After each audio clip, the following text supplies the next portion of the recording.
guess that one. We're gonna have to try.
Alrighty, guys, welcome back. It's your host, ID Jester, and yes, it's a very special day here in Warframe.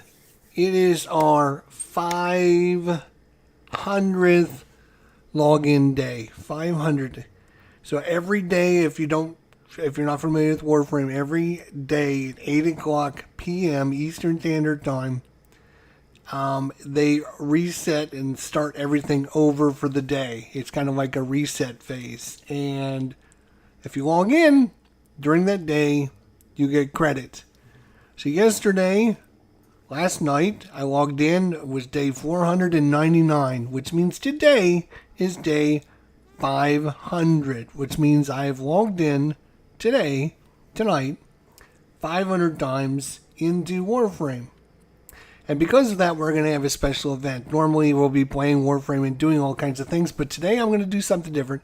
I'm going to be doing a review of every single Warframe in the game. I'm not going to be playing today, so if you're looking for gameplay videos, you can go check out yesterday's video or the day before video or whatever. But if you're looking for my thoughts on the game and the Warframes and how much fun they are, and everything, then you can stick around for this. So, as you can see here, we've got a little tier ranking thing. So the way I'm going to rank them, the way I'm going to be ranking the Warframes is not only in how powerful they are and how strong they are, how much content they can do, how fun they are to play and how easy they are to play, and so that's kind of combining everything together into one thing. So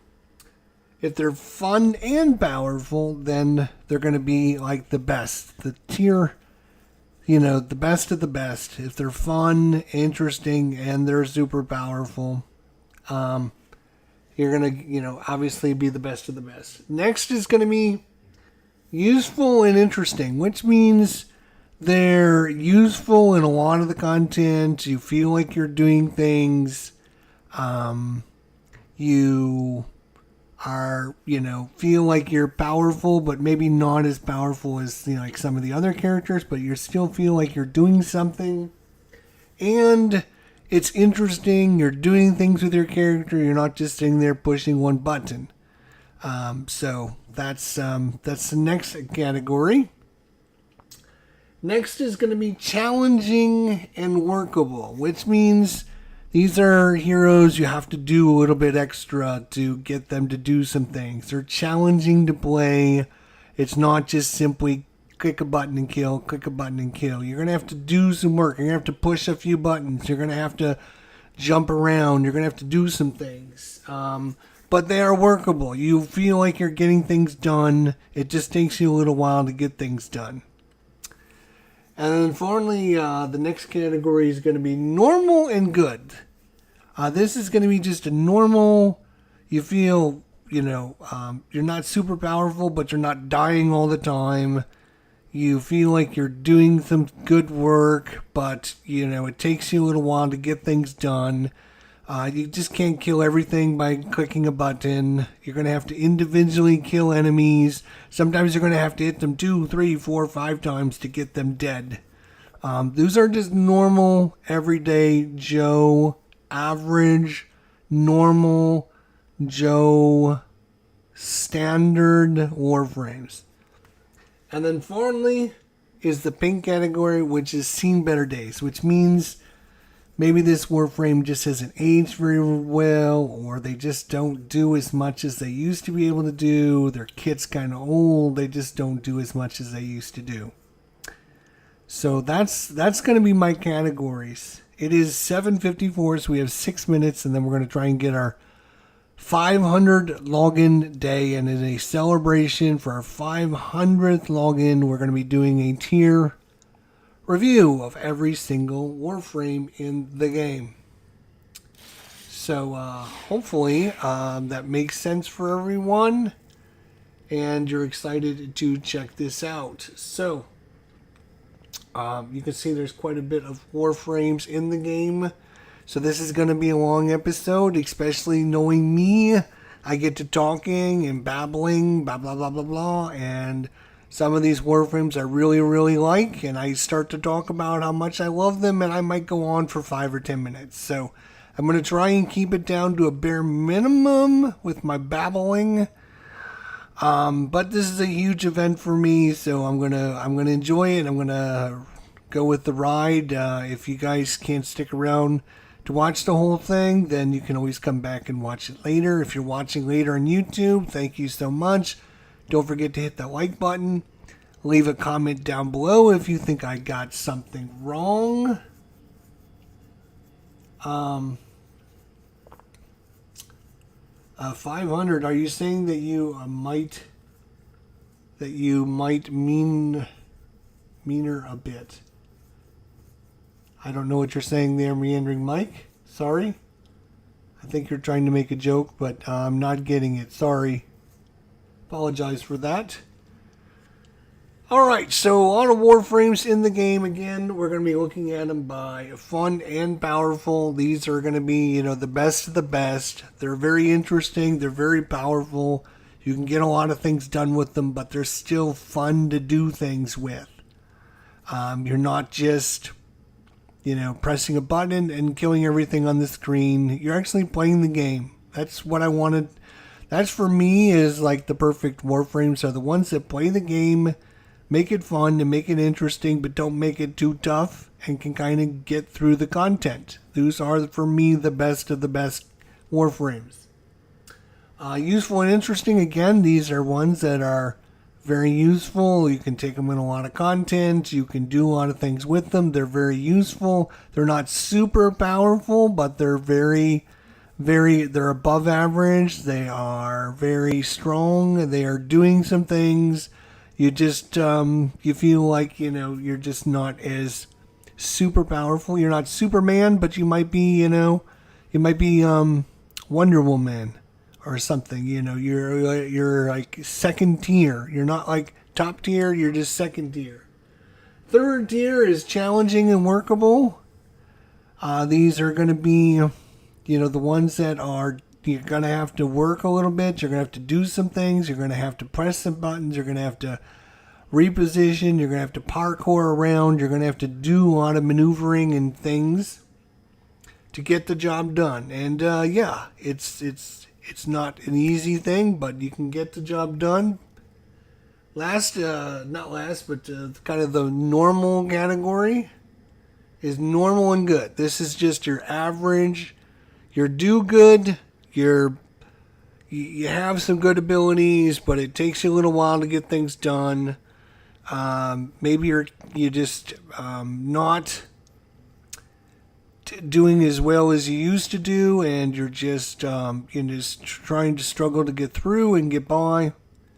And then finally, seen better days. So those are obviously the ones And fortunately for us in Warframe right now, there's not a lot of ones that are in Seen Better Days. I can only think of one right off the top of my head that I'm going to definitely put into that category. Most of the Warframes can do some stuff, so it's going to be a matter of whether they're challenging and workable, useful and interesting, or fun and powerful. That's where most of the Warframes are going to end up. Obviously, we got a few that are in the normal, average category, and then we've got a few Seen Better Days.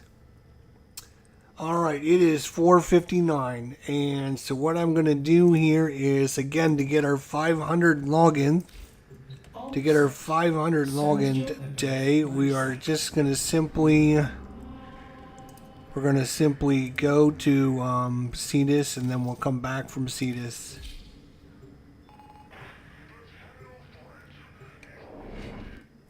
Doug Sessions says, hello, my friend. Looking forward to this one. Nice. Let me know if you can hear me. Everything okay in the in the chat? Everything sounds good. Everything looks good. Let me know in the chat. All right, I'm actually going to wait a minute or two here and see this before we head back.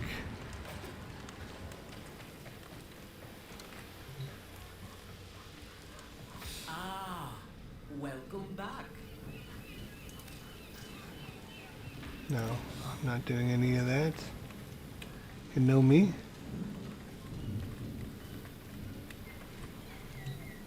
The shrine is always open to you. That's interesting. All good on the sound. Oh, beautiful. Thanks, Doug. I appreciate your help. This is, I think one of the newer content additions in the game. I don't know much about that one, to be honest. Alright, we are going to wait one more minute, and then we're going to head back to our ship. And that will, once we go back to the ship, it'll give us our 500th login day. Now, I did take 3 years away from Warframe, so I was gone for 3 years. So, just getting back into it in the last couple months, and so if I had not gone away for 3 years, I'd be farther ahead than 500 days. But alright, so let's head back to, and it should be ready for us to log in. Milestone 500. Creates new weakness. Pupil. Can you balance these opposing forces? When you log in with an even numbered 200, 400, 600, 800, you get a special mod. When you log in for 300, 500, 700, and 900, you get a special weapon. And so we got our second special weapon, which is either the Zenith or the Sigma and Octavius.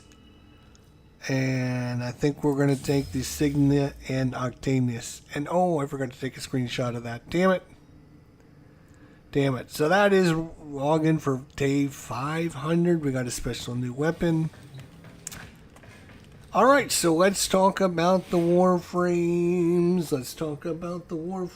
Again, if you're just joining me because of our 500 login, we're going to be doing, instead of playing Warframe, we're going to go through and talk about each of them. So I apologize in advance. It's going to be a longer episode, several hours to get through all this. So let's get it done. And we'll go from there. So we have fun and powerful. We have useful and interesting. We have challenging and workable. Normal and good. Seen Better Days are different categories. So let's start with Octavia. So, because I'm just going to go by whatever's on the sheet over here to make things a little bit easier for us. Octavia. And if you're not familiar with her, she's got the mallet. She is the resonator, the metronome, and the amp. Okay, so what do I think about Octavia? I play Octavia a lot. She's got some super good abilities with the metronome where she can basically go invisible by just crouching. Crouch, crouch, crouch, crouch, crouch, crouch. And you can see there we get 55 seconds of invisibility, which constantly goes over and over again, and you can activate it many, many times. She's very powerful with her amp, very powerful with her resonator and her mallet, which run around and cause enemies to attack it and take damage. Her amp is basically just a damage area that enemies go into and they're going to end up dying. She's very powerful. And she's a very challenging, fun character to play. So where do I going to rank her? I'm going to rank her in useful and interesting. I would say she would be almost in the most powerful, but it can be very annoying. Her abilities, where you're constantly having to spam them over and over again to get them to do some things, and having your amp go in one area is great, but you need to put it in different areas, so you're constantly casting it over and over again. She does a lot of great things, and she's a great Warframe. But I just don't think she's as super powerful as, all these other buffs. She gives speed buff and reload buff and all these other buffs, but the only one that anyone ever cares about is the invisibility. I think her kit's a little bit old, but it's just she's very good. Don't get me wrong, she's very good. Highly recommend her. She's got one of the best invisibilities in the game, which I love invisibility. You basically can have enemy ignore the enemies, and the enemies ignore you, and you can do whatever you need to get done, which is awesome. But I find that their other abilities, while good, just aren't as up to snuff. She's getting a little bit older. I think she needs a little look at, and that's her first hero. Next up is gonna be, I think that's who the hell is that? I think that's Nidus. Is that Nidus?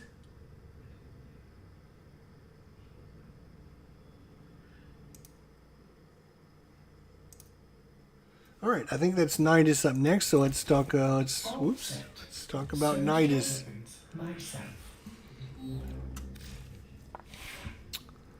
All right, Nidus now coming back to the game after 3 years away. When I left the game, Nidus was one. It's not Nidus. It's who I'm thinking in Nidus, but it's not Nidus. It's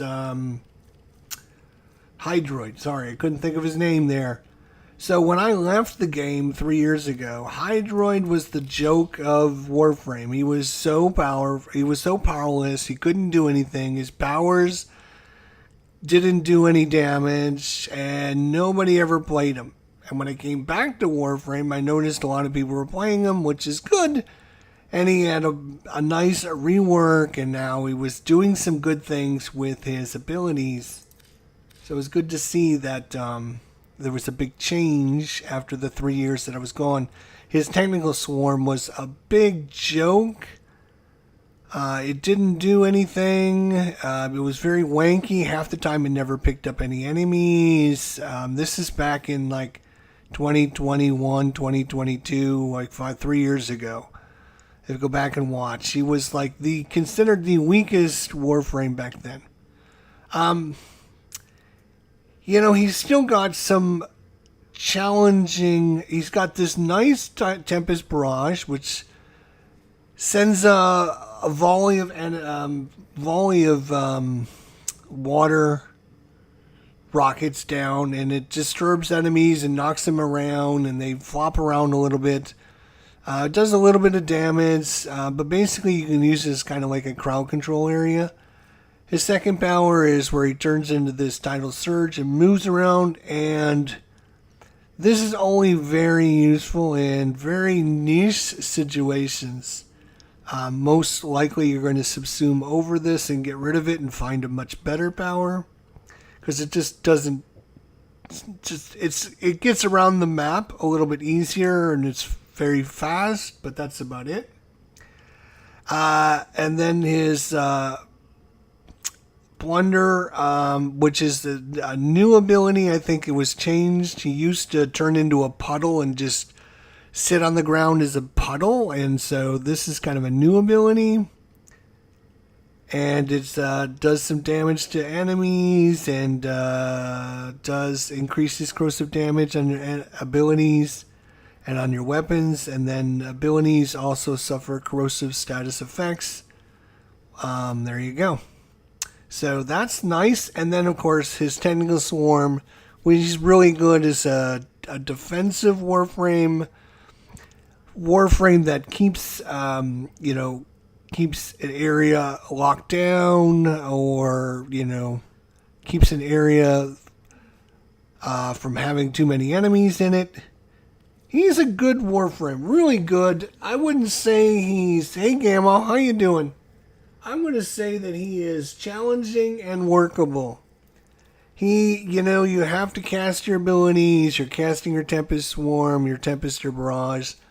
And it takes a little bit of work for him to get things done, but he can do some good stuff. He's not super poor. Like I said, when I left the game a couple years ago, he was definitely been seen in better days. So he's definitely made a comeback. And I actually played him not too long ago and had a lot of fun with him. And he was actually doing some good stuff. Like I said, if you're just joining me, we had our 500th login day, and to celebrate that, we're going to be going through and doing a Warframe review of every single Warframe in the game today. So that is our celebration for our 500th login day. So there you go. That is Tempest, or Hydroid. I keep calling it Tempest, but it's Hydroid. Next up is going to be Valkyrie. Valkyrie, where are you, oh Valkyrie? Where are you, actually? That's a great question. There you are, Valkyrie. Okay. And I'm just going by whatever was in the thing at a time. Alright, so I'm going to say it right off the bat here. And I know a lot of people are going to disagree with me on this one. But Valkyrie is fun and powerful. She was the first hero that I got into Steel Path. And she can go into Steel Path and dominate Steel Path. No problem. No problems whatsoever. Now, she only does one thing, but she does that one thing really, really well. And that the one thing she does is Warcry and Hysteria. So she's all about the melee. And you can see with her Warcry here, when she turns this on, she gets a huge armor increase and attack speed increase, and she goes to town with her Hysteria. Now, they just reworked her a couple weeks ago, like a week ago. It's not even been 2 weeks, where she no longer is invulnerable in her Hysteria mode. And now she's got a little gauge that she needs to fill up. And let me tell you, everyone was up in arms about this, but I was like, especially on Steel Path, I was filling up that gauge in like 1-2 seconds. Like, I was killing enemies so fast. Her one ability is where she can send out like a little Spider-Man, like she can kind of send out like a little web thing, and she can grab enemies and teleport over to them. But I subsumed over that for Roar. And then her number 3 is Paralysis, which is she sends out a wave to knock enemies back, make them more vulnerable. But again, in 2025 Warframe, it's not about... 2025 Warframe is not about causing enemies to be damaged. It's causing enemies to be dead. And if you can't kill them quickly and very easily, then that's a problem, because that's where the game is right now, in the state it is. So being able to add damage vulnerability to enemies and decrease their speed and everything doesn't kill the enemy at all. And so this is just a wasted power. But what she does, Warcry and Hysteria, super fast, super good. If you love melee, she can just dominate. And even in Steel Path, she can just run around and just murder everyone without any problems. No problems whatsoever. Very strong, very powerful. If you love melee, that's what she does. And that's what she concentrates on. Hysteria and Warcry.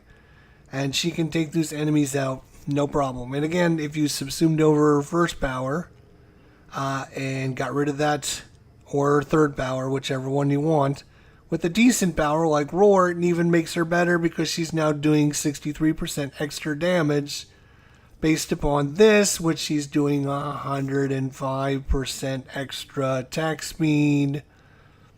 You know, when you're attacking and you're attacking like 6 times a second, that's super good. So anyways, S tier without a doubt, in my opinion. Next up is Sarin. Now this is going to be another controversial one because I am giving you my thoughts about these heroes. And I have played Sarin, and I have tried many times to get her to be this super powerhouse that everyone claims that she is. And no matter what build I follow and what I try to do, I can't get her to do that much. Oops, that's not what I meant to do at all. I can't get her to do anything. The community seems to think that she is this goddess of among boys with her spores. She sends out spores, which do corrosive spores, which spread to enemies. Then she uses the toxic lash, where she will do all her attacks will add toxic damage to the enemies, and then this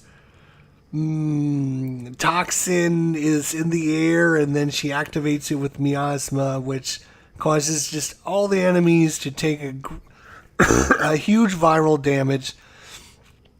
And I've seen people use Sarin, and I've been on many teams with Sarin on them, and I've seen Sarin do some good stuff, but I have not seen her been like dominating like some people claim. I know some YouTubers out there think that she's the goddess and that she can do whatever she wants and does millions and millions of dollars and just wipes the board, like wipes all the enemies off the whole map anytime she hits her buttons. I don't see it, so I'm going to rate her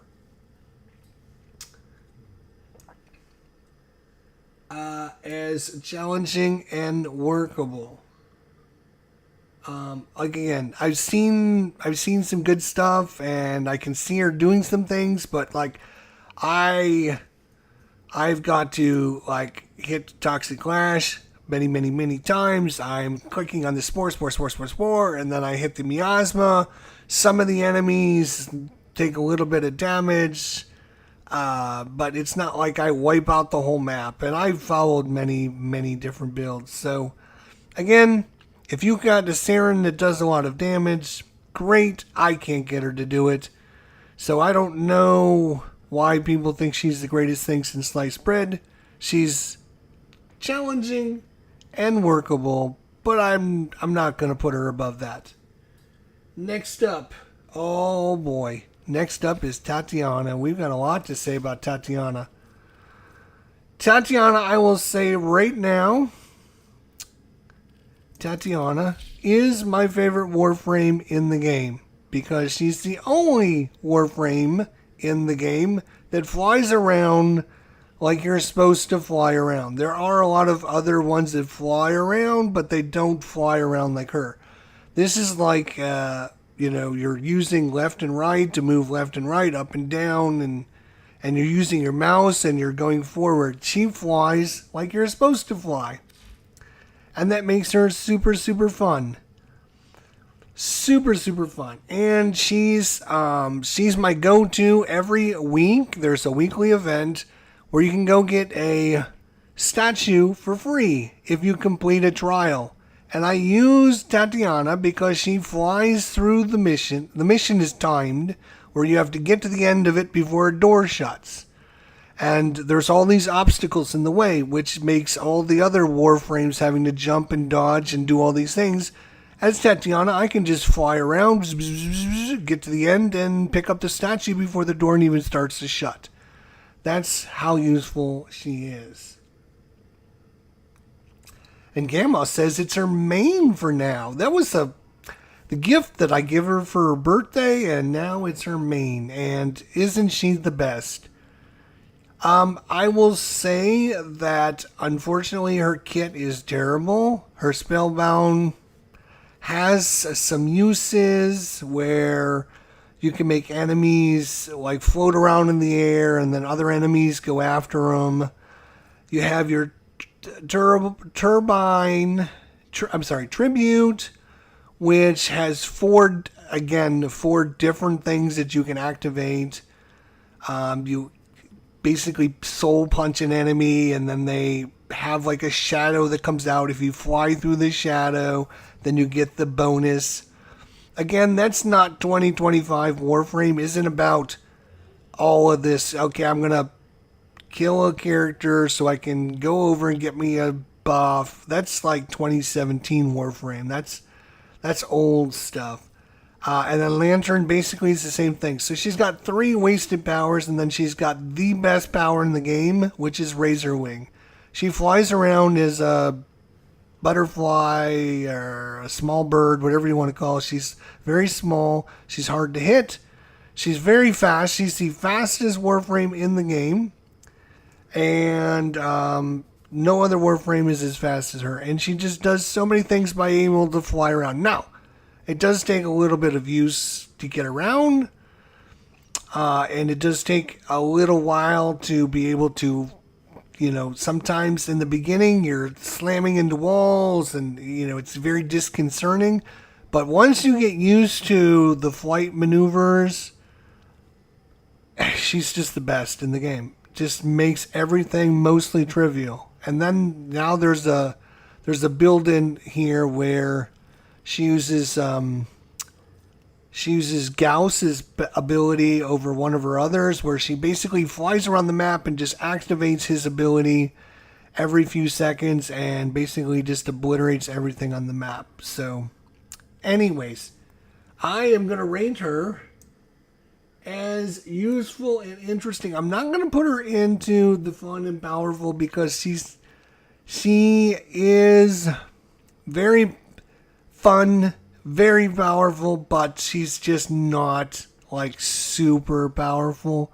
Her kit is terrible. Other than her razor wings, everything is kind of just, it does things, but it's like I could like do a tribute, or I could do a spellbound, or I could just use a razor wing and kill everyone. So it's just like, why use the other abilities when, she can use her razor wing to just kill everything? It's like, why do I need this buff? Because I'm just going to kill the enemies anyway. So it doesn't matter if I get this buff or not. All right, next up. It's Wisp is next on the list. All right, Wisp is up, and we just got Wisp Prime not too long ago here on our channel. And so Wisp, all right, so Wisp has got a reservoir, which is basically her only power. She's got her breach surge, which does it's a good ability. It can sync up and do some other things and kind of help you with some enemies that you're having difficulty with to kind of make it so they can't attack you. But I mean, when we all think about Wisp, we all think about the reservoir that she gives everyone, which is a whole bunch of health. She gives you a speed boost, a fire rate boost, and any enemy that you come within 20 meters of is shocked for 5 seconds and they can't do anything. So she makes the game very simple by just having this one ability. And it's kind of her best ability. Her second ability is she sends out a little wave of herself and then she can teleport to it, so it can kind of help her get to some areas on the map, but it's very janky and very winky.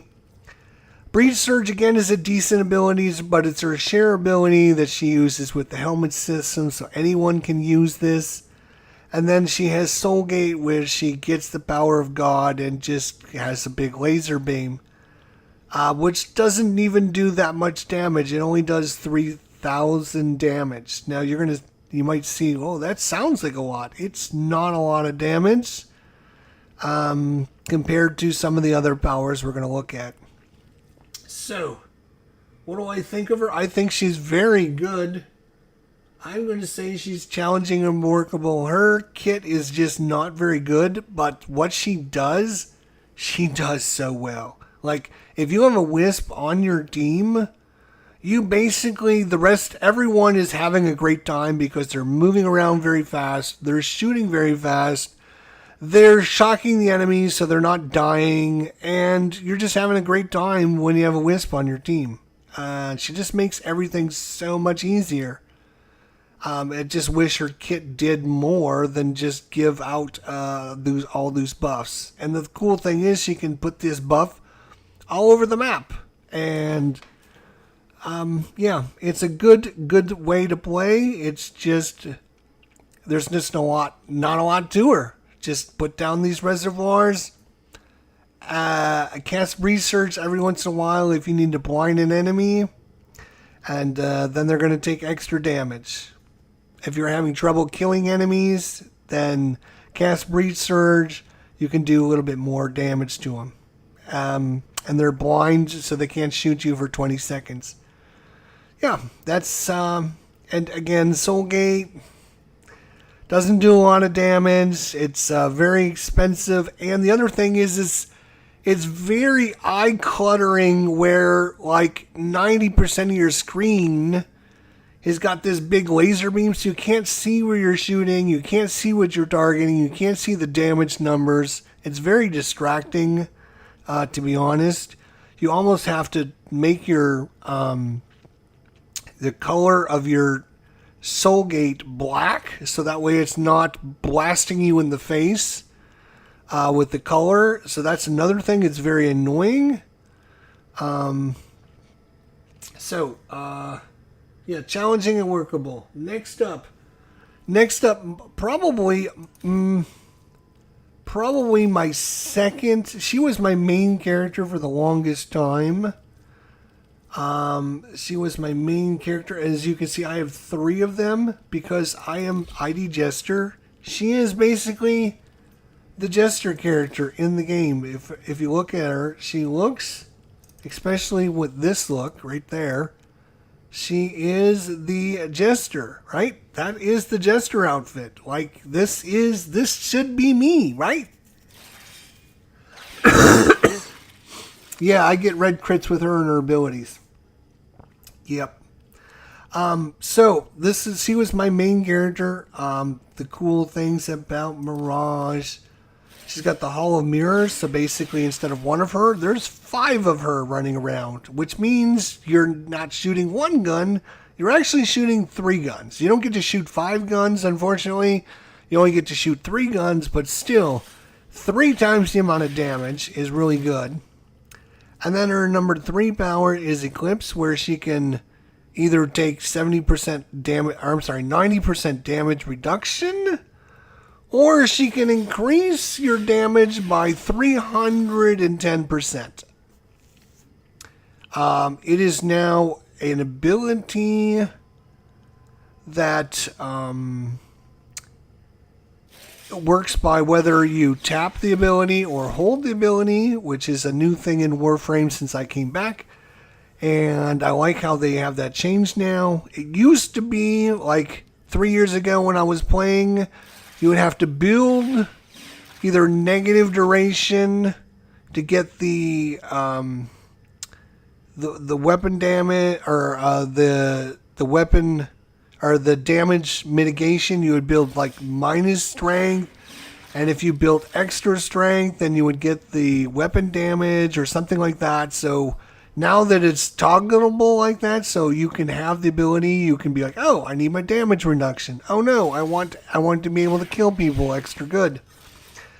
Then she has a prism ability, which is not bad. It's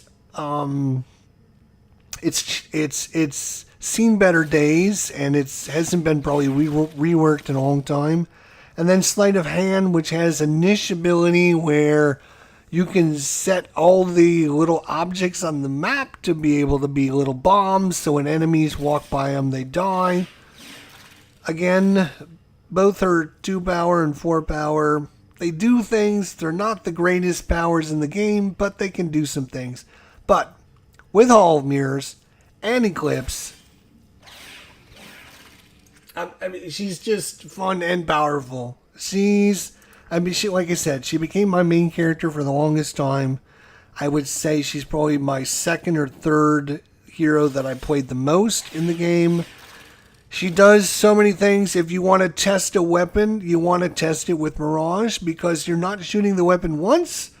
You're not shooting the weapon twice. You're shooting the weapon 3 times. So you get 3 times you can see what the weapon does, which is super cool. And in my opinion, she has the best outfit, the best look. Obviously, I love the Jester look. She looks like the Jester. Yeah, all around S tier, fun and powerful.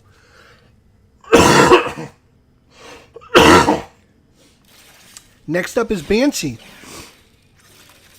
Now, Banshee, I was just literally in a mission playing Banshee because I was trying to decide what I was going to rate her as, because there were several Warframes that I'm not 100% sure where I'm going to put them yet until I get to talking about them. So, Banshee is one of these characters that has seen better days. Her kit is super old, but what she can do with this kit in the right situation, and what she can add is very good. She has sonar, which is basically a spammable power, which means you can cast this over and over and over and over and over again. And you're going to send out this wave, and the enemies are going to get weak spots on them. And when you shoot those weak spots, you're going to be doing 10 times the amount of damage. So basically, anyone that she puts this on is going to instantly die to anyone that's shooting them with any kind of decent weapon. Which makes it seem, these Eximus units and all these really tough units that are running around in Warframe nowadays, she can actually take care of that problem. Because, again, she can spam this ability, which means every time she sends a wave out, an enemy is getting a new area. So I use the pink one here, and you can see, like, when I use her, like, the enemies come towards me, and like 90% of them are pink. And you can't even see, like, the other areas because I've spammed this ability so many times. I can shoot them anywhere on their body, and I'm doing 10 times the amount of damage, and they just blow up instantly. Her other power is Silence, which is... It has a niche ability, again, where enemies that come within your range, in this case 35 meters, will be silenced and they won't be able to do anything for a couple seconds, and it turns off their abilities against you, which is super nice. So these two abilities are great. Her sonic boom is, she sends out a little wave. It does a little bit of damage. It's a kind of a waste. And then her soundquake is an ability that back in the day people would use to complete objectives in Hydron. And then DE and nerf this into the ground, and so it does literally no damage. It does 400 damage. It's not Warframe because you're sitting still, not doing anything other than causing a wave of damage to go out. And so it's just kind of a bad power to begin with. But between her sonar and her silence, she needs an update. She really needs an update, but she's not to the point where she needs seen better days. So we're going to give her normal and good. And I'm even thinking about putting her into challenging and workable. She's just, again, sonar is very useful, and silence can be good in certain situations. So she is kind of a one-hit wonder, which is kind of why she's on the lower end. But the one power she does have just makes it like there are certain Warframes in the game that you have to play by their rules. And Banshee's one of them. And those heroes or Warframes change the game, whether you want to or not. Like when she sends these waves out, there's nothing anybody else in my squad can do to change that. Like it's gonna happen, and it's gonna mark the enemies, and if they shoot the enemies, they're gonna take damage.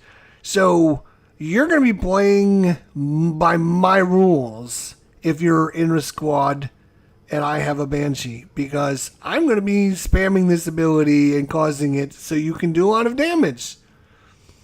And there are certain Warframes that make you play the game by their rules, and we're going to talk about them. And I don't think a lot of people talk about this in the reviews, but that is super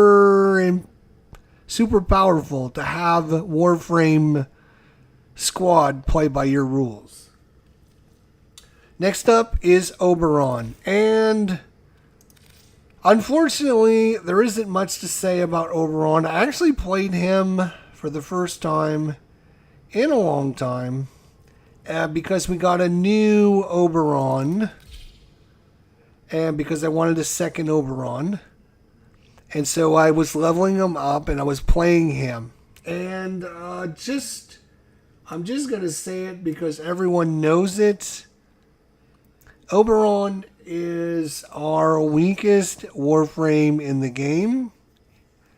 He just doesn't do a lot. He's got a super old kit, Smite. Sends out a little wave. It does radiation damage, which is the worst kind of damage in the game right now. It doesn't do a lot of damage. Hallowed Ground is his one ability, but it's very small radius, and it does, look at that, 95 damage. Are you kidding me? Like, the enemies come into your little area and they laugh. Like, they don't fall down and die like this screenshot shows, or this image shows. I've never seen an enemy take damage from them. Renewal sends out a wave of healing energy, which regenerates health over time. Again, that's great. It's also lets, the big thing back in the day was it slowed the bleed rate out, which means when you went down, normally you had like 6 or 8 seconds and you were out of the game. And Oberon would cast this ability, and it would literally be like a minute before you died. And that would give somebody plenty of chance to come over. Because back in my day, 3 years ago, people were dying all the time. Or not all the time, but you were getting knocked down pretty regularly in missions. because the enemies were so tough. And, you needed that ability. Nowadays, like, nobody gets knocked down. Nobody ever gets, hardly ever needs, like, recovered. So this is kind of a wasted power.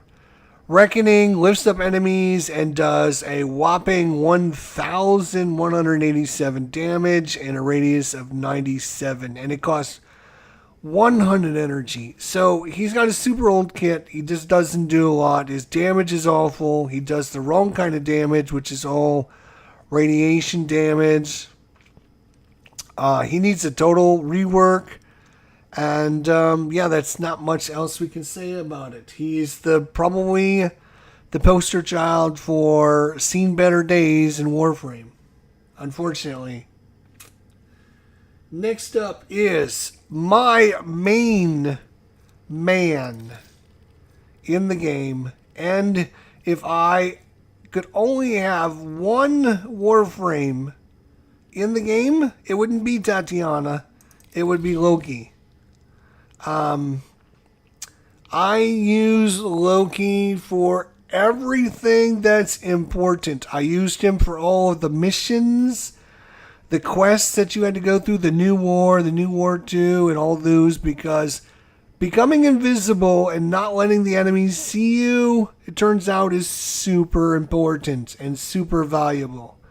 Don't let anyone fool you and tell you, oh, that's not great power. Like, the invisibility in Warframe makes it, there's a lot of people don't know this, but there's a invisibility bonus you get when you damage an enemy that can't see you.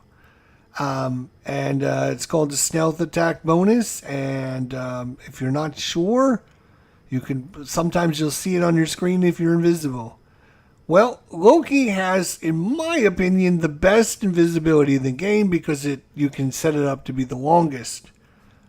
He also has a decoy, which he puts out a decoy, which is what it sounds, and enemies shoot it. And it has a higher threat value than you, so it's a kind of a get out of dodge. If you're in trouble, let's say you ran out of invisibility, and you go to cast your invisibility again, but all of a sudden you don't have energy, you can cast your decoy, and the enemies will shoot it instead of shooting you. So it's not totally worthless, but it's not the best power in the game. His third power is a joke, and so I've subsumed over it for Roar. And if you don't know what I mean by subsumed over, there is a system in the game now where you can replace one power on every Warframe with a different power. You have to give up Warframes, and when you give up, like I gave up Rhino, and because I gave up Rhino, one of my Rhinos, I was able to take his power and add it to the system, and so now I can use his power on anyone, and you can see I can put it on my Loki, and then of course he has Radial Disarm, which causes enemies to not be able to shoot you. Again, sounds like a great power, but in 2025, it's not. Because basically you're going to turn invisible and you're going to kill everyone before they have a chance to even know you're there. And as soon as you're not invisible again, you turn your invisibility back on. And that's all you do over and over and over again. He does need a rework. I would agree with that. I think there's a lot of things that could definitely help him. But I am going to say that he is useful and interesting. Again, I use him for everything. I used him for all the quests because I wasn't sure what was going to happen in the story. And because the other thing that nobody talks about is Loki is super, super fast. If you want to get through missions very quickly, you can use Loki with the sprint boost and the rush. And he's got a 1.81 sprint speed, which makes him super fast to get around the maps. And combine that with his invisibility, he's pretty much unstoppable, especially with the new rework to melee, and you're meleeing everyone as you're staying invisible. And they don't even know you're there, so they can't attack you. And you're building up your melee counter. So by the end of the map, by the end of the mission, you're at 12x, and you're just killing things by just breathing on them. It makes the game very easy, very quick, very fun.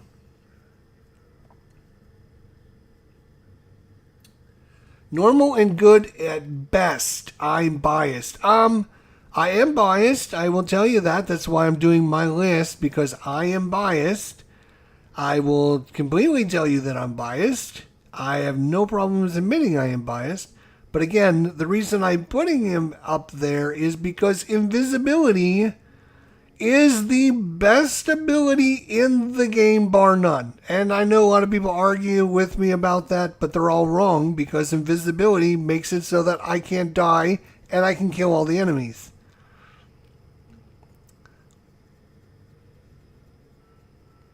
But I appreciate your comments. You're right, I am biased.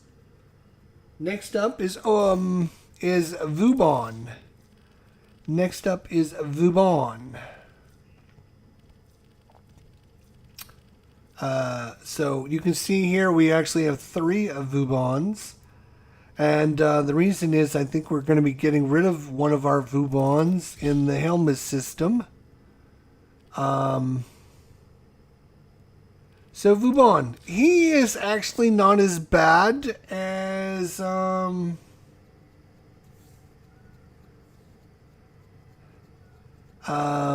he's not as bad as I remember him being. So I think he got a little bit of buffs in the last 3 years while I was gone.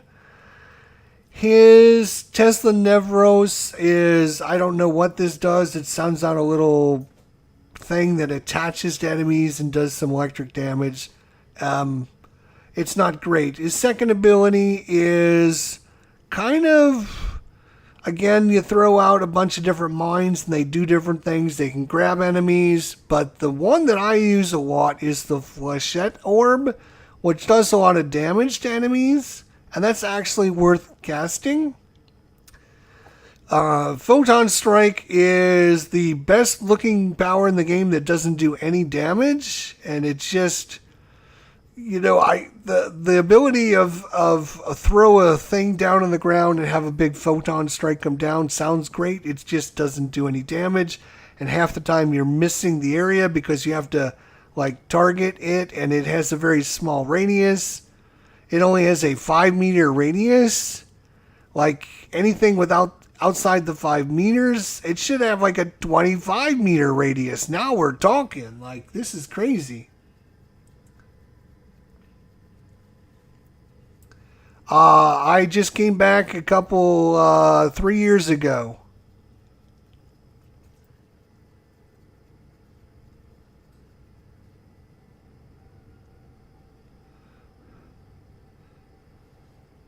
That ability scales with enemy level. No, it doesn't. It absolutely does not. It does 4,000 damage, and it does it in a radius of 5.45 meters. And that is terrible range.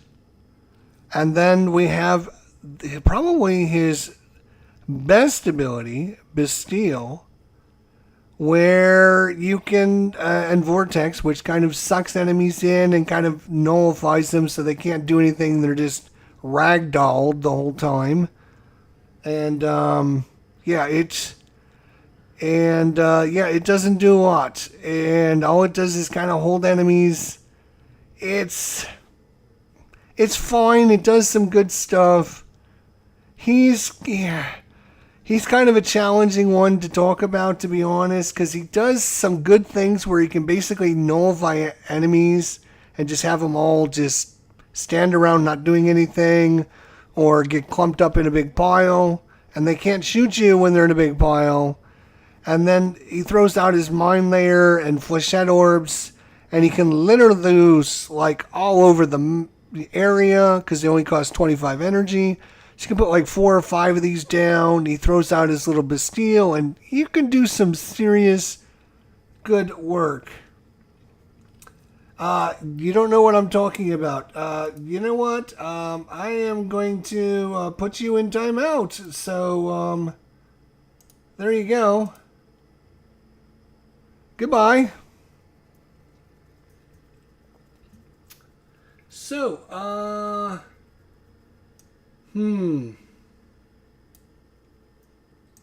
I'm going to say that Vubon is challenging and workable. I think that he can do some things. It does take him a little while to do some things, but yeah, he can do some things. He's not the strongest. He's not the weakest. But his whole kit needs to be reworked. Again, Photon Strike is terrible. Ask anyone out there that knows what they're talking about. It's one of the worst abilities in the game. If you don't believe me, go watch some of the other YouTubers. They'll tell you the truth. And again, Tesla Nervous doesn't do well. But again, he's got two powers that do some good stuff. Bastille and the Flechette Orbs. The Vector Pad actually can do some good stuff where you put those on the map in certain areas to help your teammates get around real quick. I've seen that used in I've seen that used a few ways, and it's if done right, the Vector Pad can actually do some good stuff there. So the tether coil, I've never used the tether coil. I'm sure it works fine, but like locking down two enemies, or I could just shoot my little Flechette Orb out and have it do a lot of damage. I don't know. So anyways, I want to say challenging and workable. Let's move on. What the hell is this? Is that Volt? No, that's not Volt. Oh, is that Gauss? Is that maybe Gauss? Is that who that is?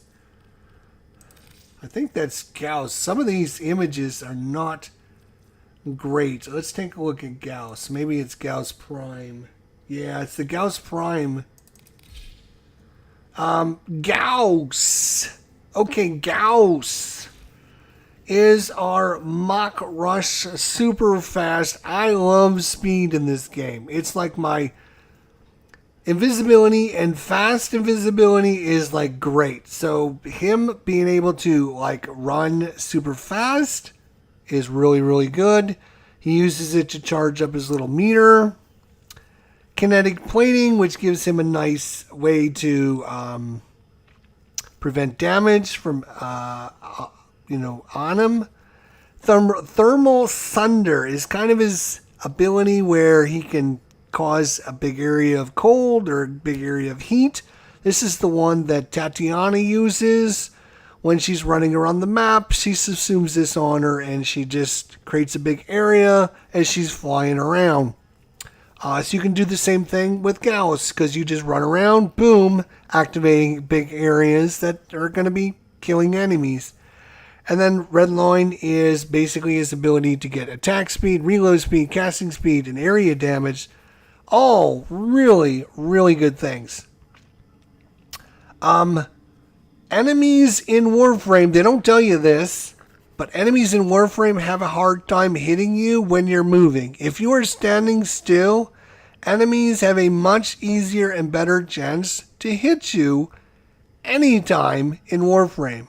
So even if you're like hopping around, or you're double jumping, or you're moving, it gives the enemies a harder time to hit you. So if you're moving very, very fast, enemies are going to have a very hard time hitting you. And because of his Thermal Sunder, where he can just put out big areas that do like lots of heat damage or lots of cold damage, and his Redline, which he charges up by just moving around and casting his other abilities, he can get his attack speed, which is going to go anywhere from 100%. His fire rate can go up to 188%. His reload speed, 125%. He is just murdering everything out there very quickly, very fast. Useful and interesting. I'm not going to say that he is fun. You know what? I am going to put him in fun and powerful. I am going to put him in fun and powerful because he is very powerful and he is very fun. And that's the two criteria is like you can be very powerful, but if you're not fun to play, then I'm never going to play you. Like, and he is fun to play. He is super fun. And again, I am biased. I'm going to admit that right off the bat. I am super biased. Certain things I really like in Warframe and certain things I really don't like in Warframe. One thing I really, really like in Warframe is invisibility. And second thing is speed and moving around. That's why Tatiana is my favorite Warframe, because she's so fast. You're going to see a lot of fast heroes on my list doing very, very well because of how fast they are.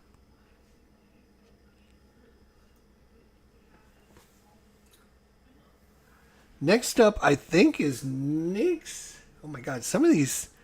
I think it's Nyx is the next hero. Nyx.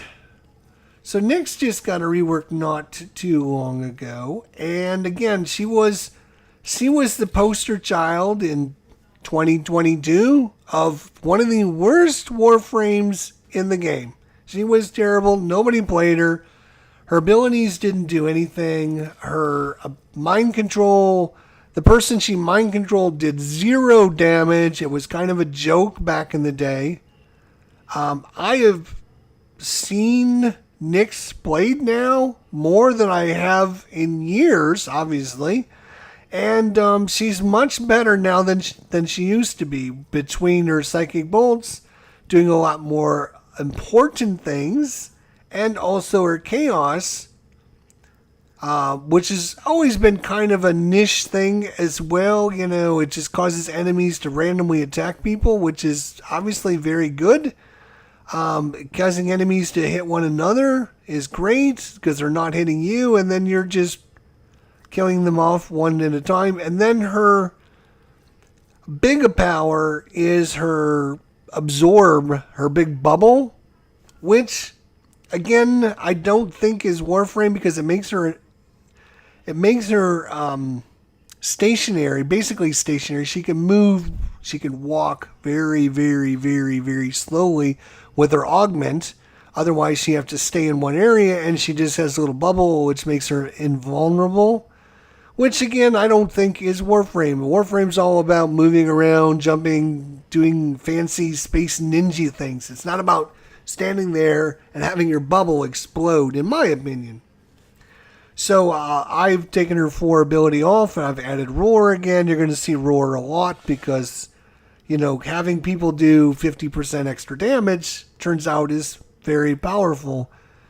Considering her other ability was I can sit in my little bubble and then have it explode out after 20 seconds and do some damage to enemies, or I could just subsume Roar on here and do 46% more damage anyways. So it's like I would rather just cast Roar and kill every enemy and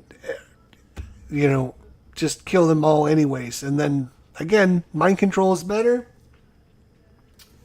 Oh, you know what? That is not who we're talking about, but I'm going to find her.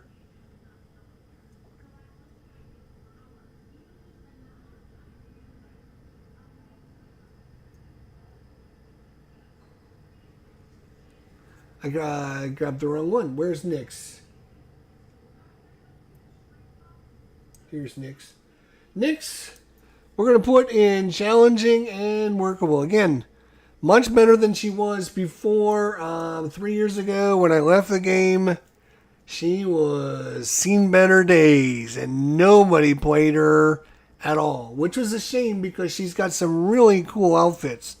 You can see she's got this outfit and she's got... Let's see, she's got several really cool skins. She's got like an alien type skin.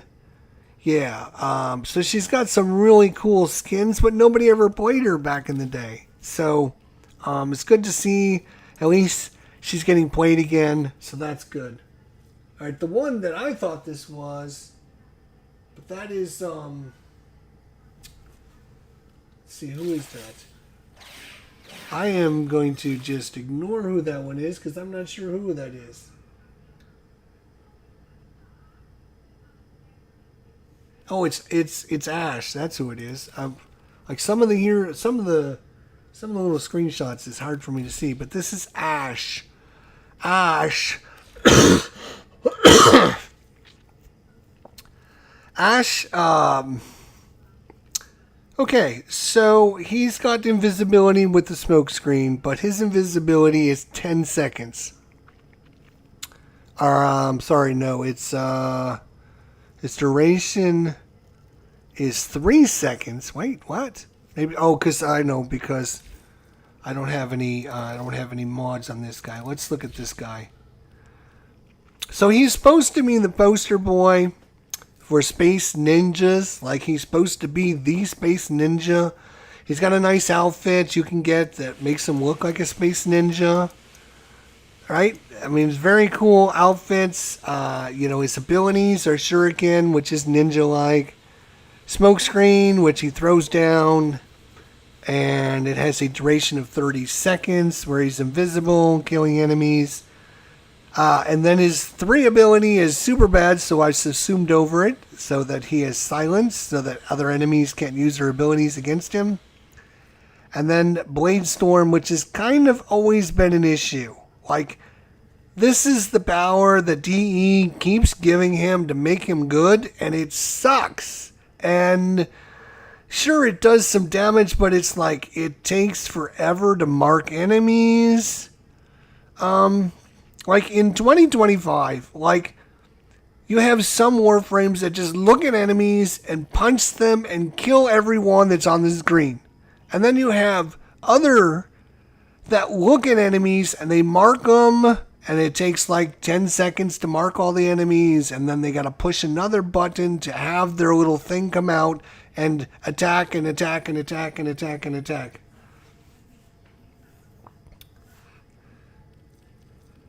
Okay, well, it was nice having you here. I appreciate you coming by, but I can't literally listen to you. If you want to do your own video review show, please do so. But don't come to my channel and tell me that I don't know what I'm talking about. I've been playing this game for over 3,000 hours. You might have a different opinion than me, and that's fine. You can have a different opinion than me. But don't come and tell me that I don't know what I'm talking about. I've played this game for over 3,000 hours. I've logged in 500 days. 500th login day. And, if you have a different opinion than me, great. I'm wonderful. But don't tell me that I don't know what I'm talking about. I've played these characters for thousands and thousands of hours, and I know what they do and what they can't do.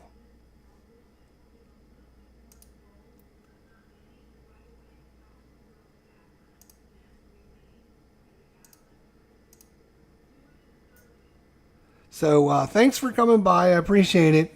Yeah. Okay, so what do I feel about Ash? Ash, in my opinion, is what I would have, Loki does more to be the space ninja than, in my opinion, what Ash does. Like, his shurikens, yeah, they do a little bit of money, they do a little bit of damage, and they do some armor reduction, but, I mean, armor reduction in 2025 isn't that important anymore. His invisibility, well, if you're going to be invisible, you might as well just be Loki. You got a much longer invisibility. You're much faster and quicker than Ash is. His 3 ability, which I don't even recall what his 3 ability is terrible. Let's look at what his 3 ability is. No, wrong one. Thank you. His 3 ability is... Oops, that's not what I wanted. Teleport, right. So you can basically mark an enemy and teleport to him. Which, it's got some uses, again.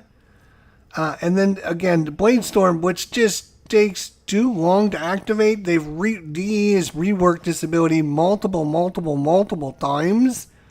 And, they changed it, and now you got to mark your enemies, and it takes way too long when I could just run up as my invisible guy, stab them in the face, and they're all dead. And I can clear out a room with Loki in a few seconds, and it doesn't cost me, 12 energy to mark an enemy, and, it's just too slow, in my opinion. And the other thing is, his main kit is just, he just doesn't look very good. Like, his base outfit is just not, it just doesn't look very good. It's just kind of boring. There's not much to it. I mean, if you're going to try and make him look like a space ninja, I mean, he doesn't look like the space ninja. You actually, again, you have to go in to get like the special outfits to make him look even like halfway decent, to be honest. Like, I mean, he does have some cool outfits eventually, but Ash, he's just normal. There's nothing special about him. He's not super quick. He's kind of slow in what he does. He's just kind of there's nothing wrong with him. He's just normal. Wukong. Now, Wukong, so I don't know why this is true, but I hear that Wukong is one of the favorites of many people out there.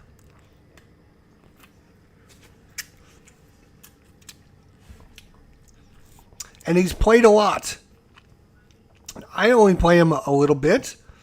And I think now with the rework and the exalted weapons,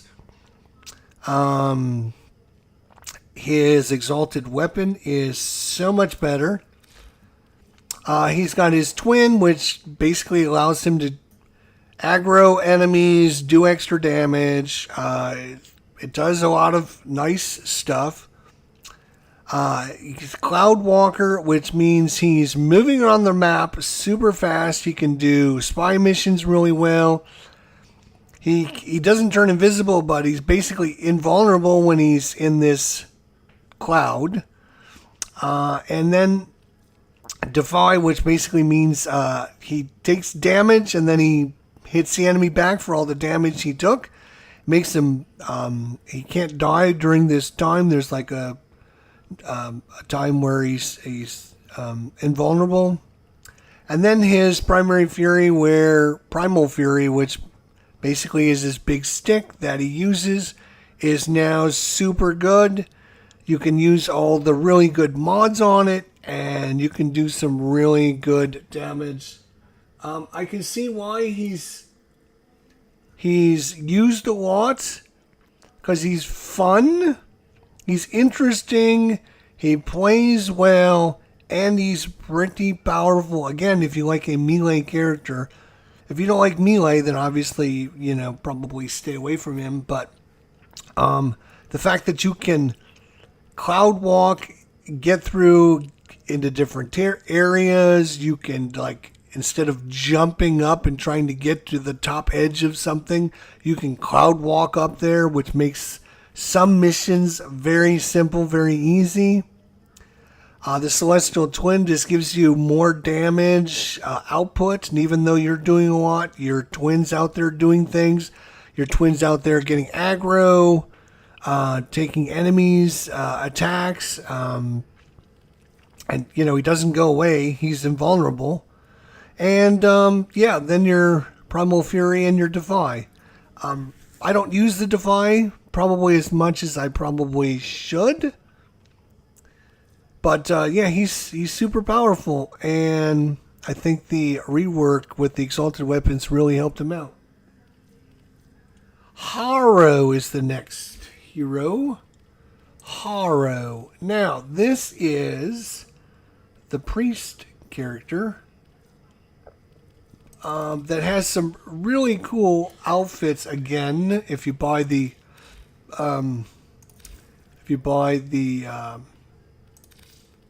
if you buy some of his extra outfits that he has for sale, you can see he's got some nice looking outfits.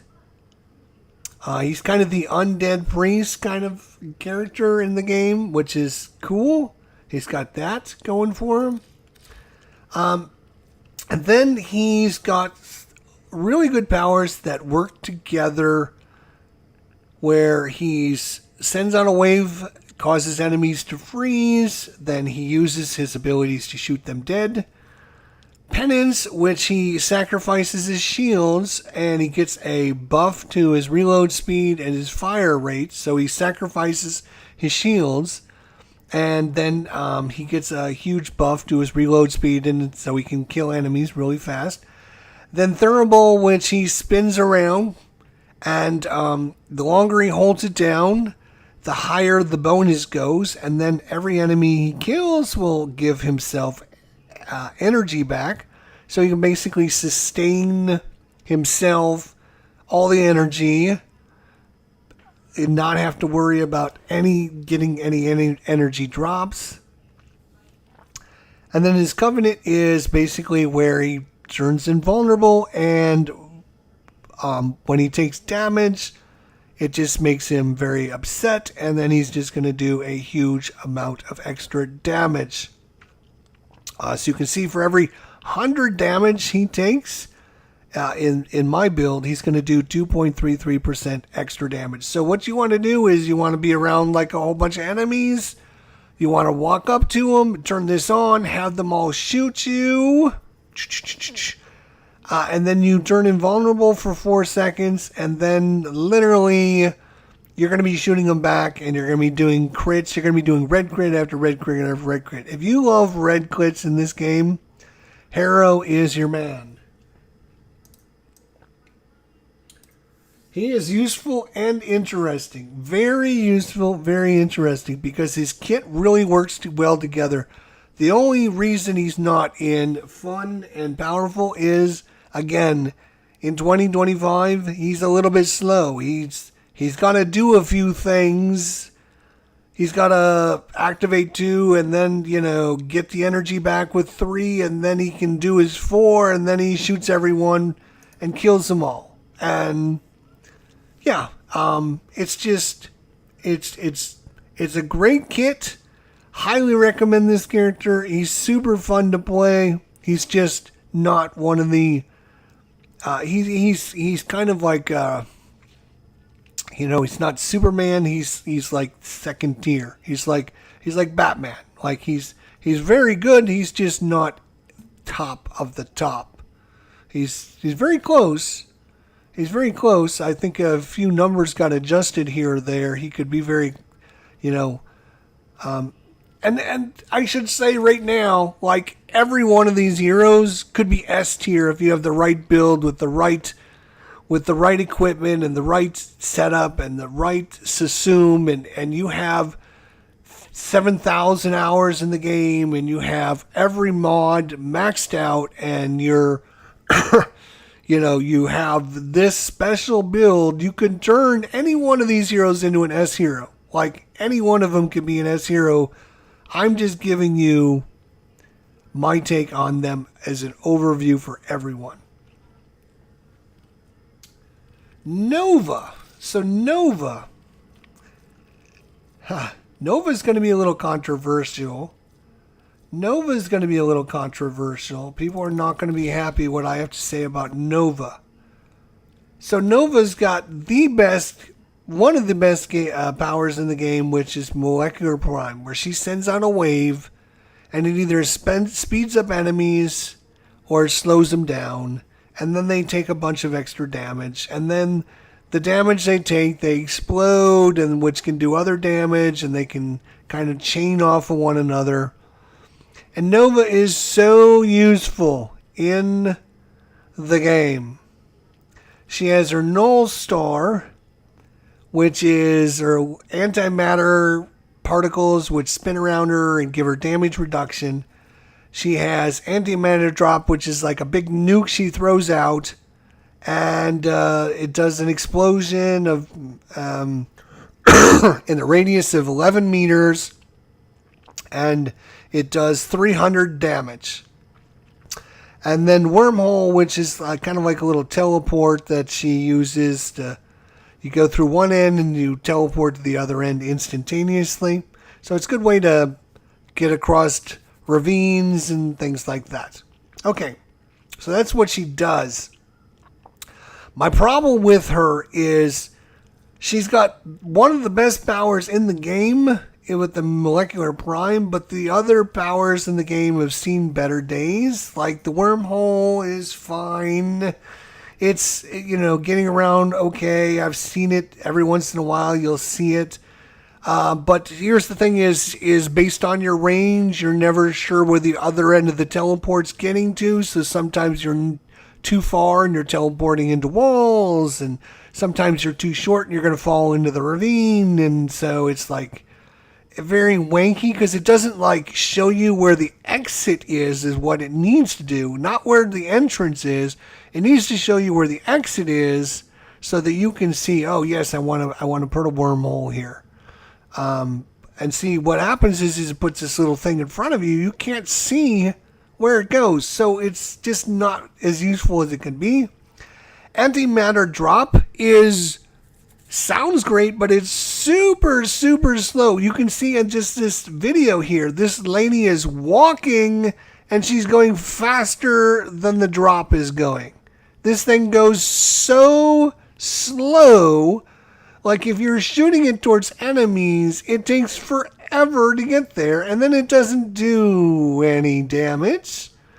And then her Null Stars, which are great for damage reduction, but the problem is they will then seek out enemies that is within their within the range, and you will lose them from you, and they will go out and they'll do like 400 damage to an enemy.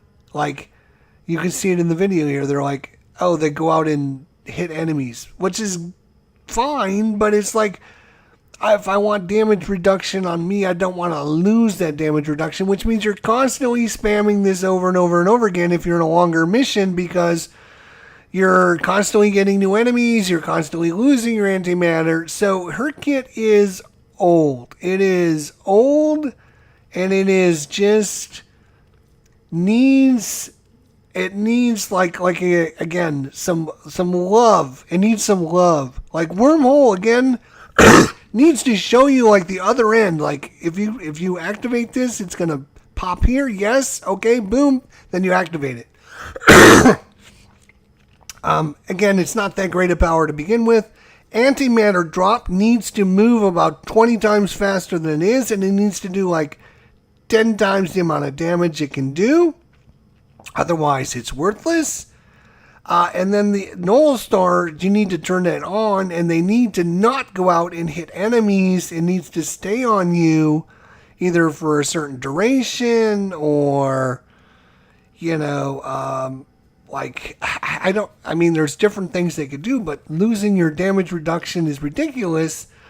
And then, like, you're counting on, like, 90% damage reduction, and you look down, and all of a sudden it's down to, like, 10%, and you're getting hit for, like, lots of damage, which makes no sense. So, with all of that being said, she's normal, good, fun. Again, I know some people are going to be like, oh my god, what the hell, you put Nova. Yes, I realize she is very powerful with her molecular prime, but altogether, her kit is just, it's seen better days. There are other ways to kill enemies now. Molecular prime, while it's a great power, I can do the same thing with Banshee. I can put marks on the enemies and they all blow up. There's lots of things in the game that cause enemies to blow up. There's not many things in the game which makes them speed up and slow down. So that's the one advantage she has, but it's just She's seen better days. She needs, like, all her other powers need a rework, and then, you know, getting the molecular prime. It's fine. It's good. Yes, it's good. It's just, yeah, no, I just can't put her any higher than normal. I'm just going to leave her at normal.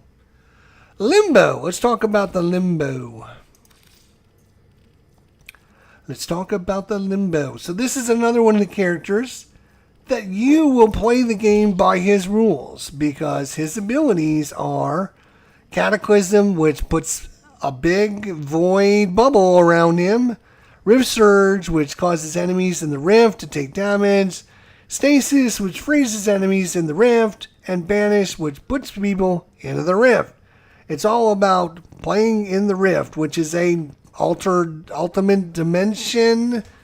And I know some people, again, don't like playing with Loki because all of a sudden you're going to shoot an enemy and you can't shoot them because they're in the rift, or you're walking along and all of a sudden you go into the rift and you don't want to be in the rift.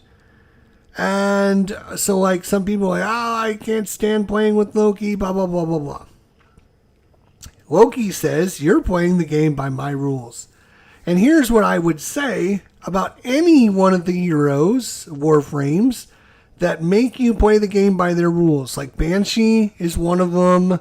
Nova is another one. We just talked about Nova, right? She can speed up all the enemies. You have no choice in the matter. She can speed up all the enemies. If you don't like that, you can go to a different group, or you can just accept that. Like, she can slow down the enemies. If you don't like the enemies being slowed down, there's nothing you can do about it. She changes how the game is played. Loki is another one. And while I'm going to say this about Loki, it works for any one of these heroes that I say changes how the game is played.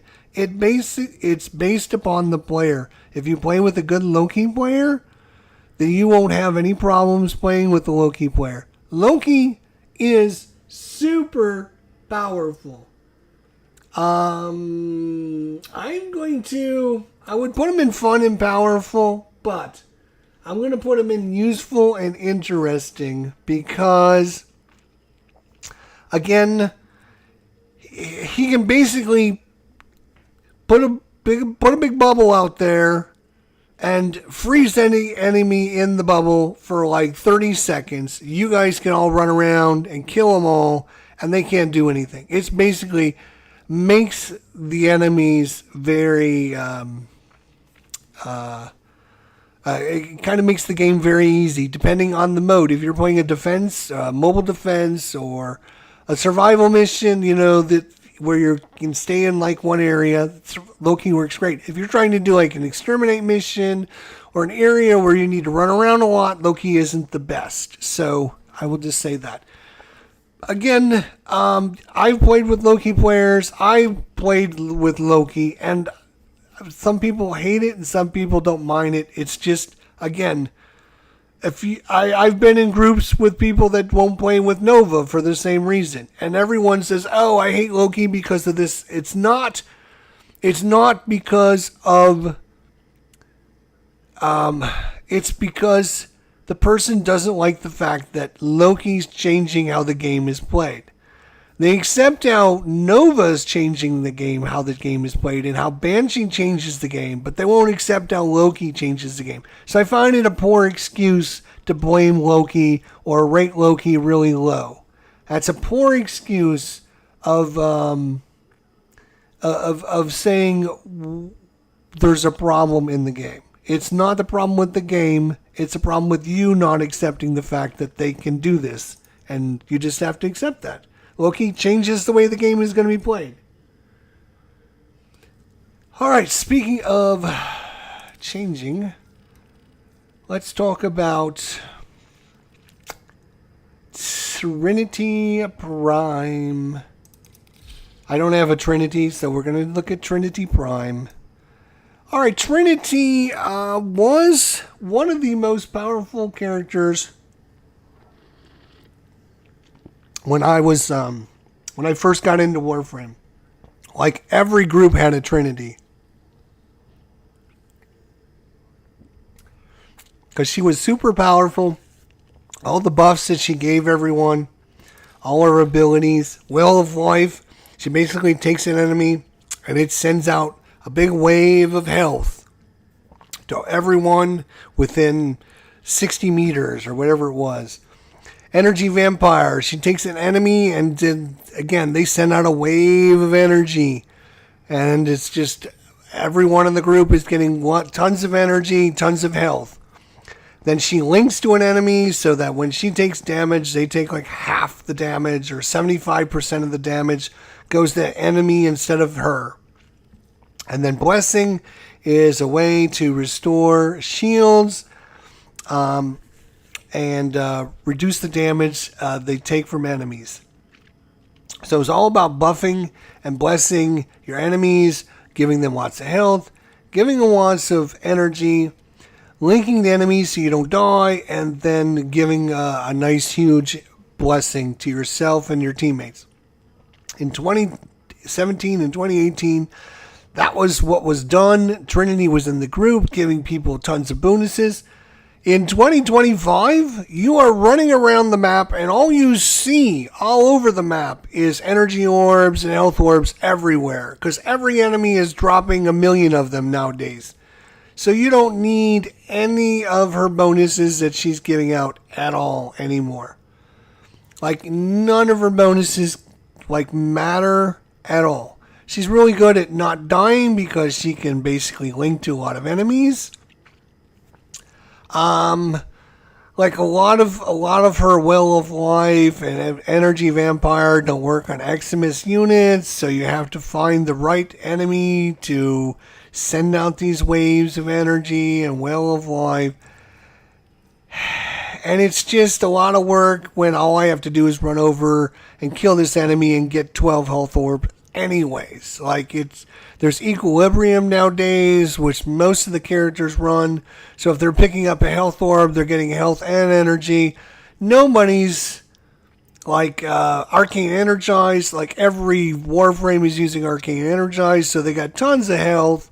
They got tons of energy. Nobody's ever in dire need for energy anymore. So her niche, kind of what she did is kind of not needed anymore. And she's fine. She's normal. She's good. There's nothing wrong with her. It's just like support characters need to do more than just support nowadays.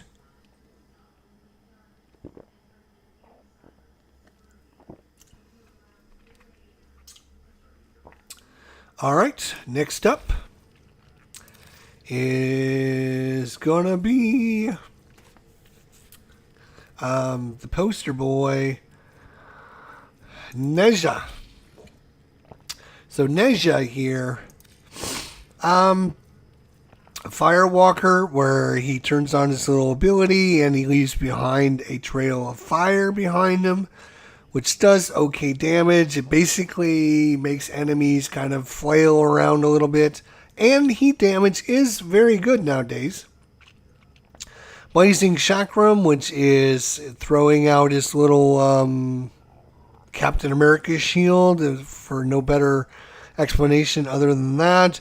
Does a little bit of damage to enemies, and it's a cool little ability. Mostly, he's going to be using his shield to put on himself to get a huge damage reduction and armor that will make him mostly invulnerable for most missions. And then Divine Spears, which is a good crowd control ability, and now they found out it's got some abilities with, I think it's Temple's ability that causes the fire to come out of the ground, and the enemies that are on the spears will take extra damage if they're... So I don't have that subsumed on him, so I can't tell you if that works or not, but I hear that's a pretty powerful build right now for him. He's Useful and interesting. He's very useful. He's very interesting.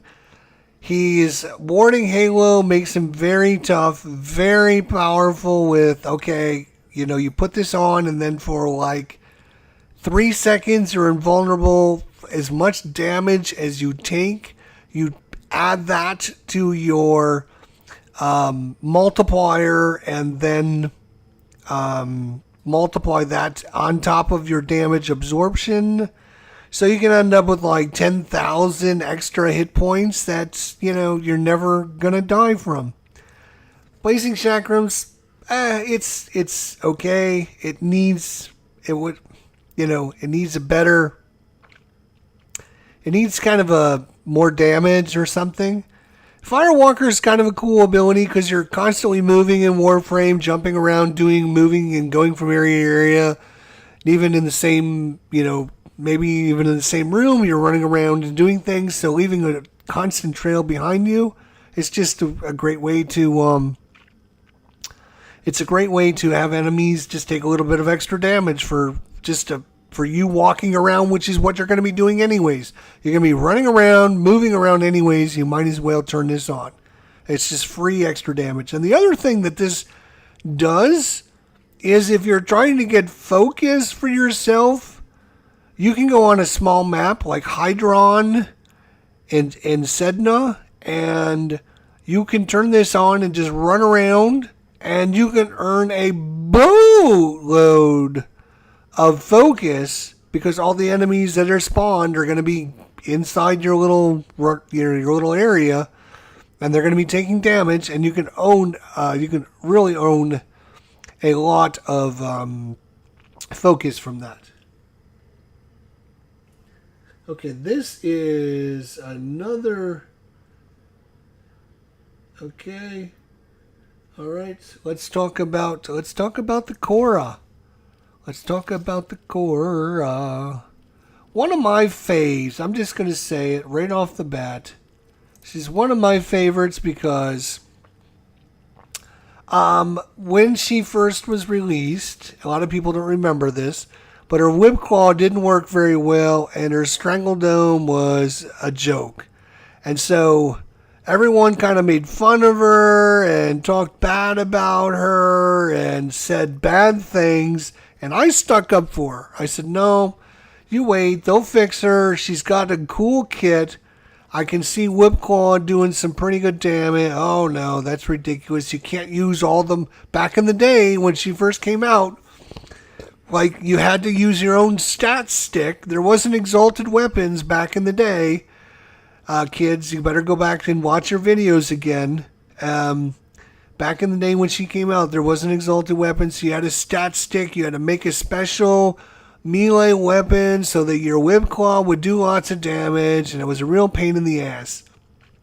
Well, now with the Whip Claw rework, they fixed her Strangle Dome, and in fact, now she's got the best looting ability in the game, where Strangle Dome will cause enemies to drop extra treasure. And Venari is a great ability that does a ton of damage, and you can subsume over this for free, because whatever you subsume over it, you still get Venari. So you still get Venari, and you get a free subsume, and you have Ensnare, which basically takes all the enemies, puts them in a big group, and then you Whip Claw them down. And you're basically going to be Whip Clawing everything. You're going to be locking down areas with your Strangle Dome. Venari's going to be running around killing lots of things.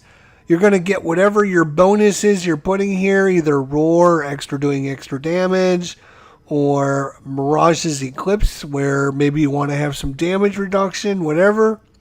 And then you're going to be Whip Clawing everything and ensnaring everything. And it's a great time. A great time.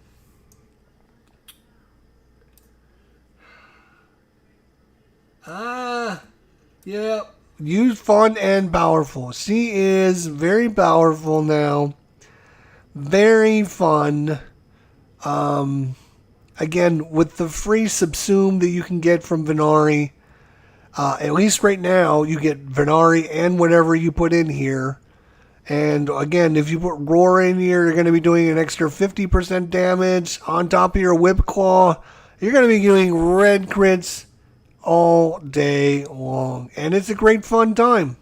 And you can, whip. Psh, psh, psh. You're killing like 5 or 10 guys every time you do that. It's a lot of fun.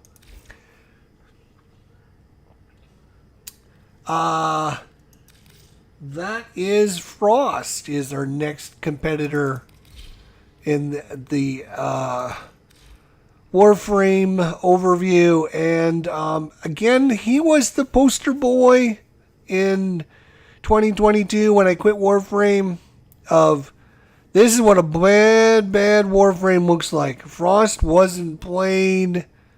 Nobody liked him. He didn't do anything. His snow globe was okay, but that was all he had.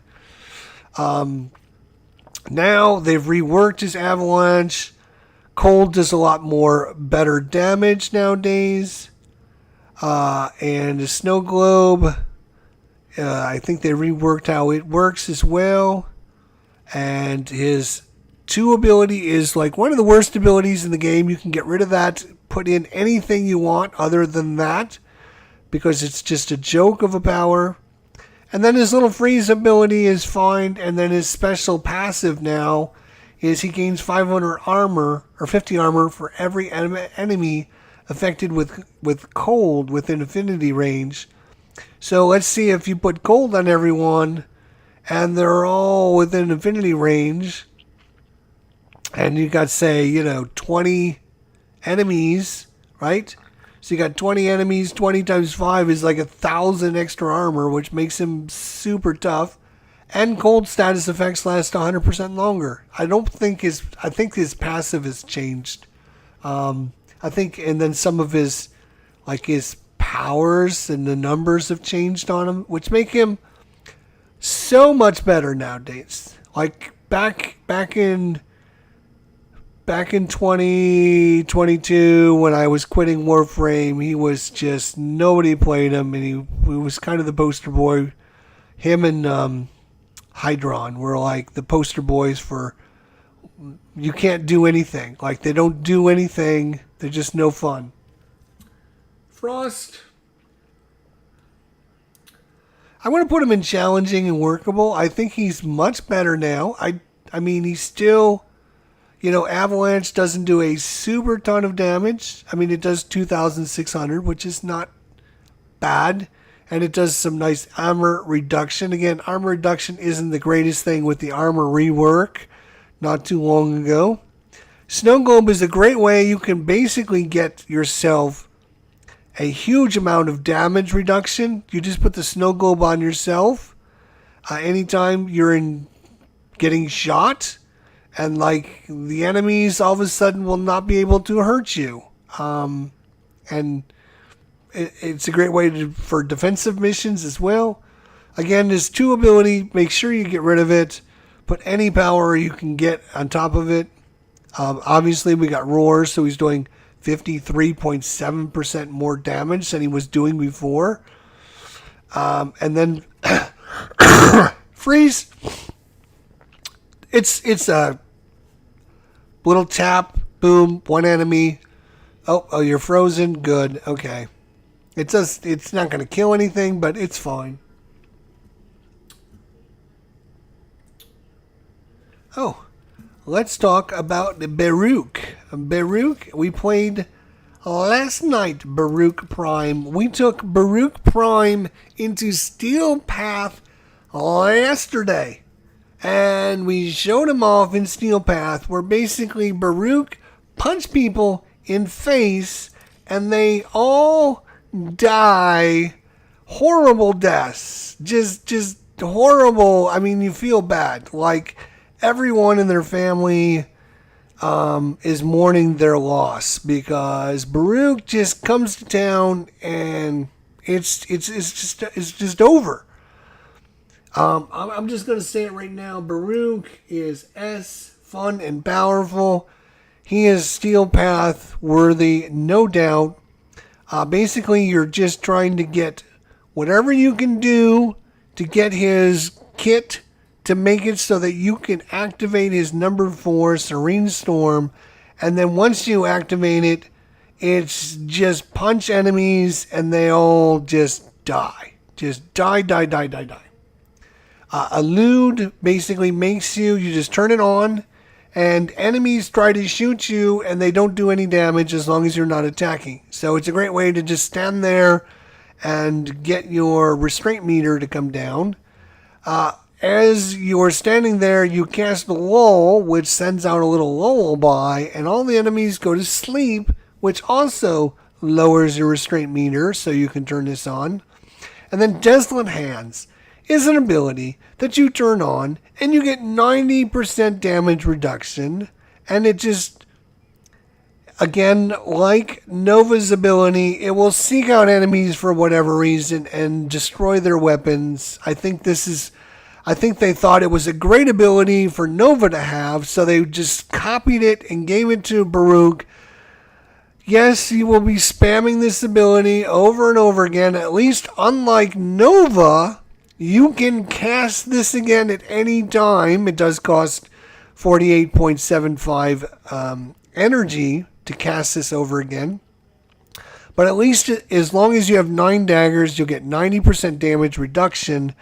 So if you have 18 daggers, 9 of them will go out and kill enemy weapons, which is fine. And then you'll cast it again and start the process over again. And then, as I said, holy cow, if you like melee, there's several characters in the game which do melee really, really good. Baruch does it by punching people with this little, ninja kicks and punches, and go watch our video from yesterday. He's super good, super fun, super powerful. He's sending out a shock, like he doesn't touch anyone. He sends out a shockwave and it hits like 10 guys and just kills them. So it's just simple death. Ivara. So Ivara, in my opinion, is a very, very useful Warframe. Who unfortunately needs to see a little bit of love by Digital Extremes at some point. She's got her quiver, which has a bunch of different arrows which do things. The one thing that it does have is the dash wire arrow, which basically allows Ivara to change the game, because she can put a wire that she can use and her teammates can use to move around the map and get to areas that they normally couldn't get to. So she can put things on dash wires on the map to help herself and all of her allies get to other areas, or just keep away from enemies, or this ability right here, which is just, it's just great. And then like it, one of the things it doesn't tell you is, like, you can go on a mission against the infested. The infested don't have any range enemies in their group. So you can use your little dash wire and just get up above them, and they can't hurt you. They can just sit there and go, hey, come down here and fight me. And you can go, no, I'm going to stand here on my dash wire, and you can't hurt me. So that makes, very cool. Navigator, a lot of people like this ability. I don't like it. It's basically, you get to aim direct an arrow that she shoots, and it does a lot of damage. I don't find this to be that useful. Prowl, which is her invisibility, and unlike every other invisibility in the game, it is a drain of her energy. So as long as she's killing enemies, she will stay invisible as long as she has energy. And then you can see here, it's 0.78 energy per second. And she has over 820, I think it's 823 energy. 855 energy, which means she can stay invisible for 855 seconds plus whatever. So she has a big, long invisibility, plus assuming she's not picking up anything. The only downside with this is she cannot run, jump, or do anything. She can walk, she can roll, but she's slow, as you can see here, which is fine. She can basically roll, and she can kind of walk, kind of, halfway decent around the map. It does slow her down a little bit, but there is an augment you can get called Infiltrate, which gives her an extra 25% movement speed, so she's not completely slow. Yes, she is slow, but she's not super slow. So I find being invisible, walking around and staying invisible and not having the enemies shoot you at all, turns out is very, very good in this game, as I've talked about many times so far. Unfortunately for her, she's going in the useful and interesting group because her Artemis bow does bump kiss for damage. It needs to get a total rework, and you send out like 15 arrows, and each arrow does 500 damage. So, like, if you were to get all 15 arrows on one enemy, yes, you could try to kill them, and sometimes you can line it up so that you got several enemies. And then it does this funky thing where it starts off horizontal, and as you hold the power down, it rotates it so it's vertical. So you can either shoot all the arrows horizontal or vertical, but you need to hold it down to get that ability to come out. It's a little wanky, and it needs a little bit of love. Like, it needs to, like, if every arrow did like 1,000 damage, maybe, it might be a little bit better. The prowl I don't have any problem with. Makes her so super useful. Again, the quiver makes her super useful. It also does invisibility. And also does like a noise arrow, a noise area, so all the enemies run over there. She's super useful, super fun. Again, I would subsume over Navigator, although a lot of people like this power. I don't find it very useful to be able to like directly control one of your arrows. She's a great bow character if you like shooting bows as well, with her Artemis bow. So there's nothing better, in my opinion, taking Avara, going on a mission, going invisible, and just using her Artemis bow to like wreck everyone's day in the mission. And it's a lot of fun. It's just you cannot run around fast. You have to walk. So like you're going to be doing like a survival mission or something where you don't need to get around very quickly. It's great. Great time. Hildron. Let's talk about Mama. Big Mama. Now we just got Big Mama. The Prime edition of Big Mama. Where is Big Mama? Here's Big Mama. We got the Prime edition just the other day.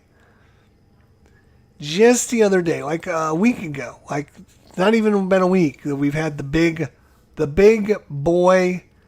And I'm telling you what, between her Balefire charge, right? Which is kind of like her basically energy that she uses to attack. Her Pillage, which goes out and steals enemy shields and replenishes her own shields. And then Haven, which is basically puts an aura around enemies to protect them and they take less damage. And then she does not a fly. It's called a hover. It's a little hover ability. We used Hildron in Steel Path the other day, and she was dominating. Just dominating. Just between Aegis Storm hovering around. The main thing with this is all the enemies that come within range get lifted up off the ground and they can't shoot you. So they become basically nerfed. And then she uses all her shields. She doesn't use any energy. So shields in the game, I don't know if you know this right now, but shields are like the most important thing in the game with shield and shield gating and over shields and everything. So like this is a new meta for Warframe nowadays where yes, you're not... Your health isn't that important. Armor isn't that important. It's all about the shield and shield gating, which makes you invulnerable when you lose your shields. And now Hildron can, like, passively, after her shields are depleted, she's invulnerable for 3.5 seconds. Then she uses her pillage, which is her abilities she gives to everyone to take a percentage of all the shields and armor for all the enemies around her. And she goes on Steel Path, hovering around, taking less damage with her aerodynamics and her aviator. So she takes hardly any damage between these two abilities, right? And then she uses her Aegis Storm, which is going to do a whole bunch of damage. She's going to use her Balefire and do extra damage, and it's just super powerful. And the cool thing is you're using her abilities, like all 4 of these abilities are her abilities. If you're going to get rid of one, you might get rid of this Haven to put on something else, but you're using her abilities. They all work really well, and they're really, really good.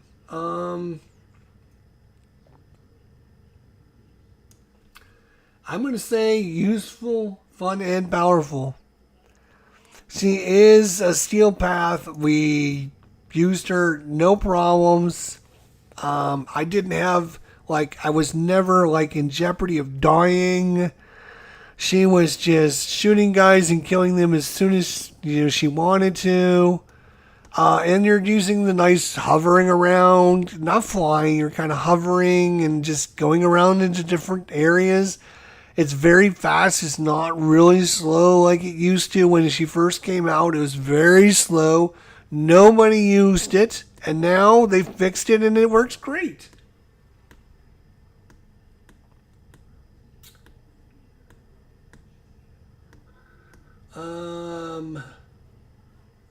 Let's see. Revenant is going to be our next one. For some reason they have the Prime Warframes and the regular Warframes in here.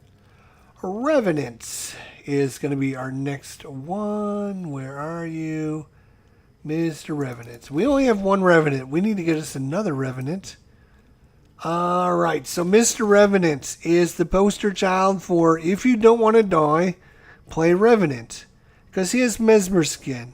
And if you have Mesmer Skin in, you can't take damage. And if you can't take damage... Little thing in Warframe, if you can't take damage, you don't die. It's just not what happens. So you can enthrall the enemies to make them your little zombies, which they don't do any damage, but basically they just become they don't attack you anymore, which is, if enemies aren't attacking you and you don't take damage, you don't die. It's just weird how that works. Reeve is kind of his dash through enemies, and then you leech shield and energy from them. And then your Macabre, where you basically spin around like a pinata doing a lot of damage. I know that this has been very controversial through the years. This power, a lot of people hate this power, but nobody can argue with, if you don't want to die, just turn on Mesmer Skin, enthrall the enemies, and then reave through and take their energy. And again, you don't take damage, and they don't shoot you. You don't die. You basically win the game. It's like winning Warframe. He is the poster boy for winning the game.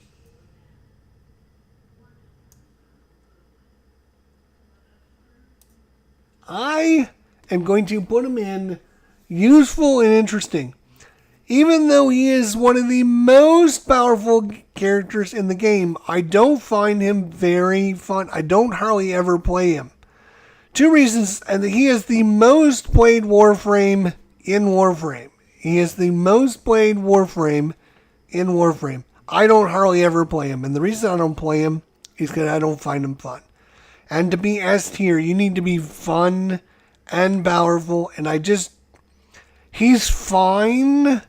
There's nothing wrong with him. He is very powerful. He just makes the game, like his powers, like they don't mesh together. They're kind of all doing their own thing. Like if you reave through enemies and they became your thralls, like that would be a cool dynamic. Like you could have things that work together in his kit, but they all kind of do their own thing. And the thing that he does is he doesn't take damage and enemies don't shoot him and he just doesn't die. He's the poster boy for if you want to play Warframe on easy mode, you play Revenant. And that's fine. There's nothing wrong with that. I just find that a little boring. So, not as much fun as some of the other characters. Because if you don't have any threat against you, you don't have any threat of dying, it just takes some of the excitement out of the game. Right. Okay, looks like Excalibur is next. The poster boy for the game. If you look at all the posters and everything, he's on the poster. He's one of the starter frames. He was my starter frame. He was the character that I first got in the game. And he is, the default space ninja. And even though we've talked about Ash being the space ninja and Loki being the space ninja, he's kind of supposed to be like the default. He's slash dashing around, which is a pretty good power. Actually, does work. Works pretty good. You spend a little energy. It moves you to an area, you do a little bit of damage, and then you're standing there so you can stab them in the face. Radial Blind is, again, it sends out a little wave, enemies become blind for 20 seconds, and, I don't know if you know this or not, when enemies are blind, they can't shoot you. And when they can't shoot you, you're not taking any damage, and when you're not taking any damage, you're not dying, which tends to be a good thing in Warframe. Radial Javelin he sends a wave of javelins out, which can, again, bad power. It's got a good radius. It does a little bit of damage, but it's a little wanky to get the enemies. Again, it kind of shoots the enemies away from you, which is kind of a bad thing in most cases because you want to be able to get next to the enemies, you can kill them with your weapon. And if you're shooting them away, now this photo shows all the enemies dying. Obviously, these are level 1 enemies. Normally, you're not killing every enemy, you're just shooting them away from you, which is kind of anti what you're trying to do in 2025 Warframe. You're trying to get next to the enemies so you can kill them and shoot them in the face. And then his Exalted Blade. I keep saying this, and I don't know how many more times I will probably say it in the game, but it's one of the best powers in the game. You send out a wave of damage. It's a melee wave as you're, choosing your weapon and shooting it down hallways. You're doing a lot of pretty good damage. It's an exalted weapon now, so it's all fully moddable with all of your different mods and abilities. So, and you can even use melee exposure. Actually, we can use our melee influence now with this, which will even make it better because melee influence is the meta right now. And so, yeah, you're just sending out waves of enemies and doing lots of damage. You can dash over to them. Normally, you're not going to have to cast this ability.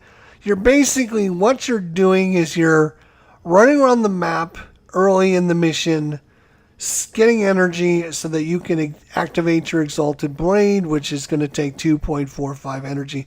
And hopefully what you're doing is getting enough energy from the enemies you kill from this to keep it up for the rest of the map. So, like, there might be a half-hour survival where the first 2 minutes you're running around killing enemies until you get enough energy to turn on your Exalted Blade. Once you turn on your Exalted Blade, you're just meleeing for the last 28 minutes of the mission. So it's pretty much one and done.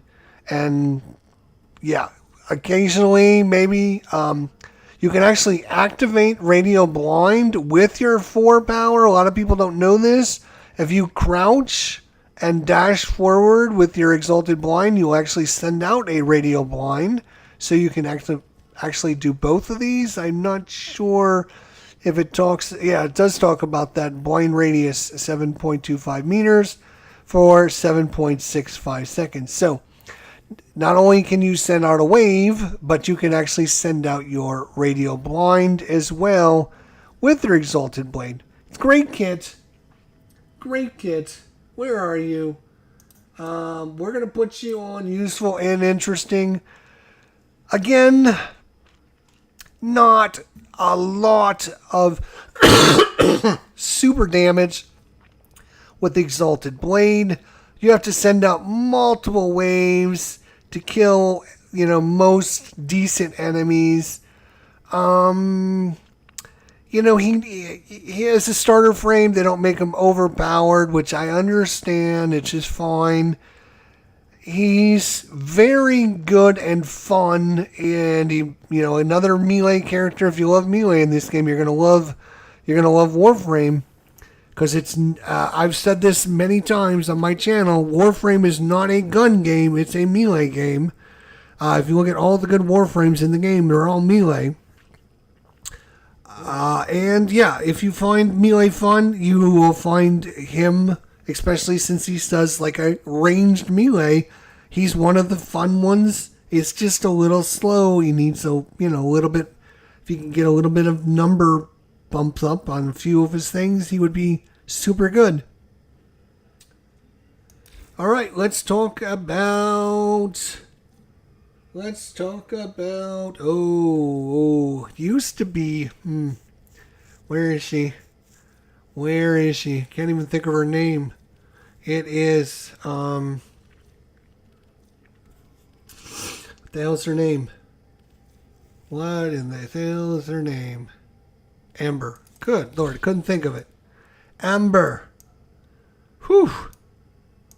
The fire lady. Like, fire heat in this case, fire heat, whatever you want to call it, is kind of one of the good metas in the game right now. So she's come back up.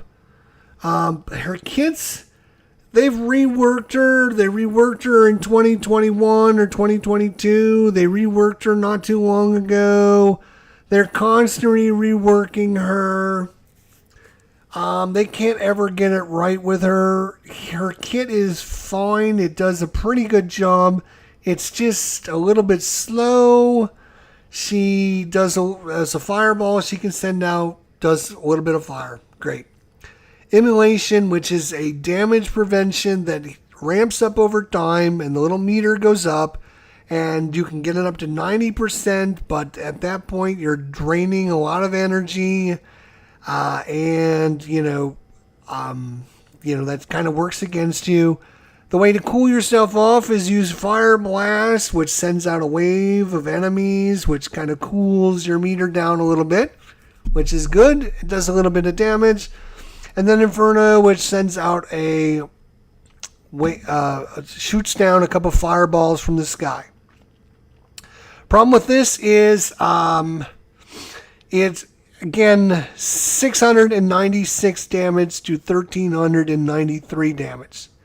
So you can see the damage just isn't there right now. Again, even though they reworked her not too long ago, it can send out multiple different, as you can see on the screen, it can send out multiple different things, but you're not attacking every enemy. It's kind of line of sight based, so you have to be able to see the enemies, which means, sometimes you have enemies right behind a rock that's on the ground that doesn't, you don't get to target. There's multiple different things wrong with this. With that said, it's still good. I'm going to put her on challenging and workable. She was like my most played Warframe when I first started the first couple years in 2018 and 2019. She was my most played Warframe. I got her and Loki at like the same time. I played her. My buddy played Loki. Craig Wickham, my buddy, played Loki. I played Amber, and we would go on missions together, and we played hundreds of hours together. And yeah, I learned how to play her, but that was a completely different one. Then they reworked her because she was terrible in like 2018 or 2020. She was terrible, so I think they reworked her in 2021. And then she was okay again for a little while, and then I think, I quit Warframe. I came back, and she's still kind of reworked again. Seems like every couple years they keep reworking her. They can't ever find the perfect, meta for her to be in. Her damage falls off the higher it goes. I don't think she would go into Steel Path. Let's move on. So I think she's challenging but workable. She's not average. She's above average. All right, let's talk about the mag, another starter frame. And to be honest, the more I play her, the more I love her. The more I literally love this Warframe. I love the outfit that I got for her. And what she does really, really well. She puts out a bubble, and inside the bubble, she shoots the bubble. And all the damage goes into the bubble and just kills everything inside the bubble. And it's super useful and super fun. Then she can polarize, which sends out a wave, depletes enemy shields and armor, and it restores allies' shields. I don't know if I told you this, but having high shields is very good. So she can do this. It takes enemy armor and shields away, adds them to herself and her team, and then she can cast Crush, which immobilizes enemies and does a little bit of damage to them. Polarize, the other thing Polarize does is put little polarized debris on the ground. You see that little glowing thing? And the reason that's important is because her Magnetize will suck in all those little glowing things and even do more damage. And I know I didn't talk about this, but when the little bubble explodes, it does a huge amounts of damage in a good radius. 35 meters. It's going to do, 285 damage. And then her number one power is a drag forward enemies, but I've subsumed that with Blood Altar. So what I do is I Blood Altar an enemy, and then I cast my bubble on them. The reason I do that is because when the enemy that you cast your bubble on dies, it no longer drags in enemies within the range. So as long as enemies are on the Blood Altar, they don't die, and they will continue to drag in enemies the whole time your bubble's alive. So try it out for yourself and see if it works. It works great. She is super good, super powerful, super fun, useful in most content, interesting to play, and Highly recommended. Oh, my boy. Here comes my boy. I knew it was going to be sooner or later we're going to talk about him. And now it's time. Atlas. I love me Atlas so much. I love me Atlas. I've been the biggest Atlas fan for years and years. Yes, I'd even put a Forma on him because you know how rare Forma is. Umbral Forma, that is. You know how rare that is. I put an Umbral Forma on my Atlas Prime because I love him that much and I want him to have more. I would love him to have another Umbral fiber Forma. So yeah, that's how much I love my Atlas.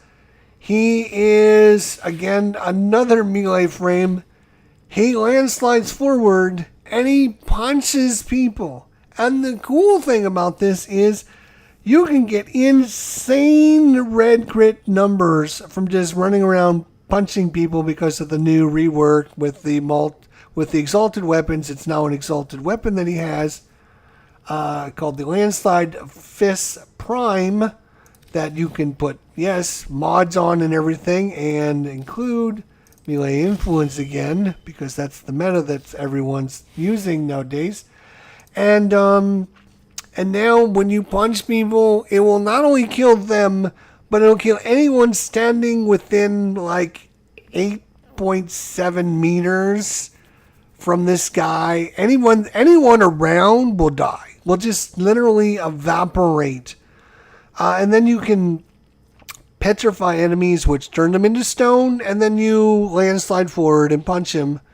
And then once in a while you throw out your numbers. Number 2 is he puts out like a little rock wall, which you should subsume over with Eclipse because you can get damage reduction or you can get a damage increase of 46.5%. So I could do 46.5% extra damage or I can put a little rock wall in front of me. Which would you rather do? I'm just saying. Anywho, you're going to petrify enemies. You're going to turn on your damage increase. And you're going to punch them. And you're going to see red crit numbers go super big. And they're going to keep getting bigger and bigger as your combo counter gets bigger and bigger and bigger. And every once in a while you're going to throw out your rumblers. The only reason you're going to throw out your rumblers is because when the rumblers die, they will drop rumble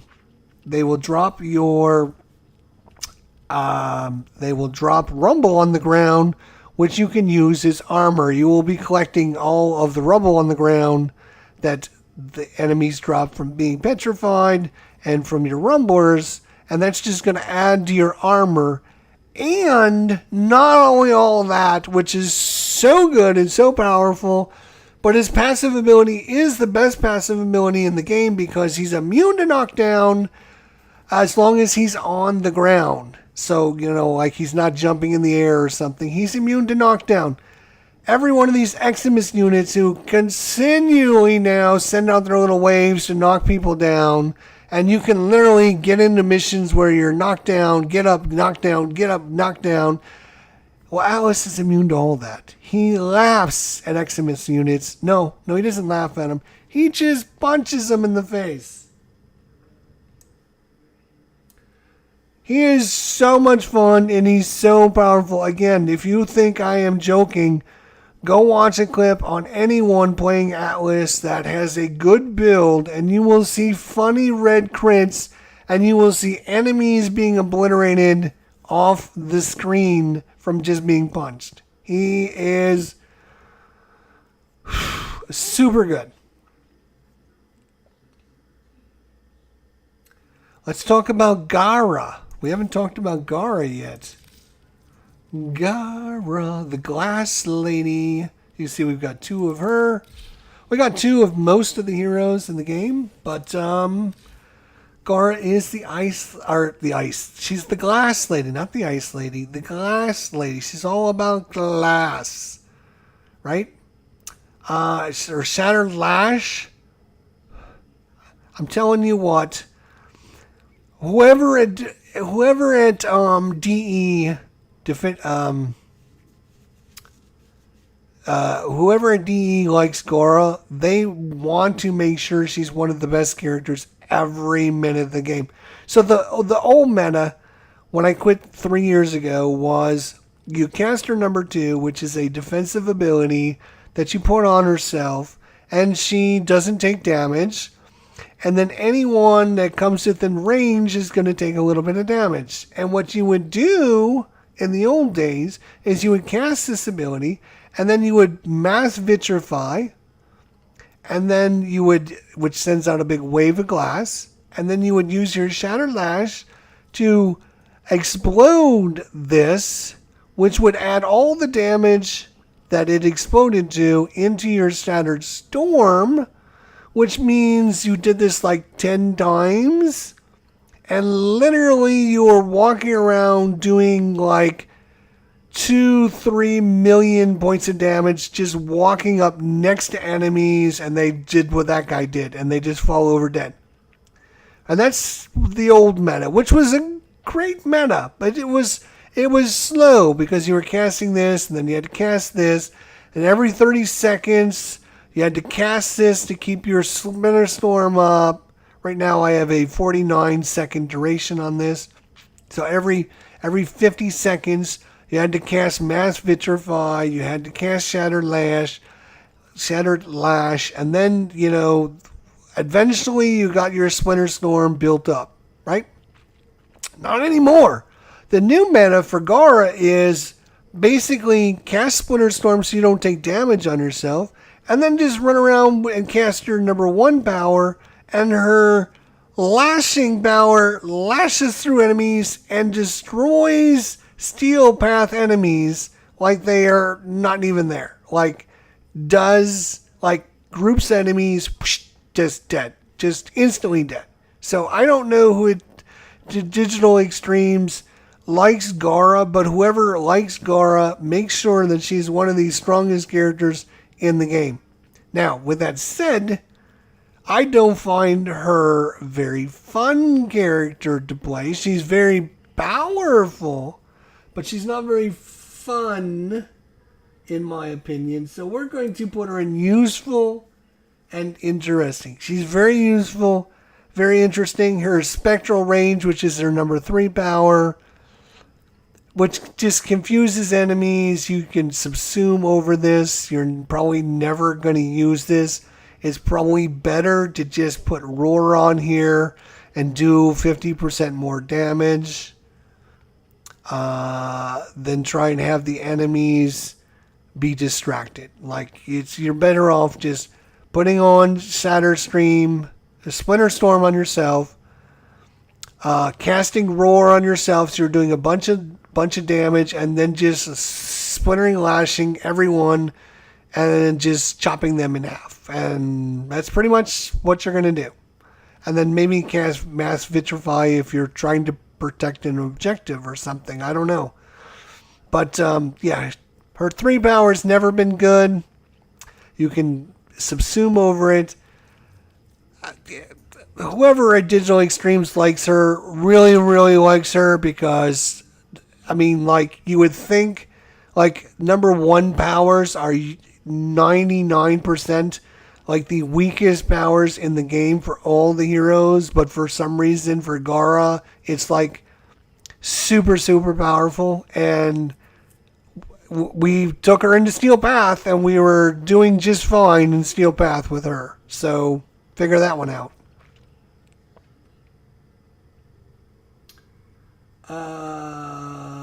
Who the hell is this one? That's not Citrine, is it? No, that's not Citrine. Let's talk Avara. I don't know who that other one is. Avara. Inaros is what I'm talking about.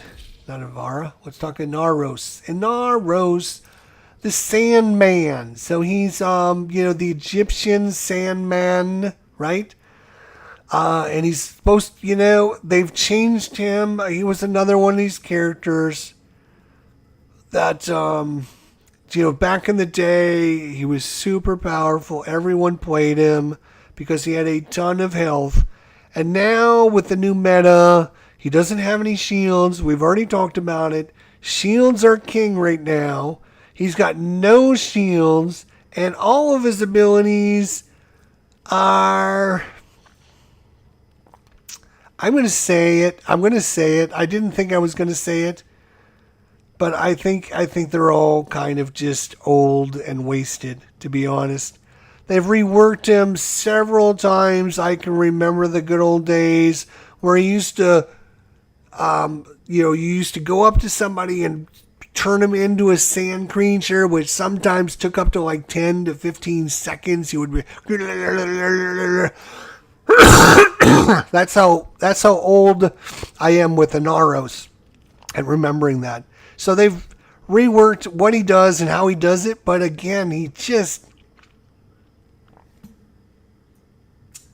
I'm gonna put him in Seen Better Days, because I mean his Scarab Swarm goes out. It's supposed to do a little bit of damage to enemies. It doesn't do that much damage. The one power he does do, he takes half of his health away to give himself armor, which is good, but you're taking away half your health to get armor, which, okay, I mean, it gives him more effective hit points that way, I guess, and you can always get those points back, but you're losing a lot of health. The one thing he does have going for him is he does have a boatload of health if he's built right. I have 7,000 health. 7,000 health by myself. And of course, if you get into a group with other people that are giving you any kind of health boosts or bonuses, you can be up in the 10 to 12,000 health range pretty easy. So while shields are king right now, the other thing that's king is give me 7,000 hit points. So while his powers all suck, like they're all terrible powers, I guess, okay, let's not over exaggerate. They're not terrible. Desecration is okay. Doesn't do a lot of damage. It was his ability that used to give him back health. What he would do is he would cast Scarab Cell, right? And he would give himself a bunch of armor, and then he would cast number 1, and he would suck health off of the enemies to get all the health back from, the health that he lost from this. Which is kind of a good way to do things, but it's just not like good meta anymore, to be honest. You hardly get any health back. There's other better ways to get health in the game. The Sandstorm collects enemies so you can kind of keep them from attacking you, but it costs... it only has a radius of 7.5 meters, so it doesn't do a lot. There's a lot of problems with it. And then Scarab Swarm does 700 damage, which is pittance of how much damage you need to be doing in this game nowadays. Like, it does on the low end of okay damage. It's not okay, it's on the low end of okay damage. So while I said all of his powers suck, they don't all suck. They're just on the low end of what you need to be doing. The one thing he does have, again, is he gets a lot of armor from his Scarab Cell, and he's got a boatload of health, which can keep him alive, and then he can weapons platform do a lot of things. But I'm going to say he's seen better days. He needs a total rework with all of his powers, and I don't mind that he doesn't have, he's got a lot of health and he doesn't have shields. I don't mind that at all. He just, like, desecration, if you're going to get health back, great, just have it do other things besides get you health back. Like, just stagger the enemy to, it blasts the enemy with a wave of curse stand that blinds them and steals. So, I played this the other night and it just seemed like, half the enemies I was going up against are Eximus units, so they just completely ignore this ability, which is fine. It's just like a niche thing to get your health back. There's just better ways to do things, like if you're going to sacrifice health to get armor, like you're just standing there, like just doing it. It's just like it takes, like, as you can see here, it takes like 5 to 10 seconds to do it, because you're just having, as you're doing that, the enemies are coming over and, kicking you in the face. It's just, he's just seen better days. He's just not fun to play. That's another thing. You want this Egyptian mummy god to do something like mummy-like, and he just, doesn't have any mummies. So let's talk about another disappointment, and that is Mr. Chroma. So Chroma here, oh my gosh. Talk about seeing better days. He's got Elemental Ward and he's got Vex Armor. 2 buffs that he gives himself, and that's all he does. And then he shoots gun and kills enemies. If you just like giving, want to play a very easy game where you're just running around shooting enemies and using said gun and pressing 2 and pressing 3 every 70 seconds, because they all last the exact same duration, 70.5 seconds, and this is 70.5 seconds. So if you press 2 and 3 every 70 seconds, you will keep your buffs up forever. And then it's all up to whatever gun you use. For me, that's extremely poor design. His number 1 is Effigy, which is basically he sheds his skin, his dragon skin, and his dragon skin sticks around and does a little bit of damage to other people in the area.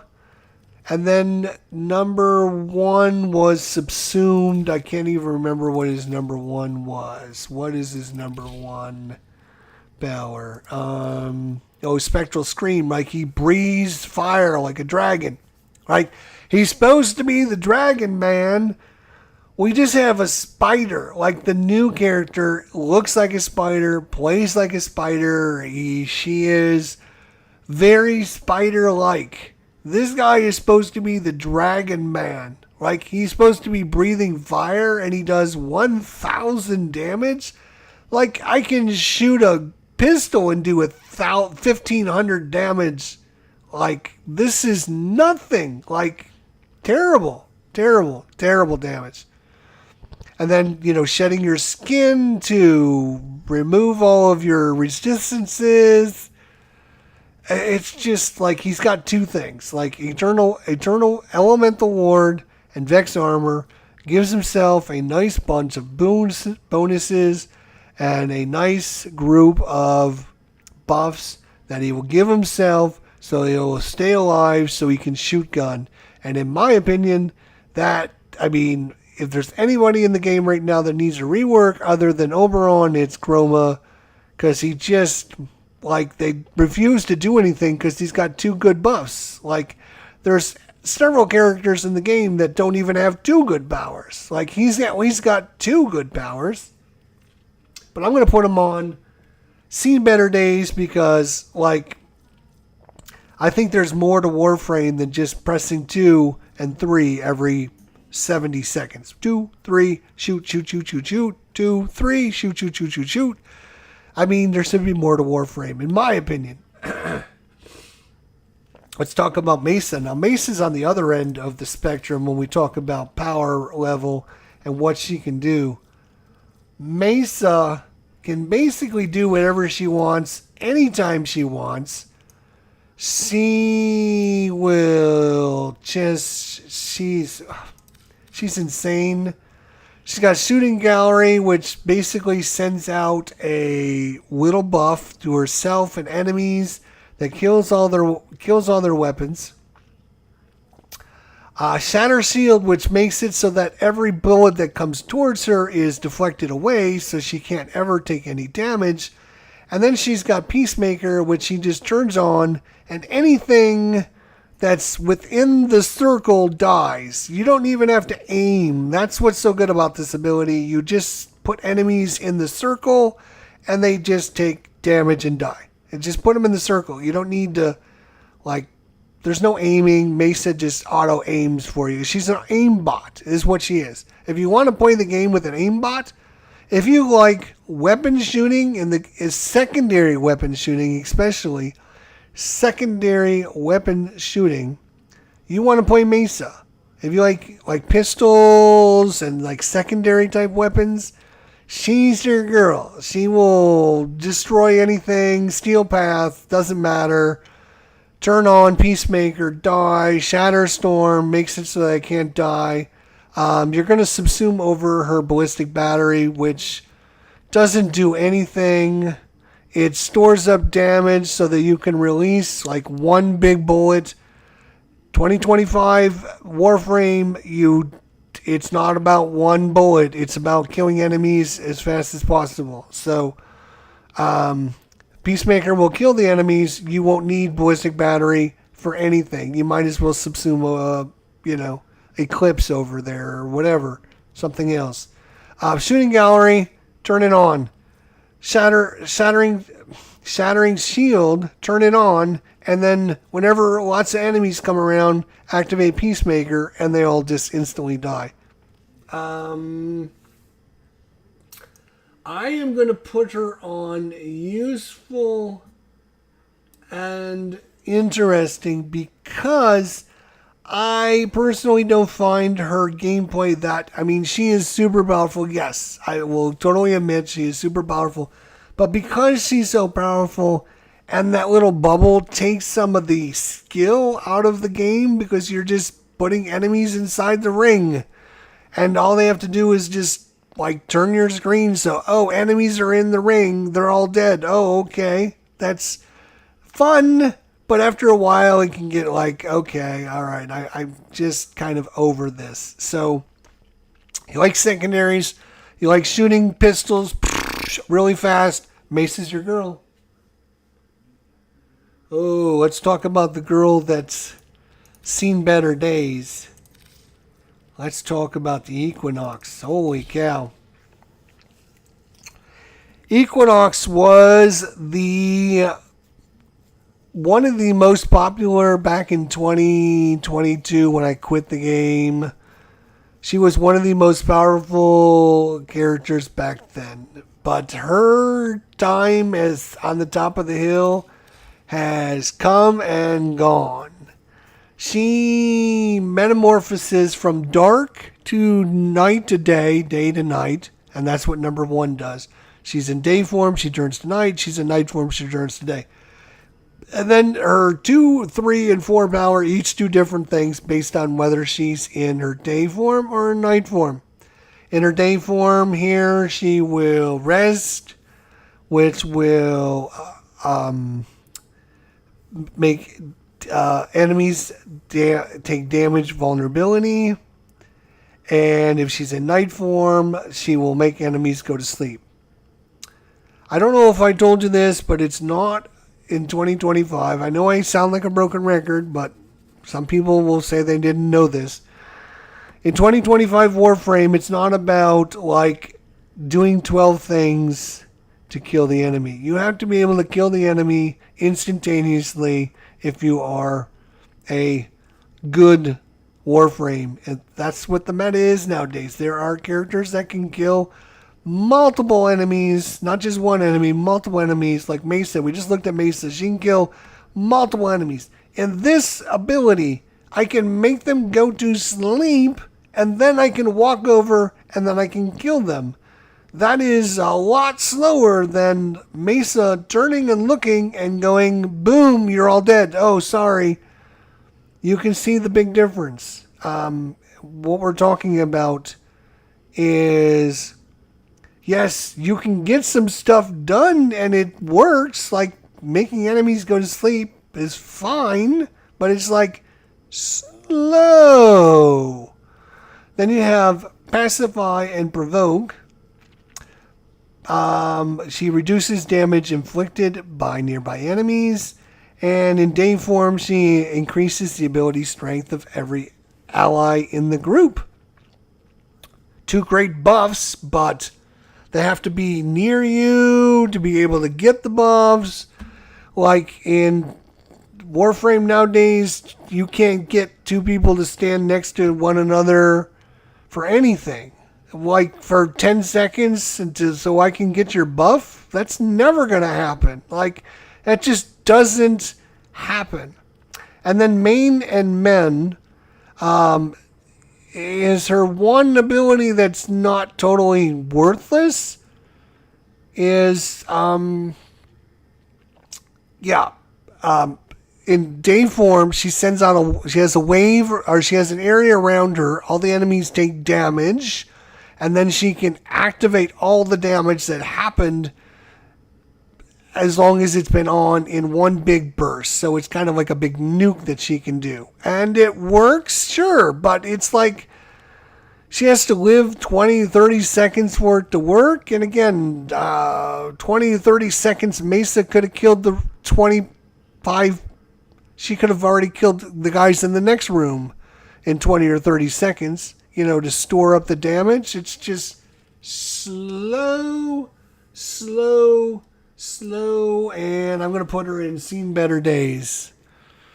She has seen some better days, and some of her, it's just, again, some of these characters haven't been looked at, or they do things fine. It's just the meta in 2025 is, I am going to kill the enemies like I'm Baruch. I can punch enemies, and I can kill 5 at a time.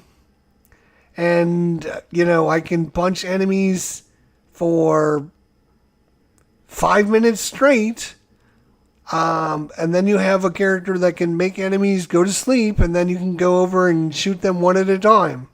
It's just a big difference. They both get the same thing done, but you're taking 5 minutes and I'm taking 10 seconds. So it's the meta is, if you can't do it in 10 seconds, I'll find somebody that can.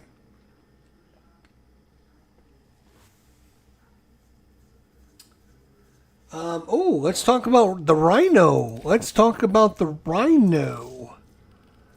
Somebody we haven't talked about yet. Rhino.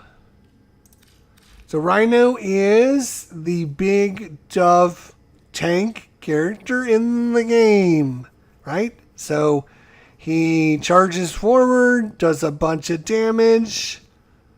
He's got one of the best abilities in the game that you can subsume on every other character in the game, which is his roar ability. It's not the full ability, but as the full ability, he gets 88.5% extra damage. So basically, anytime this is on, he's doing twice as much damage as he normally would. It turns out when you're doing twice as much damage as normal, and you're already doing a ton of damage, that's a good thing. He's got Iron Skin, which is a way for him to gain 5,000 overshields. And Rhino Charge just charges forward and does a little bit of damage. Now, the meta that I was used to was Rhino would charge forward, and that information would store in like it would store up, and then you would activate your Iron Skin with the augment, Ironclad Charge, so every enemy that he hit during his charge would buff up that ability, and so instead of getting, say, 5,000 overshields, he would get 65,000 overshields. And yeah, that's the way I was playing them. And I guess that's not really like the main meta anymore. They don't really do that anymore. And I don't know why, because it still works. Maybe because the overshields aren't as good. I don't know. But anyways, he is, without a doubt, in my opinion, useful and interesting. He's just short. He's just short of being S tier. Like, if I was going to put anyone into S tier from A tier, it would probably be Rhino. He's that close because he's got a great roar ability. He's got a great Iron Skin ability. His Rhino Stomp is kind of crowd control. It's probably subsume over it for something else. Because, like, again, the meta isn't I'm going to put the guys in the air and then I'm going to shoot them all one at a time. It's like I could just charge through those guys and just instantly kill them all. So why won't I just do that? Or better yet, why don't I just roar and then just use my gun and just obliterate everyone with my, my super shotgun or whatever. So Rhino Stomp, again, it's just not part of the meta right now, the way things are designed. And that's fine. It's a good subsume spot. His other three are pretty decent. Again, it's not a bad ability. There's nothing wrong with it. It's just, like, slows down what you're trying to do. Like, the job is to kill people as quickly as possible. That's 2025. Oh, let's talk about the Necros. We have not talked about the Necros yet. Mr. Necros used to be, back in the day, I know you guys don't remember this, but back in the day, where is Necros? There's Necros.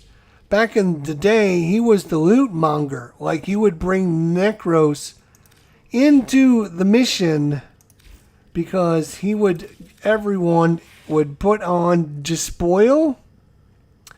And instead of costing energy, it just costs 10 health.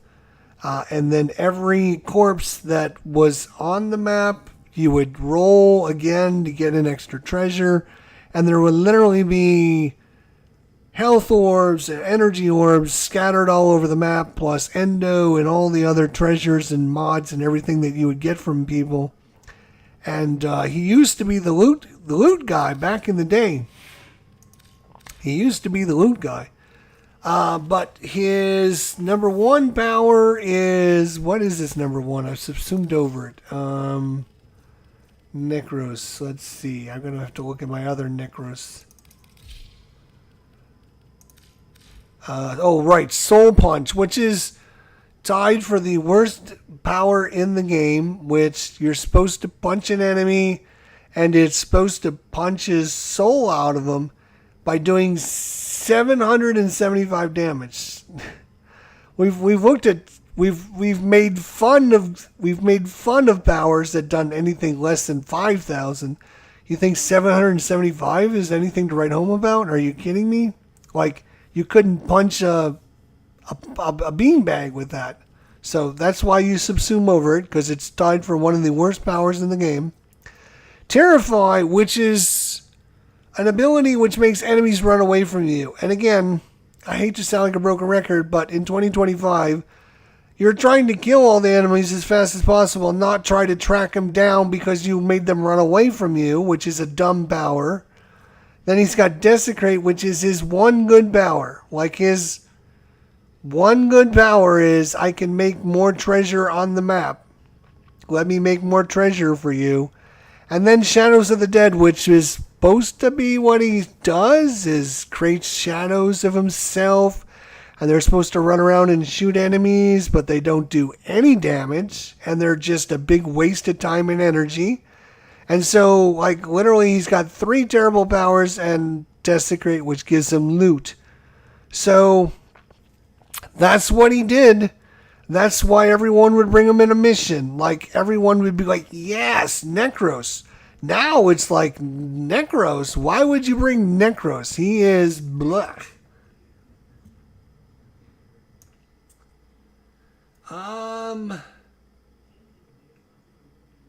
You know what? I'm going to put him in Seen Better Days. I hate to do it, but I'm going to put him in Seen Better Days because He needs a total rework. Yes, he's got the Desecrate. Yes, Shadows of the Dead can do some stuff, but making enemies run around are afraid of you is not what you want to be doing, and soul punching and doing no damage and costing 25 energy. It's not good use. Like it's just not, like his kit doesn't work together. It's just nothing good.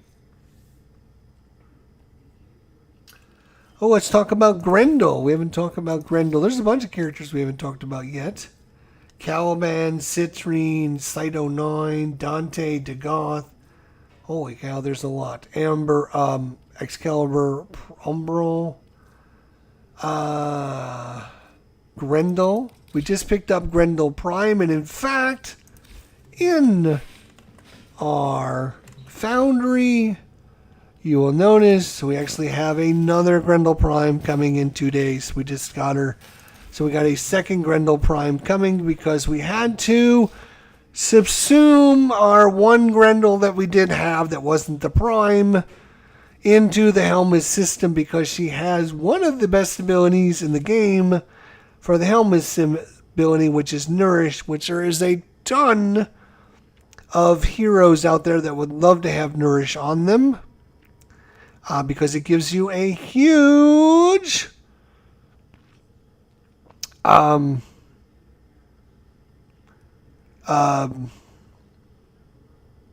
it gives you a huge boost, and it also gives you viral damage on your attacks. Feast, which Grendel uses to suck enemies into her stomach.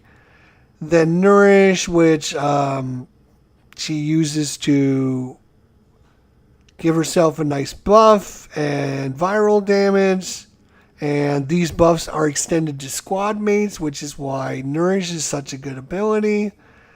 Pulverize, which turns her into a big bowling ball, which used to be the kind of a joke power, but it actually, through working and having it reworked and kind of fine-tuned and adjusted, it's now actually a viable thing you use. And then Regurgitate, which used to be the biggest joke of all, is now actually another good power. So she got some huge buffs, and she's definitely very usable and very useful in missions now. She used to be kind of Grendel and Goss kind of came out at the same time. Everyone played Goss, nobody played Grendel. And now it's kind of the opposite. Everyone's playing Grendel and nobody's playing Goss. And it's funny how 3 years makes a lot of people change their mind on things. She is not as fast and not as fun, in my opinion, as Goss. But she is more powerful and she does much more than he does. So, depending on what you're trying to do in the game, you might find Grendel a better fit for yourself.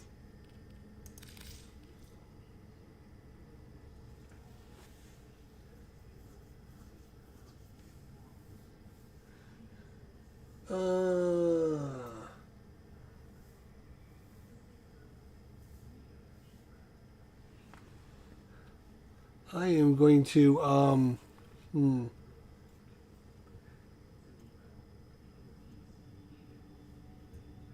lot of these. Oh, Protea. Let's talk about Protea. Yeah. Let's talk.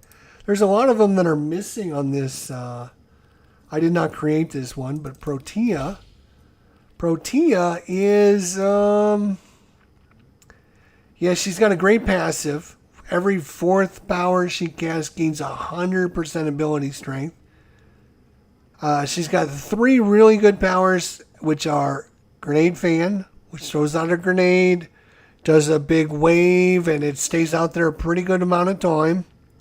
And it does a pretty reasonable amount of damage. Blaze Artillery, which is kind of what her claim to fame is, where she puts it out there, and it's basically a sniper rifle that auto-targets enemies within a huge range.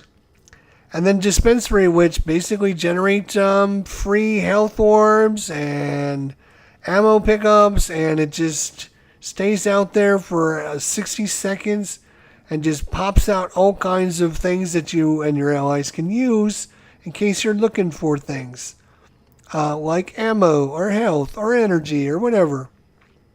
And then her fourth ability is like a rewind time where she activates it and then she activates it again and she basically goes back in time to where she was back when she first activated the power. It's neat ability, but it's very, very, how do I put it? It's very disconcerting because you're trying to remember where you activated it. It can keep you from dying, but then you're in the state you're at when you go back in time. It's probably, in my opinion, her weakest ability, even though it's her fourth ability, and I would subsume over it. It's definitely a neat trick where you can rewind time, but then you have this whole you keep your current state of your character, but you go back to where you were back then. Yeah, I don't. It's a little weird. It's a little weird. Let's just say that.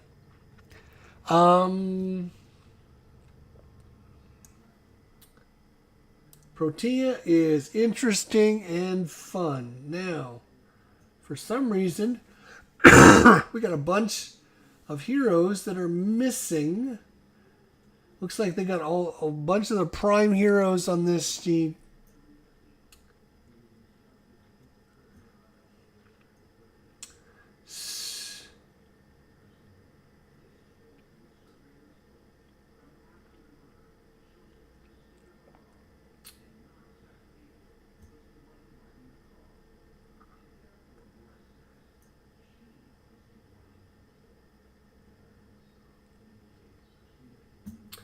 Yeah, I was looking for some of the new characters. I don't see a single new character on here. I see like Mag Prime. So I don't have.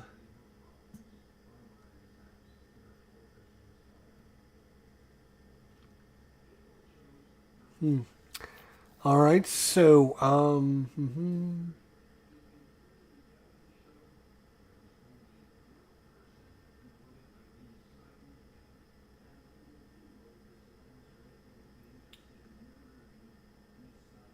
tier list templates. All right. So let's see. Let's take a screenshot of this because I might have to bring up another.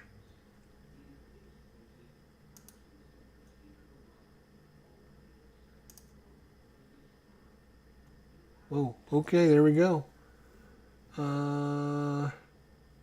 Yep, all right. So that's got everyone.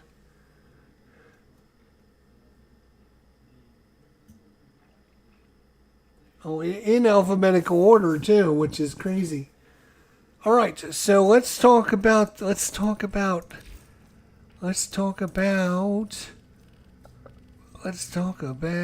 newest Warframe, the brand new Oraxia, the spider. Like, if you want to see the spider, if you want to play like, you ever wanted to play like the Brood Mother, the Zergling Queen, you want to play Oraxia. Like, she watches on the walls and becomes invisible. She kills enemies and then she leaps forward and does like a little spider leap on them, which does a lot of damage. Then she throws out a big web, which is going to, ensnare enemies. I know, crazy, right? And then she sends out this little wave. This is the one I thought, which if it kills an enemy, the enemy turns into like a little spiderling. And then the little spiderlings run around and kill everything as well for you. So not only are you killing things, but your little scuttlers are. And you can have up to 10 of these little scuttlers running around. And then you have where you, yes, look at that. Oh my God, it looks so good. And you are walking around just like a little spider on the spider legs. Like, this is what, when I talked about, excuse me, jeez.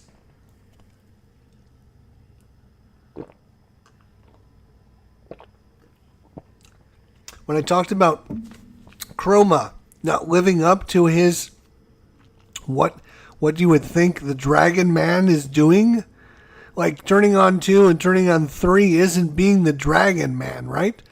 This is being the spider. You are the spider. You feel like you're the spider queen. You're doing spider things. You look like a spider. You're doing spidery things. If you want a dragon, you want to feel like you're doing the dragon thing. Like you're doing dragon-like things. That's why he's in where he's at. And she is going to be I'm going to put her in A+. I'm going to put her in A+.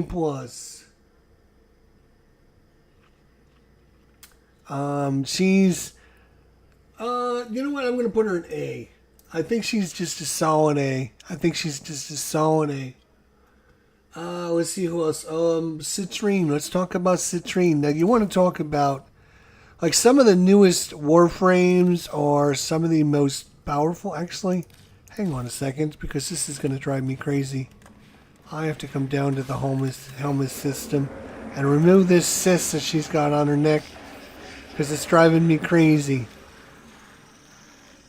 Sorry, I hate to interrupt the show for this, but yes, thank you. Appreciate it. Because if I didn't do it now, I'd forget later. Okay. So, Citrine. Like, some of the newest heroes are some of the best heroes in the game nowadays. Okay. So, she restores 5 health per second to herself and all of her teammates. And then whenever she picks up an health orb, it increases her regeneration by 0.1 for the entire mission, up to a maximum of 25. So, she's going to be giving health to everyone on her team, like 10, 15, 20 health per second. Fractured Blast, she slashes out an enemy, does a slash proc, which used to be like the king used to be slash.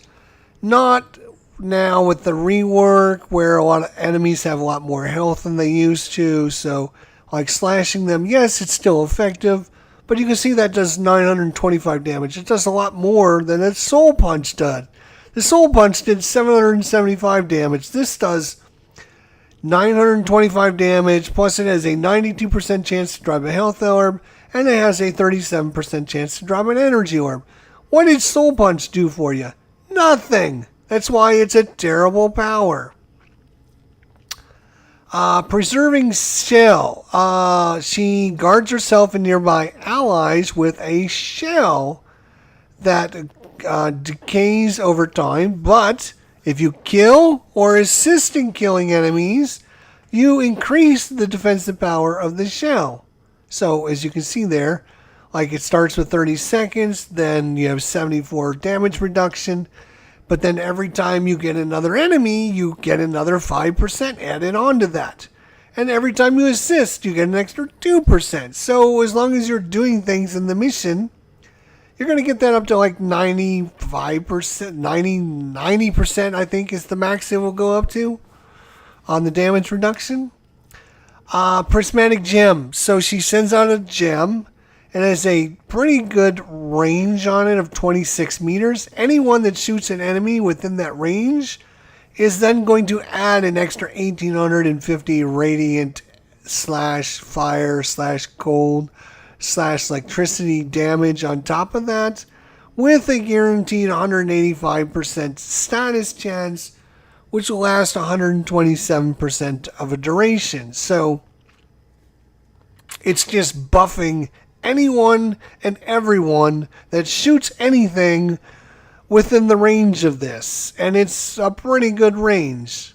And it lasts 38 seconds. Pretty good. So you're going to be casting these out there. And then her last ability is Crystallize, where she sends out a wave. It has a crystals growing out of enemies. The enemies kind of have all these deformities.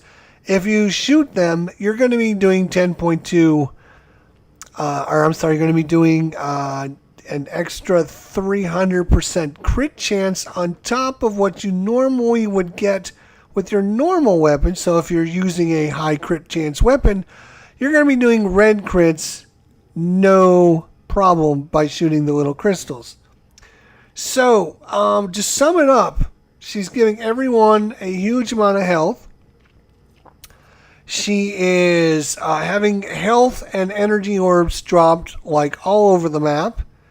She's protecting everyone with damage reduction as long as they're killing enemies. And I don't know if you know this or not, but killing enemies is part of the game.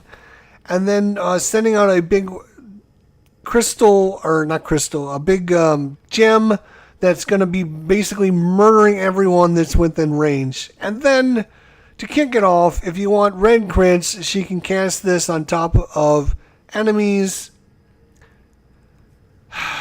She's insane.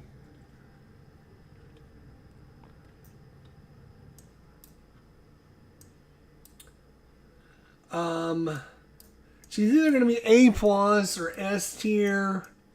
I'm going to put her down in A plus because she just, for me, part of the game is doing a lot of damage, and doing that, she just doesn't, except for Crystallize, she doesn't do a lot of damage. She does a lot of support, which is great, which is awesome. But for me, part of the fun, and I'm rating these heroes on not only how powerful, but how fun they are. Part of the fun of the game is, like, feeling like you're doing a lot. Yes, you can get red crits when you crystallize, but I don't find myself casting that often. I'm more casting this out and casting this out, and then just, shooting my weapon every once in a while. And once in a while, I'll send this out. But I don't like how the crystals look on the enemies. Kind of a little, I don't know. It's just a me issue, I guess. But I just don't like the look of them. They look kind of nasty, and so I just don't find myself using it that much. I like Banshee. Like Banshee's power will just like highlight a portion of them. That's fine, but this power like grows crystals out of them, and it looks kind of nasty, and I just don't like it. I know it's weird. It's just me. What can I say? It's just me. All right. Go ahead. Let's see what we have not seen Site 09. Let's talk about Site 09. Site 09 is your sniper. If you want to be a sniper in Warframe, look at him. He's the sniper man. He's got a huge sniper rifle called the Neutralizer. And if you like shooting people in the head and doing lots of red grits, he's your sniper man. Like, that's what he does. He evades to turn invisible, which is, again, the best power in the game is invisibility. They can't shoot you. They can't hit you. You can't die. It's just the best power in the game. Then you neutralize them by shooting them in the head because you're invisible. And then as long as you're invisible, you can keep your invisibility by shooting enemies in the weak spot. Oh, and to help you pick out enemy weak spots, you have this little antenna which will literally let you shoot through walls. That's right, you can shoot through walls. It shows you, it highlights the enemy weak spots. You can shoot through infinity.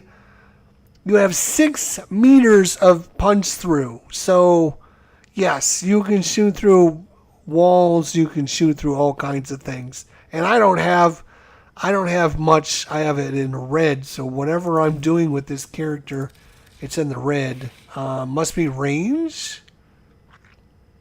I have a huge duration. I don't have much range, and I got a lot of strength. So, probably, based on the range, that's probably what that is. Is your punch through, maybe? And then, yeah, we haven't talked about this. Another crazy ability, resupply.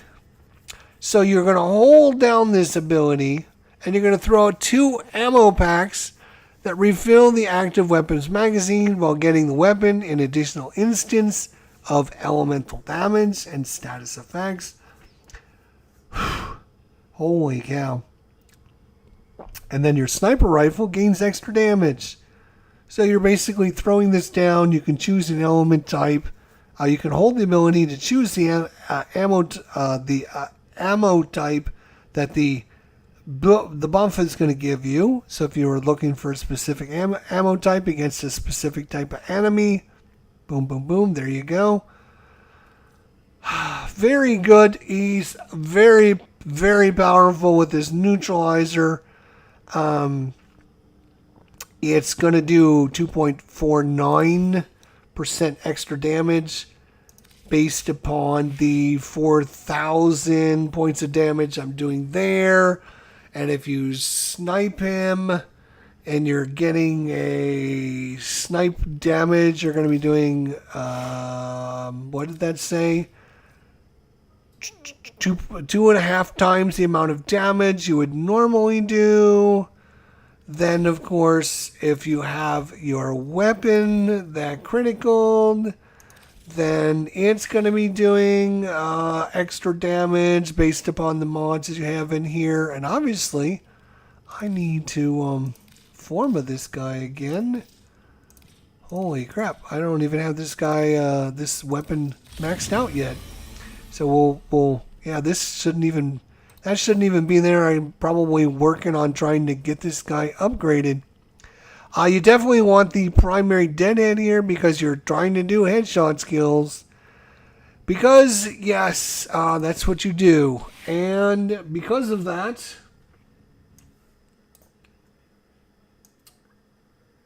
he's going to be an A+ as well. I mean, he's got the invisibility, which is great. Evade, whatever you want to call it. And then he's shooting enemies. Yeah, it does a lot of damage. So, yeah. So he's definitely an A+. I can even see him put him in the S, but I mean, it is, you do need headshots. You do need to hit, and I call them headshots, but in his case, they're not headshots. They're weak points. Every enemy is going to have a weak point on him. That doesn't necessarily mean it's a headshot. It's going to be a weak point. You're looking for the weak point. So, anyways, yeah, he's your sniper man if you're looking for a sniper. Let's talk about Dagoth, and one of the heroes, probably my least favorite of the new heroes. First of all, she's got this weird outfit, which I'm not a big fan of. It's almost like she's like a Roman slave or something. I don't know what that got. And then this whole big, like, she doesn't have a face, she doesn't have a head, she doesn't have anything going on. I'm not a big fan of the look, which, yes, that's part of the game, is enjoying what you're doing. Ability-wise, there's a 35% chance that energy or health orb will be 300% more effective. So, like, every time she picks up an energy orb or a health orb, there's a chance, a 35% chance, so 1 in 3, basically. It's going to be 300%. So she's going to have a ton of health and a ton of energy. Then she does her word sights with spin around her. Then they seek out enemies and do viral damage with a guaranteed status effect on enemies. She then casts Doom on enemies, which is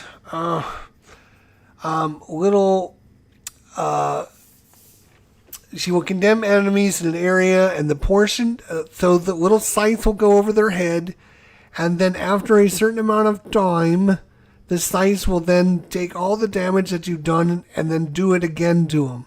If you've already killed the enemy, then the scythe just automatically just finishes them. So it's a weird power to go with a weird character, to be honest. Grave Spirit, she supercharges her weapon with extra crit damage, and she gets out of being dead. If she dies during this power, she has like a 15-second invulnerability time where she comes back to life instantaneously. And then last but not least, she casts these huge horses and cavalry which go forward, and they do 53,700 damage. So, we're talking about, the amount of damage different powers do. Like, we're making fun of ones that are like under 2,000 or 3,000. This is doing 53,000 points of damage, which is a lot of damage. I don't know if I mentioned this. Plus, it does viral damage. Plus, it strips all of the doomed enemies that are that have doom on them. It just strips all their defenses.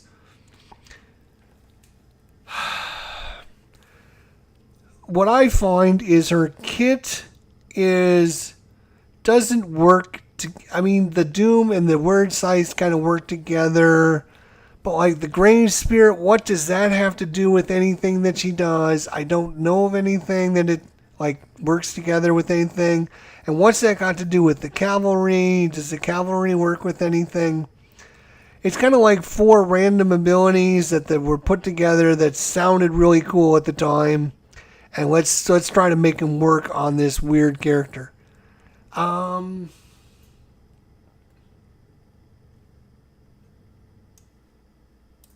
going to say, yes, she's usable. I've seen builds with the cavalry, and then I've seen builds with the doom and the word sights. And of course, just having a big buff is never a bad problem. Any character would love to have a big buff and a get out of, jail card, so I don't die. And anytime I have this ability on, I just never die. That's never a bad thing. Yeah, while these two work together, what they got to do with the cavalry, what she's got, I'm sure she's got some way to do with the cavalry. Does she look like she's some kind of a cavalry person? She doesn't look like a cavalry person to me. Her outfit looks horrible. Her Warframe looks horrible. Yes, she's got this little horse thing on her side, but does that mean she's part of the cavalry? That's kind of dumb. I don't like what they did with her at all. At all. B-, and I would probably put her in C territory if I was smart. Now, we go from her to one of the other new heroes, and we'll talk about Dante. Dante's another new hero, and his abilities are his passive, which is he's basically the wizard. Look at him. He looks like a wizard. He plays the act of a wizard, like he's casting wizard spells, and he's got a wizard book, and he casts spells from his book. So his Nicarta, which scans targets, recorded information in your codex. Nicarta is his spell book that he uses, and it does a lot of damage, and he just throws it out there, and it does a lot of damage. And his number 1 is Light Verse, and it gives himself and all of his allies Overguard and increases their health. And it also activates one of his final verses for his book. You can see on the right-hand side of his screen, he's got a book that's open, and you're going to cast an ability, and it's going to go on the left-hand side, and you're going to cast an ability, and it's going to go on the right-hand side.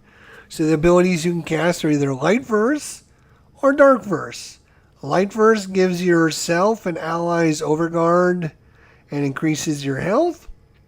And Dark Verse draws blood from nearby enemies and slashes enemies with the big, damaging attack. And based on whether you activate your number 2 ability or your number 3 ability, or if you activate 3 and then 3, or 2 and then 2, or 2 and then 3, based upon what your final verse is, which ones you put into your book, you're going to get a bonus on when you cast your number 4. So to cast your number 4, you need to cast your number 2 or your number 3 at least twice, so that you have 2 pages in your book.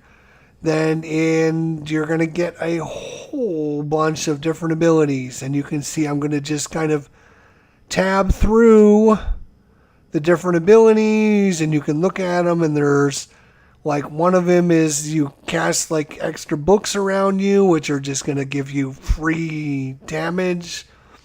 I'm not even an expert at what all the different ones do, to be honest. I find I did 2-2 and then I did 3-3, and those were the two that I actually ended up using. So this one, he's got little birds that fly around. This one gives him even bigger buff and health increase to all of his allies, and this one gives him damage over time against his enemies, and this one gives him extra books to cast his spells, and then this one gives him extra birds to fly around and do a bunch of damage to the enemies. So depending on what you want to do, you can either cast 3 then 2, or 2 then 3, or 2 then 2, or 3 then 3. Those are your choices, and based on those 4 choices, you're going to get one of 4 different things when you cast his number 4. And doesn't matter, because his number 1, you're casting Magic Missile, basically Magic Missile, as much as you want, and it does, a boatload of damage. And then you're giving yourself and all your allies somewhere in the neighborhood of 20 to 30,000 overshields.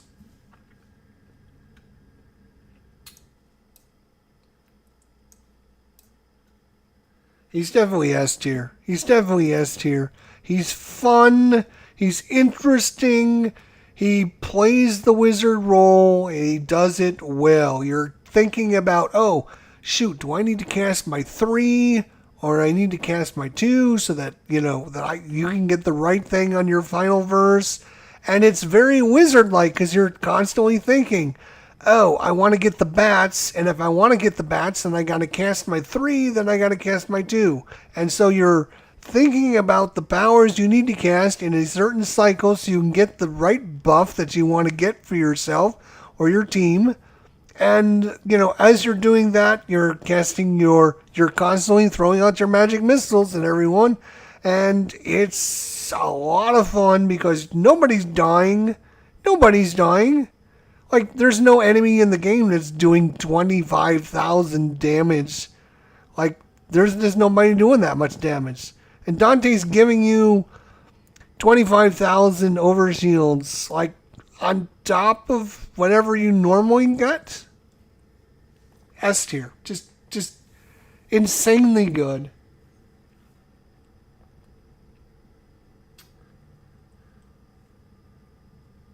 I'm just looking for ones that we missed. Geyer. Let's talk about the Geyer. She is the electric woman. The electric woman, Geyer. G, A, B, C, D, F, G, Geyer. There she is. Geyer. And she doesn't have a prime yet. So her passive is, she does 10% chance to deal crit damage for each electrical status that affects the enemy. So she's all about electricity. Our arc spear, she throws out a big ball, and it has a big, kind of like frost bubble, but it's an electric bubble, and any enemy inside taking 3,100 electricity damage. Electricity. That's what she does.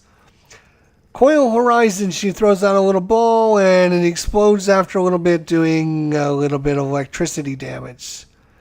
Kind of a weak power, to be honest. I mean, you're throwing out a big sphere. Cool. This, like rolling a ball on the ground and hoping it goes to the right area, you can kind of control where it goes if you want to waste time doing that. Doesn't make sense to me.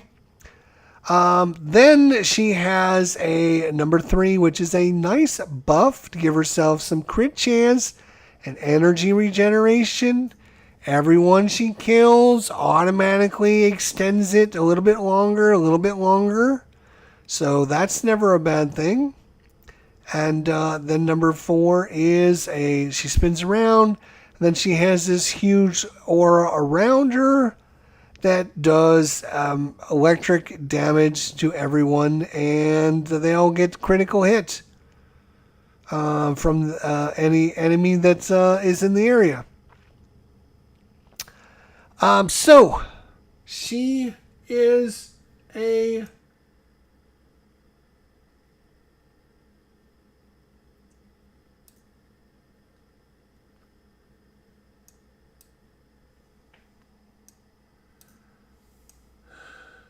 I'm going to say she's a B.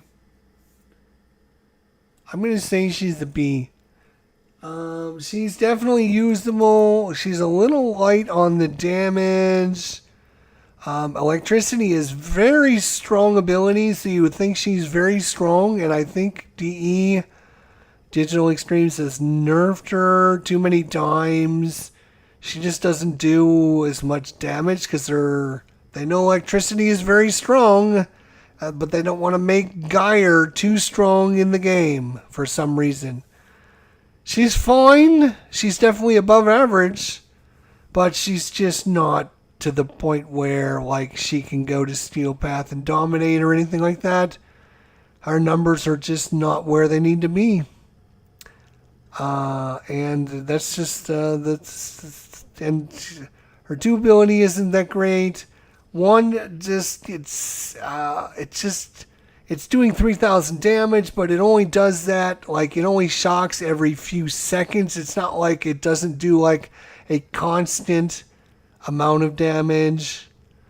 And it only does 387 damage. Right. It's the initial, when you initially throw it, it does 3,000 damage. But then anyone else that goes into the area, it only does 387 damage. So you can see it's kind of a weak ability compared to some of the other ones out there. Now, it does last like 15 seconds, so you got this nice, huge bubble, and you can put it down in an area, and enemies that come into that area, they're going to take, 400 damage, which is nothing to, it's better than nothing. So it's, I think her numbers need to be much better. And, need to do a little bit more than what they're doing, to be honest. But that is Geyer. We've been going at this 3.5 hours already, and we're not even close to done. We have probably another 10 Warframes, I would guess. Let me see. Who else do we need to talk about? We need to talk about, oh my gosh, the only Warframe that I currently do not have in the game. Yes, I know I said I have them all, but that's a lie because I don't. I have specifically not bought this hero on principle alone. Comey is like the gambler lady who, so like what she does is, here. So every 60 seconds she gets a new requirement to try and fulfill. And if she can fulfill those, she gets a special bonus. But she's kind of your gambler mechanism in this game, where every time she does something, she rolls 5 six-sided dice, and based upon the number she rolls, then she gets a bonus to, bonus or penalty to, like, the outcome of what the ability is. So, her first ability, she sends out these little lines of damage of different elements, and enemies that touch these are going to take damage, but the damage is super weak. Our number 2 is where she gets a doctrine, which is the mechanism in that extra area. And you get a doctrine which gives you a bonus that may or may not even come into play. Like sometimes you'll get something cool like,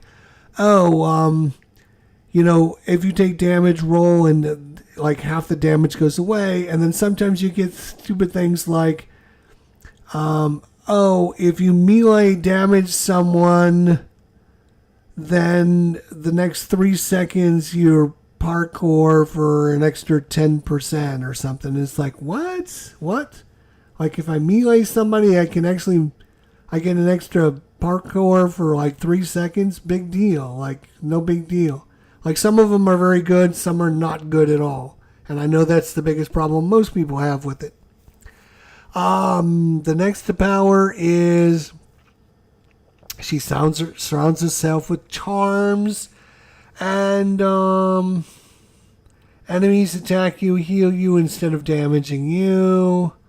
But of course, it's based upon the number you roll. You can see over there in the right-hand corner, she's got 5 six-sided dice that she rolls, and then she gets a number. And then based upon the number, that's the number of charms she's going to get. And then last but not least, she has like these little puppet strings that come down, and so she crowd controls a bunch of enemies. And then they each take a status effect for every number she rolled in the dice. And then her whole gimmick is she rolls 3 6s on the 5 dice she rolls. If she rolls at least 3 6s, she gets like a bonus to whatever the ability is. And so it's all like luck based, and you find yourself not caring whatsoever about any of her and her powers whatsoever. I'm going to put her in C. I'm sure she could probably do some stuff, but it's all wanky and gimmicky, and I don't like characters like that, and I don't find them fun. So if I'm not having fun, I'm not going to play the character. So I'm never going to play her. That's why she's the only character I don't currently own, and I might never get, because I have zero desire to play her. When I came back to Warframe, there was 10 characters that I didn't have, plus about eight primes that I didn't have, and I got every single one of them and all the primes except for her. So she's not interesting at all, and I don't find her gimmicky. Get a decree, do special missions. Like your missions might be like, get 12 slide attack kills, and if you do that, then you get a decree. And okay, so it kind of forces you into. She's not good for short missions. She might be better for longer missions because the decrees last forever. Some of the decrees, will stack on top of one another, so you might get like 3 different melee ones, so then when you're doing melee attacks. But sometimes you get like ones that don't sync up together, and I know when we do that mode, the Domarai or whatever that land is over there, it's like half the time I could care less about the decrees I get, and I find the same thing with her. I just don't care. Like, if you're going to give me a bonus, Don't make me roll to try and find out what I'm doing. Next up, let's see. Oh, Jade. We have not talked about Jade. Let's talk about Jade. Like, Jade was very controversial because she came with a... how do I put it very nicely? She came with a mission that was very kind of... How do I want to put it? It's kind of strange how I want to talk about this. She came with, she got pregnant, and so she lost her baby and died. And Stalker, which, spoiler alert, I'm giving you all this information so you can you can see why I don't know how to explain what I want to say here. So it's very controversial. It even tells you when you go to start the mission that it talks about problems with birth and death, and some people might find this very offensive. I didn't find it offensive, but I find it very disturbing that they would include something like this in the game because it didn't need to be. And the thing with Jade is, if you look at Jade, she's got like this big stomach thing that she, like if you let's see if we can, there it is. So there you go, there. So it's like they're not hiding it at all, which is okay. That's fine. They added it to the game and they're not embarrassed, but I guess I'm embarrassed for them. But that's neither here nor there. That's a side, my side quibble about the Jade character. Besides that, Jade is very, very good and very, very powerful. She does this hover flying around, which is, it's not like Hydron. It's not like Hydron's flying, and it's not like Tatiana's flying. It's kind of a combination of the two. It's more of a hover that she can use to fly around with, because she's always like kind of the same height above the ground. So I don't think I can't remember if she can adjust that, or maybe she can. I don't recall that, but you can see like her stomach. Like, I understand they added that in there because I don't know what's going on with her and Stalker, but the Warframe, I don't understand because the Warframe died. He takes the baby, and then you're basically playing Stalker with the baby on a mission. And yeah, it was some crazy. If you haven't played the Jade mission, I would definitely think twice about it. I played the Jade mission. I got a lot to say about it, I guess. She has these eyes, which are these glowing eyes that go around her, and it lights up the area, which is kind of nice because you're walking around all the dark areas. It does actually light up the area just like you see it there. For whatever reason, none of the other powers in the game actually light up things, but for this power it does. Secret Seminary of Mercy. So she's got 3 different songs that she kind of like hums out. Whoa! And it's kind of over. And they're all very, very big, huge buffs. And they're all very, very good. And you're basically going to activate your power of 7, which is going to give you a strength boost, and then you're going to activate your Deathbringer, which is going to give you 139% damage increase, but that's going to be increased by an additional 35% because of the power of 7. So you're going to be doing that over and over and over again and just giving yourself a huge buff. Nobody ever uses the shield one. Because, you're getting shields from other sources and everything, and it's just not worth your time. And then Light's Judgment is basically her throwing So you see, let's see, she's throwing something in this one down on the ground, and then this one she's throwing something down on the ground. And that's basically what she does. She throws things down on the ground. She's a big litter bug. She throws things down on the ground. She throws things down on the ground. She turns on the lights, and then she flies around the area that she threw things down on the ground to kill all the enemies in that area. That's pretty much sums it up. And she does it really, really well.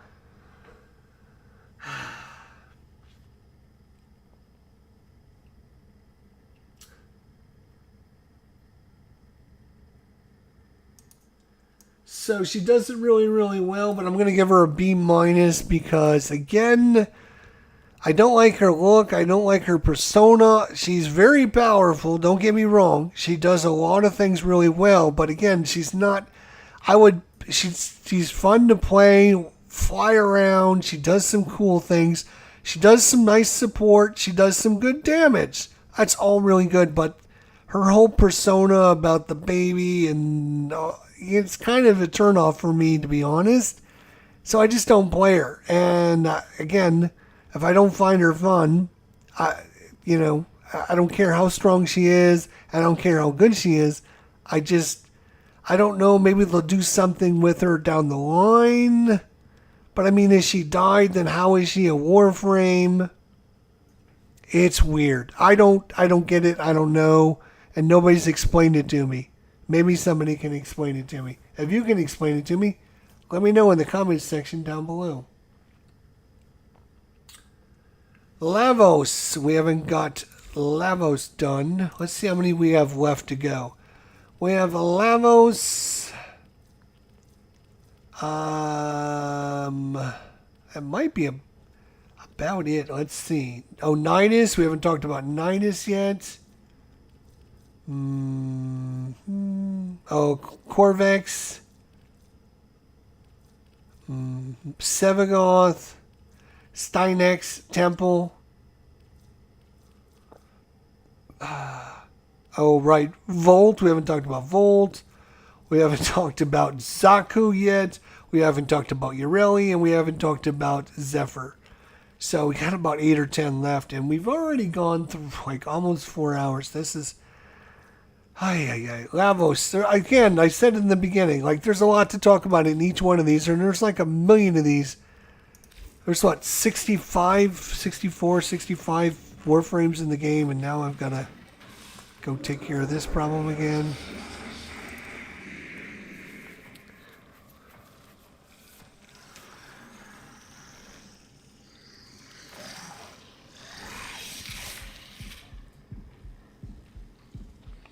And I don't know why all the Warframes now have that residual on the side of their neck. Anyways. Lavos. So Lavos' claim to fame is he is the only Warframe in the game that doesn't use energy. In fact, he uses time. Time. Every one of his powers is on a cooldown. So you can see this one here has got a cooldown of 8 seconds. This one here is a cooldown of 5 seconds. This one's going to cool down to 10 seconds. And this has got a cooldown of 30 seconds. So this one will send out a lash. His whole claim to fame is he's all about the elements. And every one of his powers does something with a different element. So this one here does something with toxin. This one does something with cold. This one does something with electricity. And this one does something with heat. Then you use those to combine them together to get the different elements that will work on the different enemies that you are fighting. So, corrosive damage or, magnetic damage or radiation damage or whatever combination you're trying to do by casting your heat and then casting your cold, or casting your electricity and then casting your heat, or casting your toxin and then casting your viral, this one here sends out a little, like a double whip, like a little whoosh, This one is slides forward, leaving behind a bunch of vials that do cold damage. This one here sends out a little probe that has electric damage and every enemy that's around it. And this one sends out a wave of different probes that do a bunch of heat damage. So, yeah, you want to be the elemental guy. This is the guy to be. You want to have heat and electricity and fire and cold and do all those fun combinations. Again, if you don't want to worry about energy and all you want to do is worry about cooldowns, then this is the guy for you, because that's what he does. He doesn't have any energy economy. He doesn't need to pick up energy orbs. He can care less about energy orbs. What he cares about is time and timing all of his abilities. And I've seen players that are really good at Lavos, and they can get a lot done.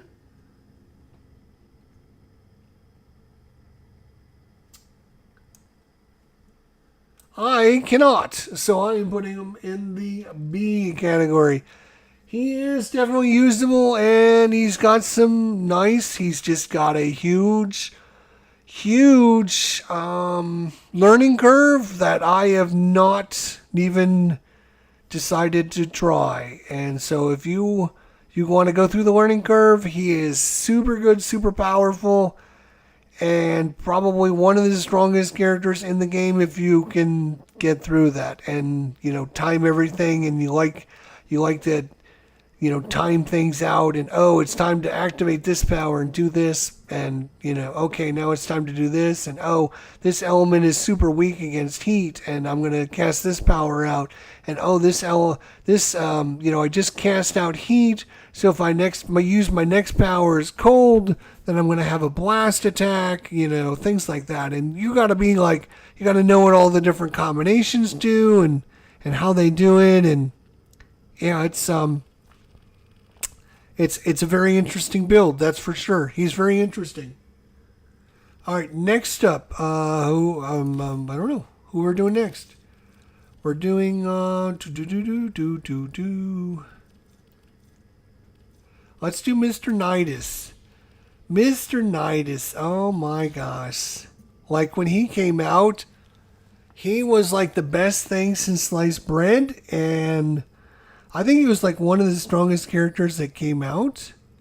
But, this is like a long time ago. This is 2016, 2017, 2018. Like when he came out, he was very strong, and everyone played him, and his little larva that shoots out in all of his little waves and sucks enemies over, and then you turbulence into it, and they all take a bunch of damage, which then energizes your stacks of mutation so that you can cast your Ravenous, which is going to then send out little maggots and go eat all the little enemies. And then your parasitic link, which you can then hook up to enemies so they take all the damage instead of, not all the damage, but a bunch of the damage instead of you, which keeps you alive. And then, it used to be back in the day that if you had like 10 stacks, you couldn't die because you could just revive yourself if you had 10 stacks. I don't think that's a thing anymore. So he has seen rework. He's tried new things. Like I remember back in the day, it used to be 100 stacks you would get up to, but now it's like this used to be like 5 stacks, like 1 for every enemy, and then this used to be like 1 for every enemy, and then you'd like get up to 100 stacks, and like if you had 100 stacks you couldn't die. You just like lost 100 stacks and then went back to, like if you had 120 stacks, then you would just go down to 20 stacks, you'd revive yourself and just start again. And so you were like invincible. He was like the original invincible character back in the day, especially with your parasitic link. But he's seen the meta change, and his numbers aren't the way they are. Like doing like doing 165 damage? Like, that's pittance. Like, nobody dies to that. Like, level 2 guys aren't even going to die to that. Like, that's just not anymore. Like, with the amount of health enemies have, it's just, he needs not a rework. He's got a good kit. What he needs is some love and adjustments so he becomes viable again. Like, his larva used to be the best thing, but now there's all kinds of powers that suck enemies in together, and now it's not even that good anymore. It's like a radius of 28, but it says 28, but that's a blatant lie, because it's all based upon like line of sight to the enemy that you have to cast this on an enemy, which is the first problem with it, right? So you have to cast it on an enemy, and then it's going to suck every enemy over, but it has to send little links out, so it has to be able to get to those enemies. So if there's walls in the way, or boxes, or crates, or anything like that, it doesn't suck those enemies over. It's very inconsistent. And then Turbulence used to like send out this wave, and like it used to be like I have a length of 38 meters on here, but I have how much range do I have on here? I have 235% range, like more than double what it comes with by base. Like more than double than it comes by base. So like this movie that they're showing you is a lie. It doesn't, like, mine goes 38 meters, which is not even as long as what they're showing you in the clip there. Like this one right there is like, that's like 50 meters long. And that's the way it used to be. It used to be a super long, but no, not anymore. It's like default range is like 20 meters, and you got to put like a boatload of range. No, it might even be less than that. Let's find out, because it's overextended.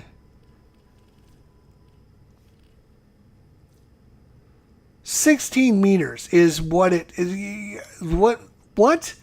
Like they're showing you it's like 40 to 60 meters long. And so this video is a lie.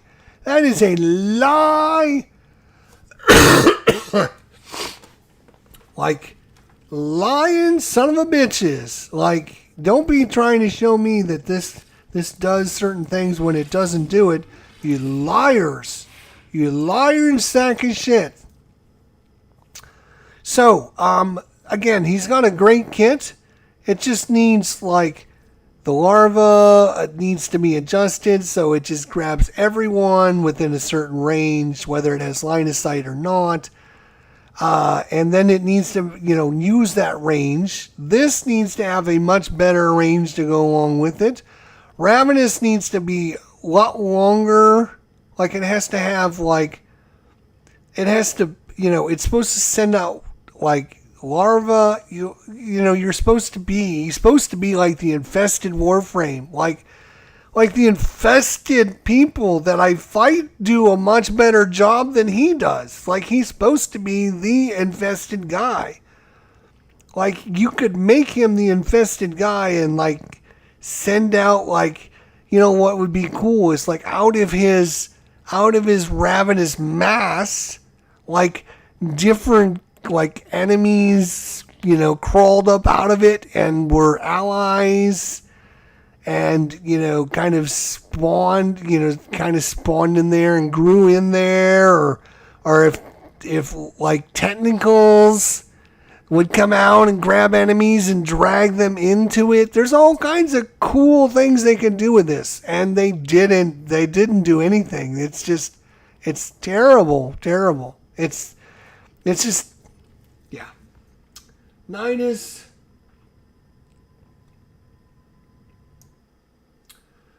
has been left behind. I'm going to give him a C. He's been left behind. He's just, it's fine, but he just, and I played him, and I played with the group with somebody playing him the other day, And yeah, it's like he's in a mission, and you can kind of almost ignore that he's in the mission. He just doesn't do anything. He just doesn't do anything. He keeps himself alive with virulence and larva, and casts out his ravenous to do a little bit of damage. And once in a while, parasitic link. He doesn't do anything to help anyone, which is fine, but he's just like, he's no asset into the group then. Like, you need to give him a reason to be in the group. Like, give him like extra things that he can give his allies, or do something. He just keeps himself alive. That's what he does. And that's just not 2025. Warframe. Alright, so that's Nidus. He does everything fine. He's slow. It takes him a while to get worked up. He's got to cast his abilities. And they all take energy, which, you don't have in the beginning. It's Nidus, Nova, Nyx, Oberon, Octavia, Araxia, Protea. And it's interesting, there's only one letter left in the alphabet that there is not a Warframe that has a letter, and the next one coming out is supposed to be announced at TennoCon this year. It's going to be using that last letter. And for those of you who are waiting to know which letter it is, of course, it is the letter U. The only letter in the alphabet that has a Warframe named after it is the letter U. The next Warframe is supposed to be called something with a U. Let's talk about Corvex. Corvex is our new radiation-based tank.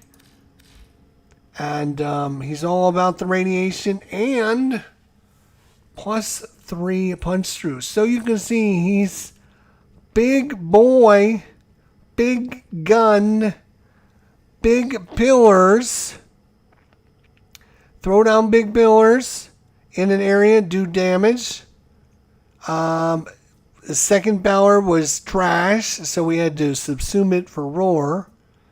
His third power is basically cast a defensive matrix around yourself and your allies. And then number 4 is turn into a beam. Like, it didn't work. It didn't work for Wisp, so let's put it on Corvex and see if Corvex can do it. And it doesn't work with Corvex either. It's another laser beam from God, where they love these beams. Like, they think every Warframe should have this huge beam that takes up the whole screen. And while you're doing it, you can't move, you can't do anything, and it does, 13,900 damage. So it does do a lot of damage. There is a build going around right now where Corvex uses his pillars and his crucible and this new augment that allows him to activate his crucible and his pillars, and his pillars will basically turn into laser beams, and he will turn into a laser beam, and that's fine. And then he'll put a defensive buff on himself. And his number 2 power was so terrible, I got rid of it. I don't even remember what it was. And so we subsumed roar, so at least he can try to do some damage. He's a B-. He is definitely outclassed by a lot of the other Warframes out there. He can try to get some stuff done. He's slow. His base speed is slow. He's like a, I think, it's a 0.9 is what his base speed is. So he's supposed to be a slow tank, which is what he lives up to. He's a slow tank. He's got, 1,200 health. He's got a little bit of shields. He's got a little bit nice chunk of armor there with the way we build him. And so, he just puts out a lot of radiation damage with his pillars, and protects himself with his guard, roars and does a little bit of damage, and then once in a while turns on his laser beam, which is going to take a boatload of energy. So he's only going to keep it on for a few seconds and hopefully do a little bit of damage. And that's kind of his claim to fame right now. His augment is kind of what's driving him right now. The fused crucible. But I'm not a big fan. He's not. I mean, he's fine. Oh, we didn't do Caliban yet, actually. Let's talk about Caliban. I really, really like Caliban, although he is super, super weak. I like his kit is interesting. His mechanics are interesting. He's very engaging, as you can see. His number one power, he does like this little spinorama thing and does a little bit of damage and gathers people around him. His number two is he sends out a little wave. It sends enemies up in the air. It makes them vulnerable damage. His number three is he summons some sentinels. He's the only character in the game that summons sentinels. Of the three sentinels he can summon, the only ones that are worth anything are the Ortholis. Everything else is worthless, from what I understand. I'm not a Caliban expert, so don't just take it from what I understand. But the Orthis is the best to summon, and then his fusion strike just sends out a laser beam that he can, pulls together in front of him, and it's supposed to do a lot of damage. It doesn't do a ton of damage. This, the enemies don't do a lot of damage, although the Ortholis do some damage. The Sentient Wrath is a way to get a little bit of damage, and then this Geyer is supposed to do a little bit of damage. Basically, he has been nerfed in. I don't know if he's ever been good, to be honest. I just like him because he's fun and interesting, and he's very engaging, and he's doing things, and you're like casting this, which is very, very, you're doing something in the game, and then you're casting this, which is doing something in the game. You're casting this, which is bringing summons in the game, and then you're spinning around and doing things. You're always like casting and moving, and it's like you're very engaged with this character, although he's terrible.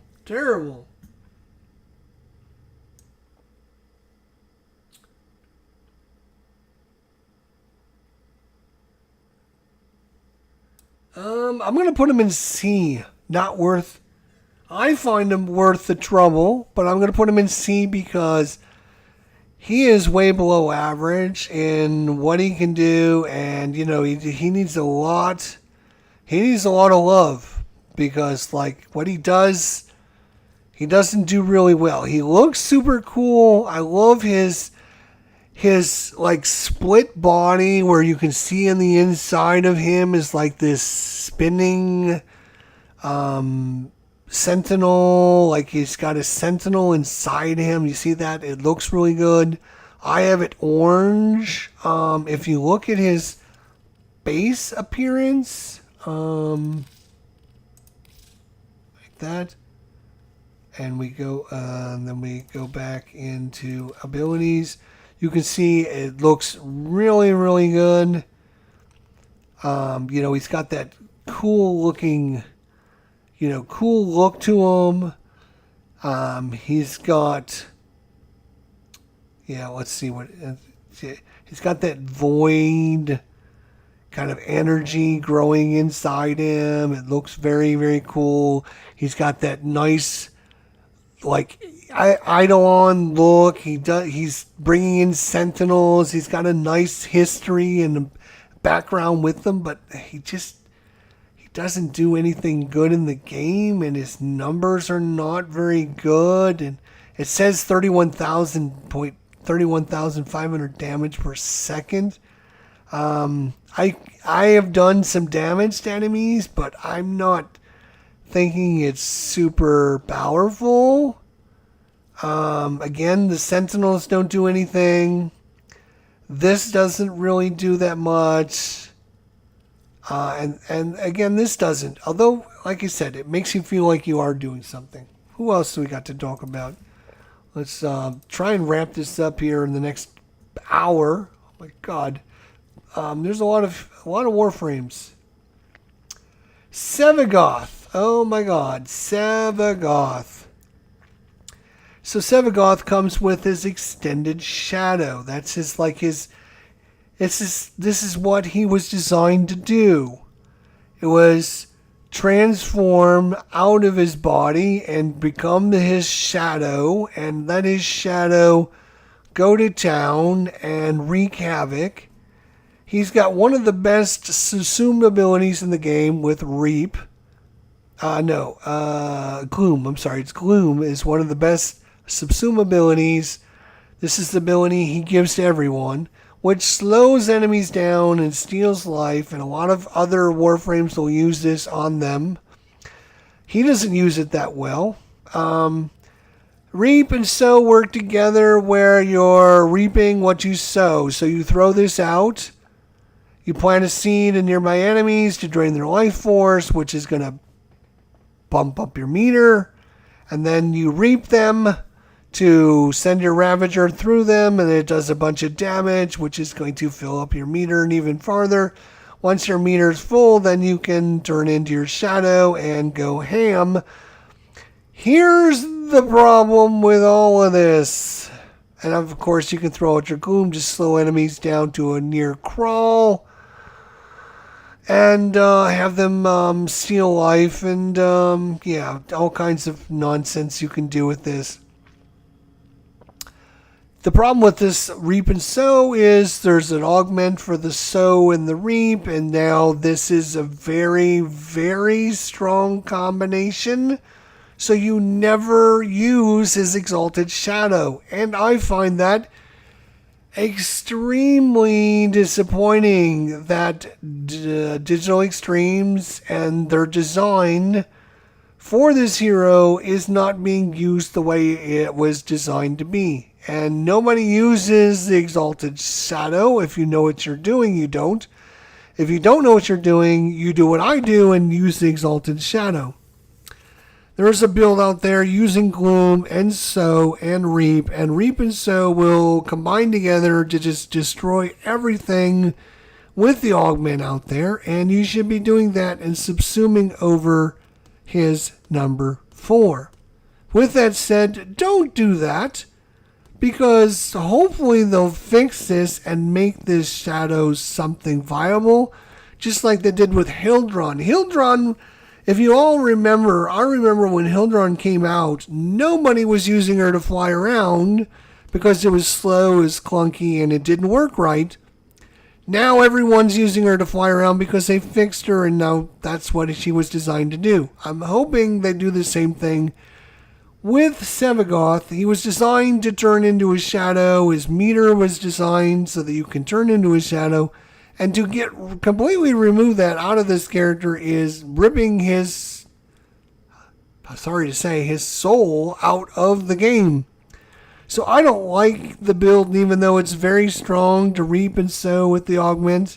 I think they should nerf that augment, find a way to make this Exalted Shadow something important, and make him viable in the game again. I am going to, I'm going to put him at A. He is very good with that. He is very interesting. He's very fun, especially if you play him with the Exalted Shadow with a little reap and sow action going on. Using the Exalted Shadow, you can do this funny combo with Gloom, have Gloom in an area, and then activate his Exalted Shadow, which will slow every enemy, and then allow him to, tear him apart with his shadow. His shadow looks different and it's interesting, but I can see why people wouldn't want to use it, because it doesn't look like a scary, it looks like a cartoon. I don't understand what they were thinking when they were trying to design it. I'm lost on this character. I really am. I I would like to like this guy. He's very interesting. He's very cool. But man, it's just like find a thing for this guy, and then they spend all these resources. They got an augment for him that takes away his shadow, and then his shadow looks the way it does, which is not like, you know, it's got these huge claws, which is cool, but then he looks like he's like a Pac-Man character. It looks weird. It's like, I don't get it. I don't know. All right, let's talk about another new hero. Hero number 50, the 50th hero in the game, which is Cynex. Cynex was the 50th hero. He was given away for 2 weeks for free. Obviously, I wasn't in the game at the time, so I had to buy this guy. And he's interesting. He throws a javelin forward. It sucks enemies in if it goes into an area. He throws out this wave of shields in front of him, which reduce enemy shields and armors around him, so it's an armor strip. Then he has Rally Point, which is a big, huge energy and shield regen for himself and his team. And I think it might be the biggest energy restore in the game. It's 5.97 energy per second. That right now, according to my build, that we're giving everyone, and that's why he doesn't really care about efficiency, because he has so much energy that he gives to people that we have like literally nerfed him to 75% efficiency, because like he's going to be earning so much energy for himself and his team. The people are going to be like, where did I get all this energy from? This is crazy. And then last but not least, his final stand where he jumps up and he throws spear after spear to spear, which has an explosion range, which does basically 3,000 damage per spear. And I'm throwing 54 javelins. I guess they're not spears, they're javelins. So, yeah, it's got this wanky animation where you kind of leap up in the air and then you kind of like zoom out so you can see what you're targeting at, but then you have less field of vision because it kind of goes out and wide as opposed to like normal. And so sometimes it's hard to target things. How do I feel about this guy? I mean,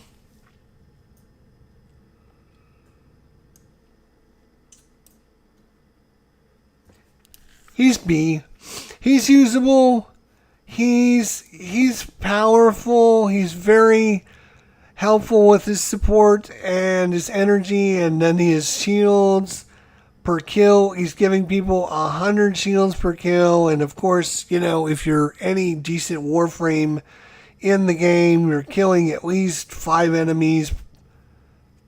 You know, every 20 seconds you're killing an enemy, or every 5 seconds you're killing an enemy, which literally means you're giving everyone 100 shields per 5 seconds. And then you're giving everyone, on top of that, 6 energy per second. You're giving yourself 6 energy per second. It costs, it takes somewhere in the neighborhood of like, this cost me 125 energy to cast this power. And it's going to do 54 times 3,000. So whatever 54 times 3,000 damage is to enemies out there. So lots of enemies. And then here's the thing. Like, it's going to take anywhere between 5 to 6 seconds to cast this power. And I'm going to be earning 6 energy per second. That's going to give me like 30 energy back while the power is going on, plus any energy orbs that I get while this enemies that are dying around me. So literally I'm going to have tons of energy to cast this over and over and over again.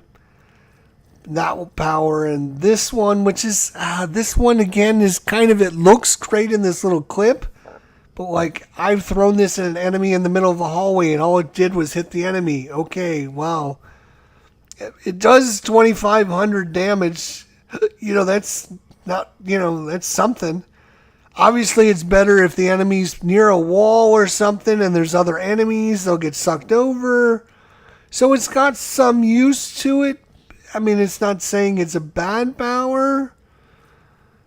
This one here, throwing out shields to strip enemy. Okay, that's whatever. They take a little bit of damage as well. So they lose all their armor. 99% damage reduction. And then they take 2,000 damage on top of that. I mean, it's a really solid power. Solid. Very solid and solid. So, I mean, he's a very solid character. I'm going to move him up to A. He's solid. I mean, I'm not a big fan of him, but he is solid. I'm going to give him the solid. You can't argue with solid, I guess. Let's see. There's only a couple to go. Temple, which is the hard rockin' music man. His passive ability is when he plays sync to the music, he gets a 50% bonus. So he has this little meter that boop, bloop, bloop, bloop. And in the middle of the meter, if you hit the notes at the right time, then he gets the bonus. Pyrotechnics sends out a little wave of energy that does damage. Overdrive is creates a damaging wave of heat that increases vulnerability to critical, and if you get the timing right, it doubles your crit chance against enemies. This one here was damaging a blast of heat, and if you get the timing right, it increases the duration. So again, you're trying to look at the little meter and time everything to the right beat. Boom, boom, boom. And Ripper's Wail. You rip the guitar to make Temple briefly invulnerable, and then he heals, and then he does extra heat damage, and he earns 139% health back per second. Okay, and then his number 4 is his Exalted Solo, where his gun turns into basically a flamethrower. And if you hit the back beater correctly, he's got no energy is consumed on that power. So, there you go. So he's all about getting the timing right, and let's see, you can see the little meter there in the when he's running the little thing. Kind of zoom in on here right there. There you go. You can kind of see it, kind of like a little meter, and you're kind of trying to get it to time at the right time. And he's a hard rockin', if you like hard rock, he plays like this guitar solo, kind of thing. He's not like Octavia at all. He's just a hard rocker, and kind of has that kind of motif, like giving you the what's up, dude, kind of thing. And hey, he's interesting, he's fun, and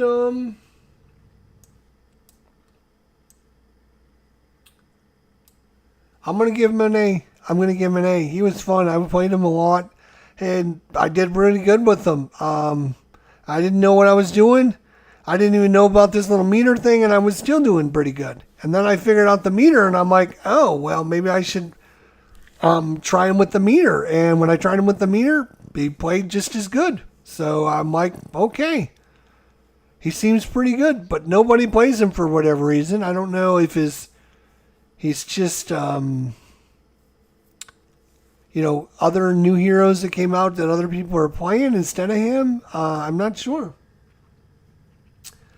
And let's see. I know we have a couple left. I know we have Zaku. Who else do we have left?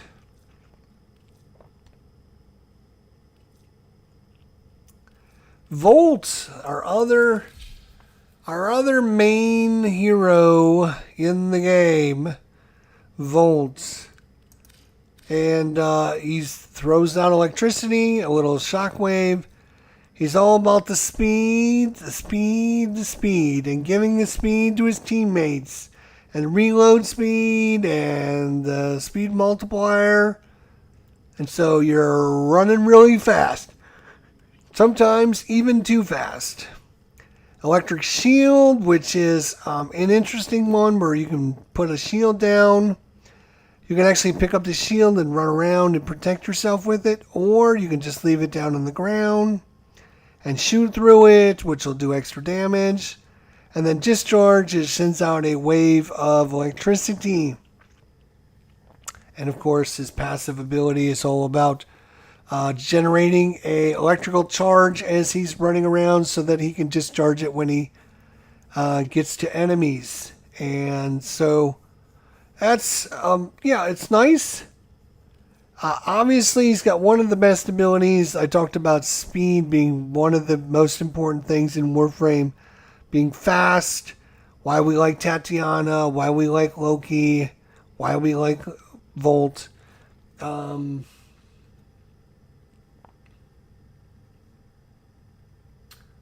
Where is Mr. Volt? There's Mr. Volt.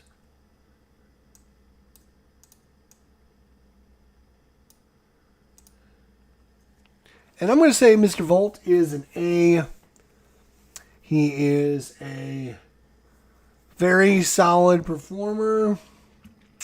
His speed boost and reload boost is, you can't sneeze at that. You can get a lot of stuff done by moving faster in the game. You're basically moving 2.5 times faster than you would be without him. And so you can get capture missions done very quick. You can get, lots of good things done. You can even melee so much faster with this. That's one of the things that they don't talk about when you have the max speed going on. You're going to be doing maximum speed with your attacks, with your melee, and oh my god, is it good. And shock is fine. It's not great. You got the shield, which you can use for defensive purposes, for yourself or your objectives, or you can pick it up and use it as basically as a defensive shield. And discharge, sure, it doesn't do a ton of damage, but it can shock enemies. Lower level enemies will die to it. He's just a solid overall performer with obviously speed and electric shield kind of carrying the day. But his other ones kind of, can come into play and help out every once in a while. And there's nothing wrong with those. You actually use your shield. You can put it down in the hallway just like that. And then you throw your shock through it. And it's going to do a pretty good amount of damage. And obviously it's going to be electric damage, which is super strong right now in Warframe. Because it stuns enemies. And so you can have up to 3 shields at any time going on. So you can kind of surround yourself with shields. Enemies can't shoot through it. And I don't know if you know this or not. When they can't hurt you, you can't die. So that's kind of the important thing to know with that. So that's Volt. Very good.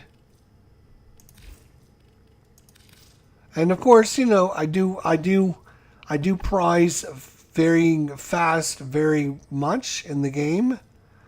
There's another new one, Varuna. Oh my god, Varuna. So Varuna is the werewolf kind of character, right? So that's kind of what she was doing, was the werewolf but it's a weird werewolf where you're like, you're not you're like a pack of werewolves, but you keep transforming into a different one based upon what you're doing. So, Verona never fights alone in missions, hold abilities to call upon each wolf's unique passive power. So, you always have access to other wolves. Your number 1, she turns invisible and accelerates her speed. And then she ends her invisibility when she attacks. Number 2 is she bangs tears into your enemies. So she's going to get 5 random status effects and 10 stacks on each enemy.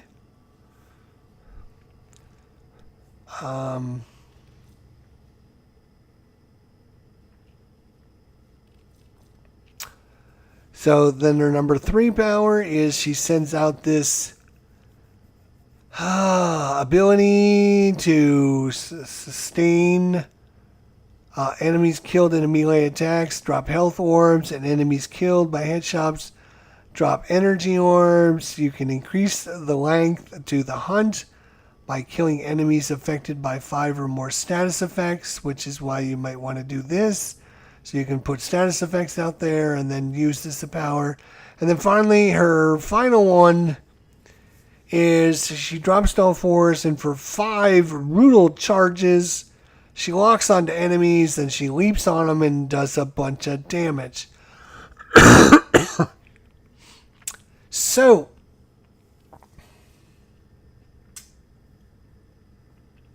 we also need Cuervo, right? We also need Cuervo. I'm going to say he is an A. She has got a cool mechanic, and, casting the little abilities, she kind of transforms, and so you feel like you're part of a pack. And, while the abilities aren't the strongest in the game, you are still getting some stuff done. It just takes you a little bit. She does have a little bit of synergy working between her groups, and casting 2, then casting the 3, then casting your 4, casting your 1. So there's a little bit of synergy, and it seems pretty good. It seems a little weak, like you're not super strong, but it's super fun, so that's kind of makes up for it. Cuervo.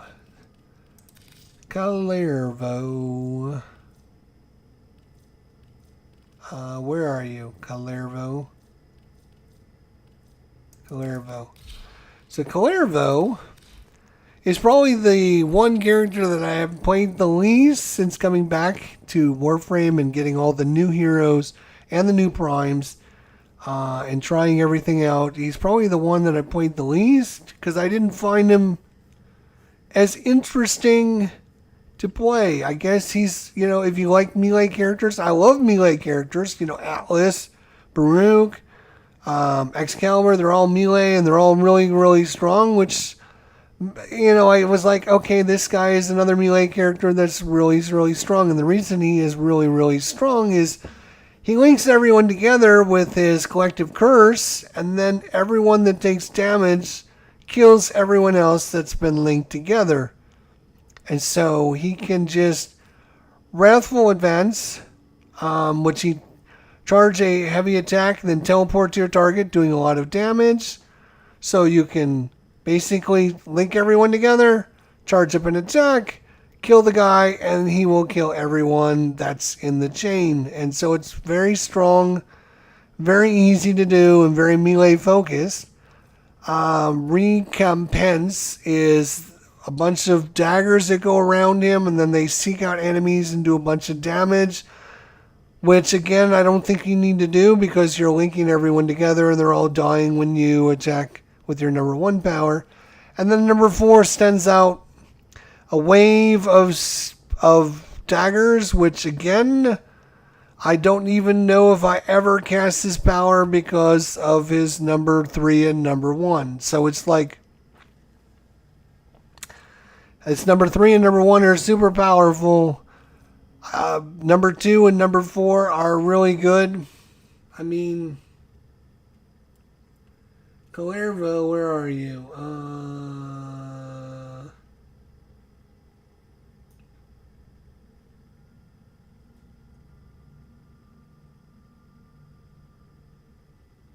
Oh, this doesn't have Calervo in it.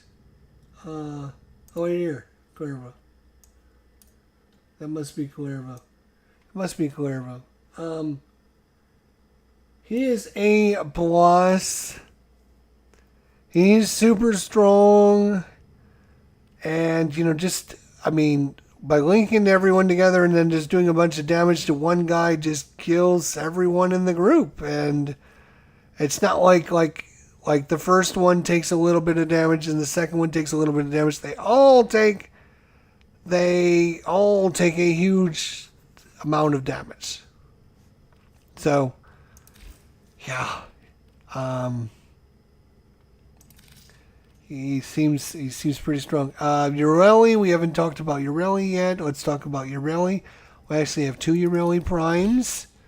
She is the K border without the keyboard. She has her own Mariluna, which is basically a K drive, but it's her own K drive, and it's actually pretty good. I've been using it, and it works pretty good. I didn't like the K drives that much, but I don't mind Mariluna. Sea snares go out, they trap enemies and just hold them there. It's a good crowd control. Aqua Blades is her worst ability, and probably you should subsume over it because it's just terrible. It doesn't do any damage whatsoever. And then Riptide is a nice little gather together and cause enemies to go up in an area power. And you're doing this while you're riding on Mariluna, and her special ability is she gains 200% crit chance for secondary weapons when she moves for at least 1.5 seconds. So you're on Mariluna, you're moving, and you're using your secondary weapon, and your secondary weapon's doing some pretty good damage, and then you're riptiding every once in a while and seeing snaring whenever you need to. It's a pretty good...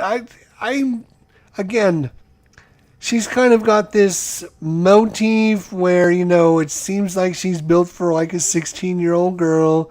She's got the little, you know, heart symbol with the little hands. I don't like any of that stuff, to be honest. I don't like any of that.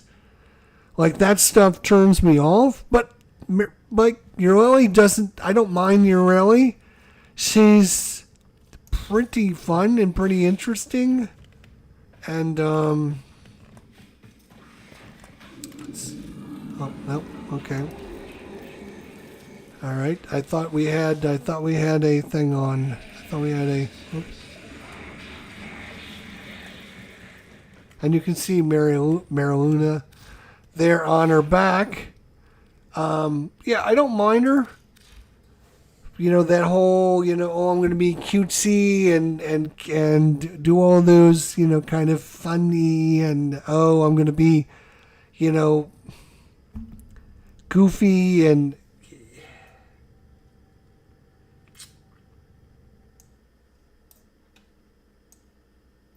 I'm going to put her in A. I don't mind the K drives. I've actually found myself trying Mariluna quite a bit and trying out in Fortuna, trying to do and earn lots of points, and I actually got pretty good at it. And so now I figured out how to do it. I never did that with the K drives, so at least she got me to try the K drives with her little thing, which is maybe I'll go back and try the K drives at some point now and see. I know everyone hates the K drives. I don't tend to hate things as much as most people in this game. So again, I kind of like what she did, and she made me interested in the K drives again. So that's kind of a good thing.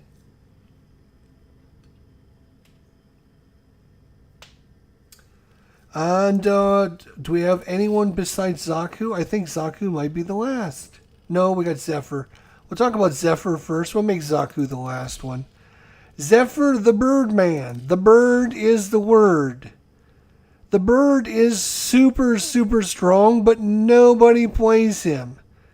Every year, his playthroughs go down farther and farther and farther. And the reason for that is his passive ability is he moves faster and falls slower while airborne. So you get in this mode of knowing how far you can jump and how you glide and how you do things in the game. And then Zephyr changes the rules for that.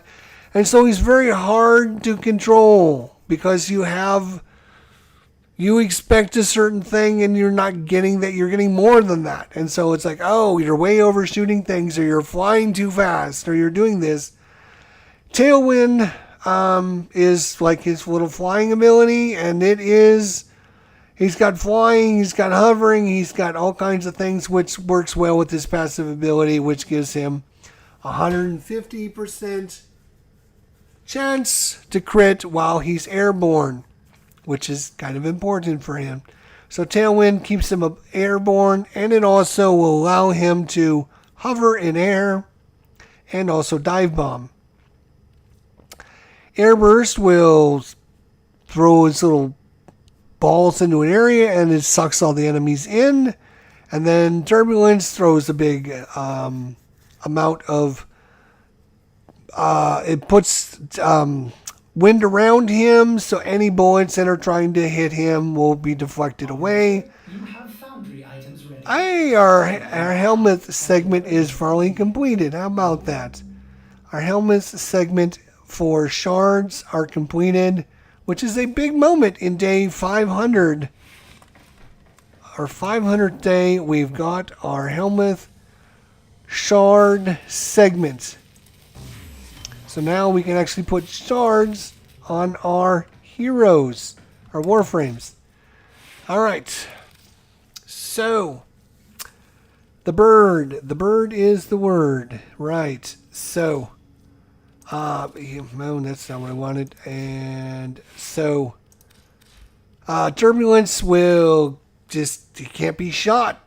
Bullets reflect away. And then Tornadoes... He casts tornadoes in areas, sucks all the enemies in, and then you shoot the tornadoes, and they will take whatever damage you're putting into them and put that into all that damage type into the enemies that are in the tornadoes. They're very good. They're very strong. Zephyr is a very, very powerful character that is super hard to control because he changes the rules on speed and movement and flight and everything. And, you know, you're used to everyone doing about the same, and then Zephyr changes it. And that's why he doesn't get played.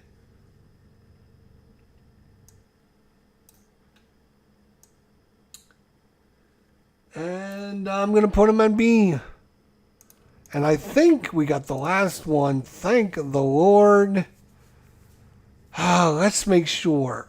You got Ash, Atlas, Banshee, Baruch, Caliban, Chromus, Citrine, Cyto9, Dagoth, Dante, Amber, Equinox, Excalibur. Excalibur Umbral, which is... Alright, we should probably talk about him. He's basically Excalibur, but the Umbral version of him. He's got the same powers. And he is also an A.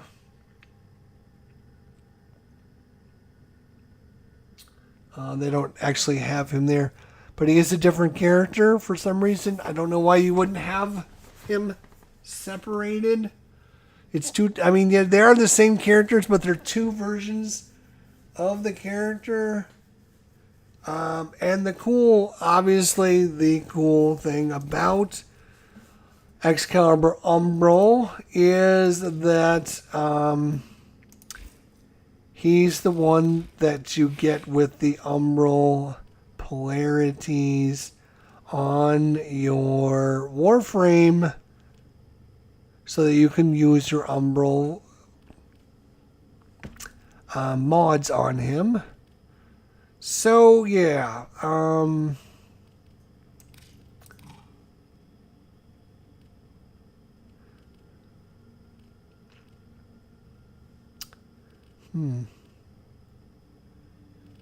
Alright, it looks like we're going to be leveling him up again, too. Jeez. Alright.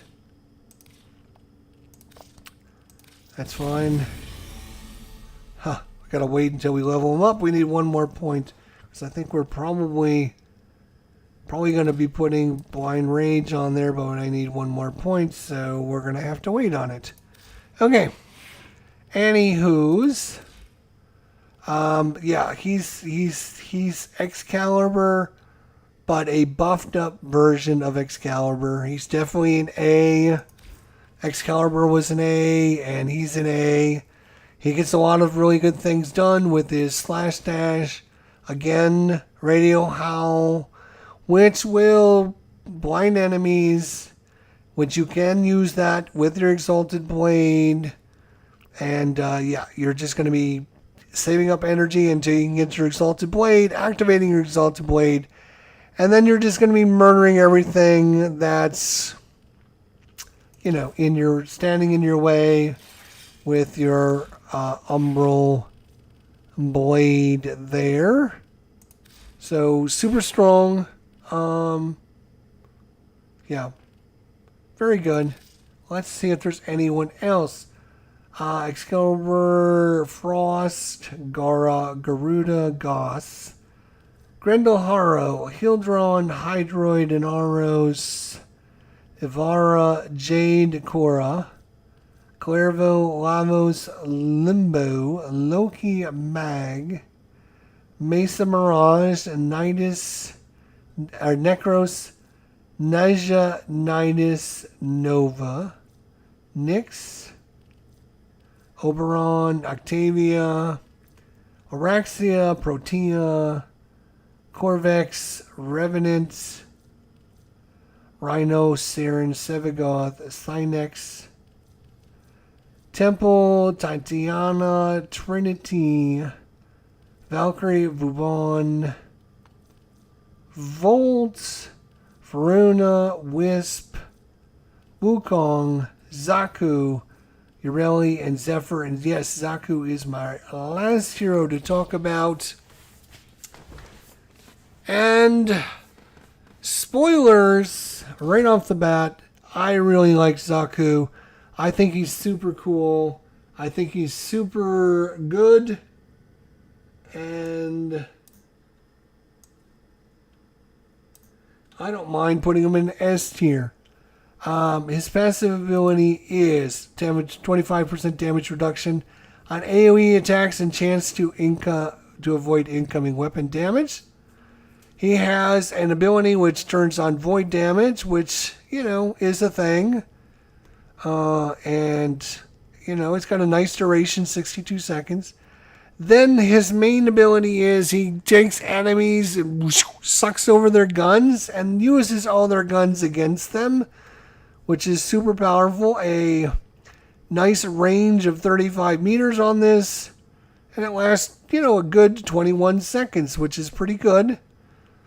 And then his Lost is a ability that has cycles, and you can encase enemies. You can cause them to kind of go up in the air, and, you know, so there's different abilities you can do with this. This main ability is where he sheds his skin and becomes just a skeleton. And when he does this, all of his other abilities timers stop. So like you grab a bunch of guns from enemies and you turn on your void damage and you have these counting down, and then you activate your number 4 and they stop for 45 seconds. They stop. He becomes much faster, and he has damage reduction, and you know, it lasts for 45 seconds. And so while you're in 45 seconds, this other abilities don't count down. And as soon as your 45 seconds are over, you cast it again. And so basically what I'm saying is you can keep these guns for pretty much most, if not all, of the mission, as long as you just keep casting your ability over and over again. If you didn't get a lot of guns, you can caster number 2 and get them again. You can get up to 14 different guns. And they're going to do a lot of damage. Because, it only has a 20-second base, but that timer is stopped as long as you're in your number 4. So I find I cast my number 1, cast my number 2, cast my number 4, and I just continually run around stark naked with damage reduction, and I'm super fast, and I'm shooting lots of guys with the guns that I've stolen, and I'm doing void damage. So that's a really good, strong thing. It could be a little bit better. Maybe I should, you know what, I'm probably going to put him, I'm going to put him in A. I'm going to take him down to A. Yeah, he is, his number 3 power is kind of, in my opinion, it could have been a little bit better, and so I would subsume over this and give him something that he can use to complement. Something like Roar. Could you imagine Roar? You activate this, you get a lot of guns. You activate Roar to get a big damage boost, and then you activate Zada's Whisper to get a void damage, and then you cast your number 4, and all of those cooldowns stop. So you're basically always getting your Roar bonus, you're always getting your damage bonus, and you're always getting your Zada Whisper's bonus. I just don't see how that's a bad thing. I just think that the combo works really cool. I think it's well designed. He looks super cool, and not only that, but let's look at it. I gotta show you it. I gotta show it off.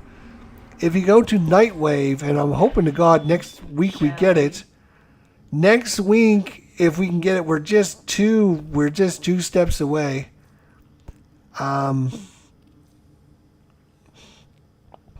Piercing killed 2 or more enemies in a single bow shot. Oh wow, for 1,000. Yep. So anyways, Zaku Raya skin. Can I show it off? Yes, I can show it off. Look at that. So we're really trying to get that because, again, I love Zaku. I think he's super powerful. He's super fun to play, and I find him very interesting in his mechanics. While very interesting, don't break the game, which is, very good because, they don't need to be nerfed. And he's got some really cool skins. So, check what's next. That's half the battle is playing a very cool and fun and interesting character. And that, only almost 5 hours long, is a review of all of the different characters in the game. Holy cow, how did it turn into a 5-hour video? That is crazy. 8, 9, 10, 11, 12, 1. It's got to be, almost 1 o'clock in the morning. And it's incredible. Almost a 5-hour video to do a review of 64 different heroes or Warframes in the game. I guess if you spend, say 3 minutes on every one, that's 64 times 3 is 3 hours. So I spent basically 5 minutes on every hero. 5 minutes talking about each one. And then you multiply that by 64, 60 minutes in an hour. Yeah, that's about 5 hours. So, okay, so about 4 minutes maybe. Anyways, that's where we stand at our review.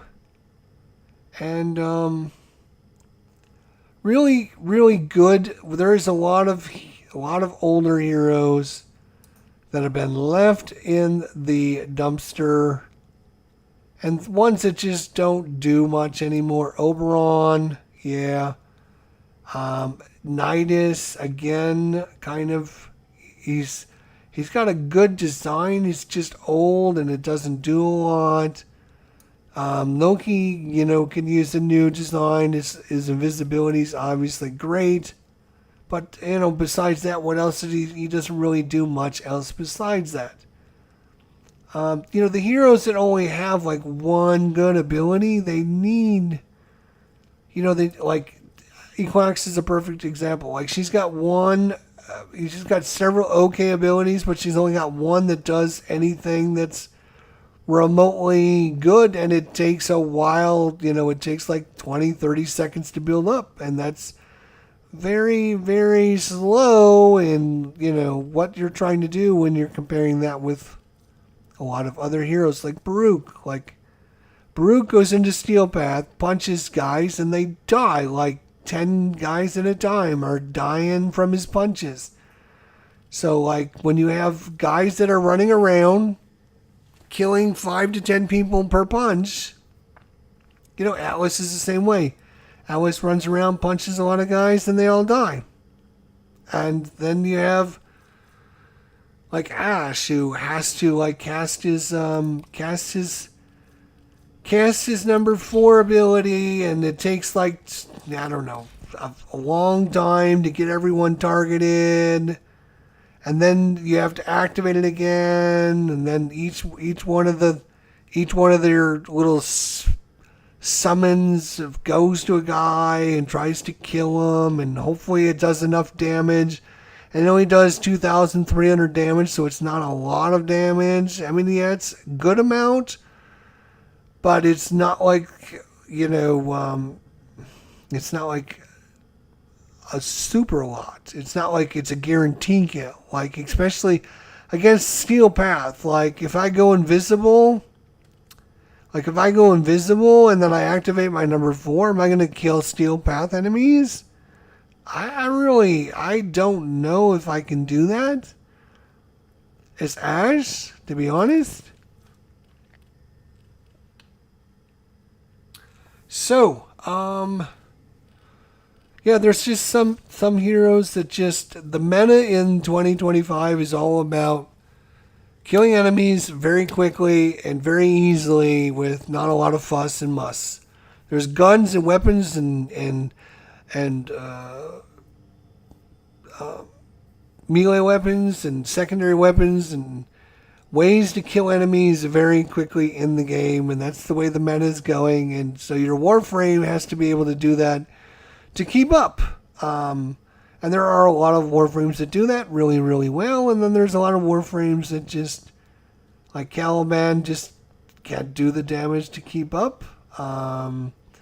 Chroma's got a couple buffs, so it's all up to what kind of weapon he's using. So again, yes, he does what he does, but he's the dragon, and he's supposed to be breathing fire. You think when a dragon would breathe fire, it would burn the house down, and it should burn the house down, but it doesn't. And I don't know why DE's so afraid to make Chroma burn the house down. Like,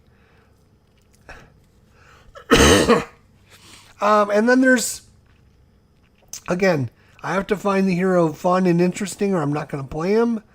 I find the Goth very weird in his or her design. I guess it's a her. And because I guess she's got boobies. I guess that's what those are, right? Boobs, yes. Okay. But then she looks like this, like a Roman slave, but yet she's got this cavalry. What has that got to do with her? I don't know, other than she's got a horse on her shoulder. But then, like, if that's like her thing, then why is the horses, like, nobody uses the horses because they don't do enough damage, or they don't do what they're supposed to do, or she's got better builds without the horses than with the horses. So, like, there's, like, heroes that are like that, and Jade is another one. Like, I don't know, I just can't get over this whole, like, stomach. Like, she flaunts it. Like, yes, okay, yes, you had thing in your stomach, yes, and now you don't, and you're dead, and we had to carry the baby around for you. And yes, it was Stalker's baby, and what were you doing with Stalker? And if you died, then why are you a Warframe that I can play? And if we took the baby out of you, then why are you walking around with the thing holding your stomach like the baby's still inside you? There are so many questions that I don't want to know the answer to. I don't care. I don't know. That's why I like characters like Korra are so much better. Because it's like, there's no drama with Korra. She just comes and she says, oh, you want me to whip something? Whip it up. Whip it real good. I can do that. I can do that no problem if that's what you ask me to do. Oh, and you don't want any, drama? Okay, I will not have any drama. I will just whip things and give you lots of extra treasure. Okay, that sounds really good. Thanks. Do that for me. So that's the roster review of 2025. Almost 5 hours of it. In fact, we're coming up at 4 hours and 59 minutes and 35 seconds. So I guess I'm going to sign off so I can make it less than 5 hours. Bye, everyone. Have a good night. We'll see you next time. Thanks for watching.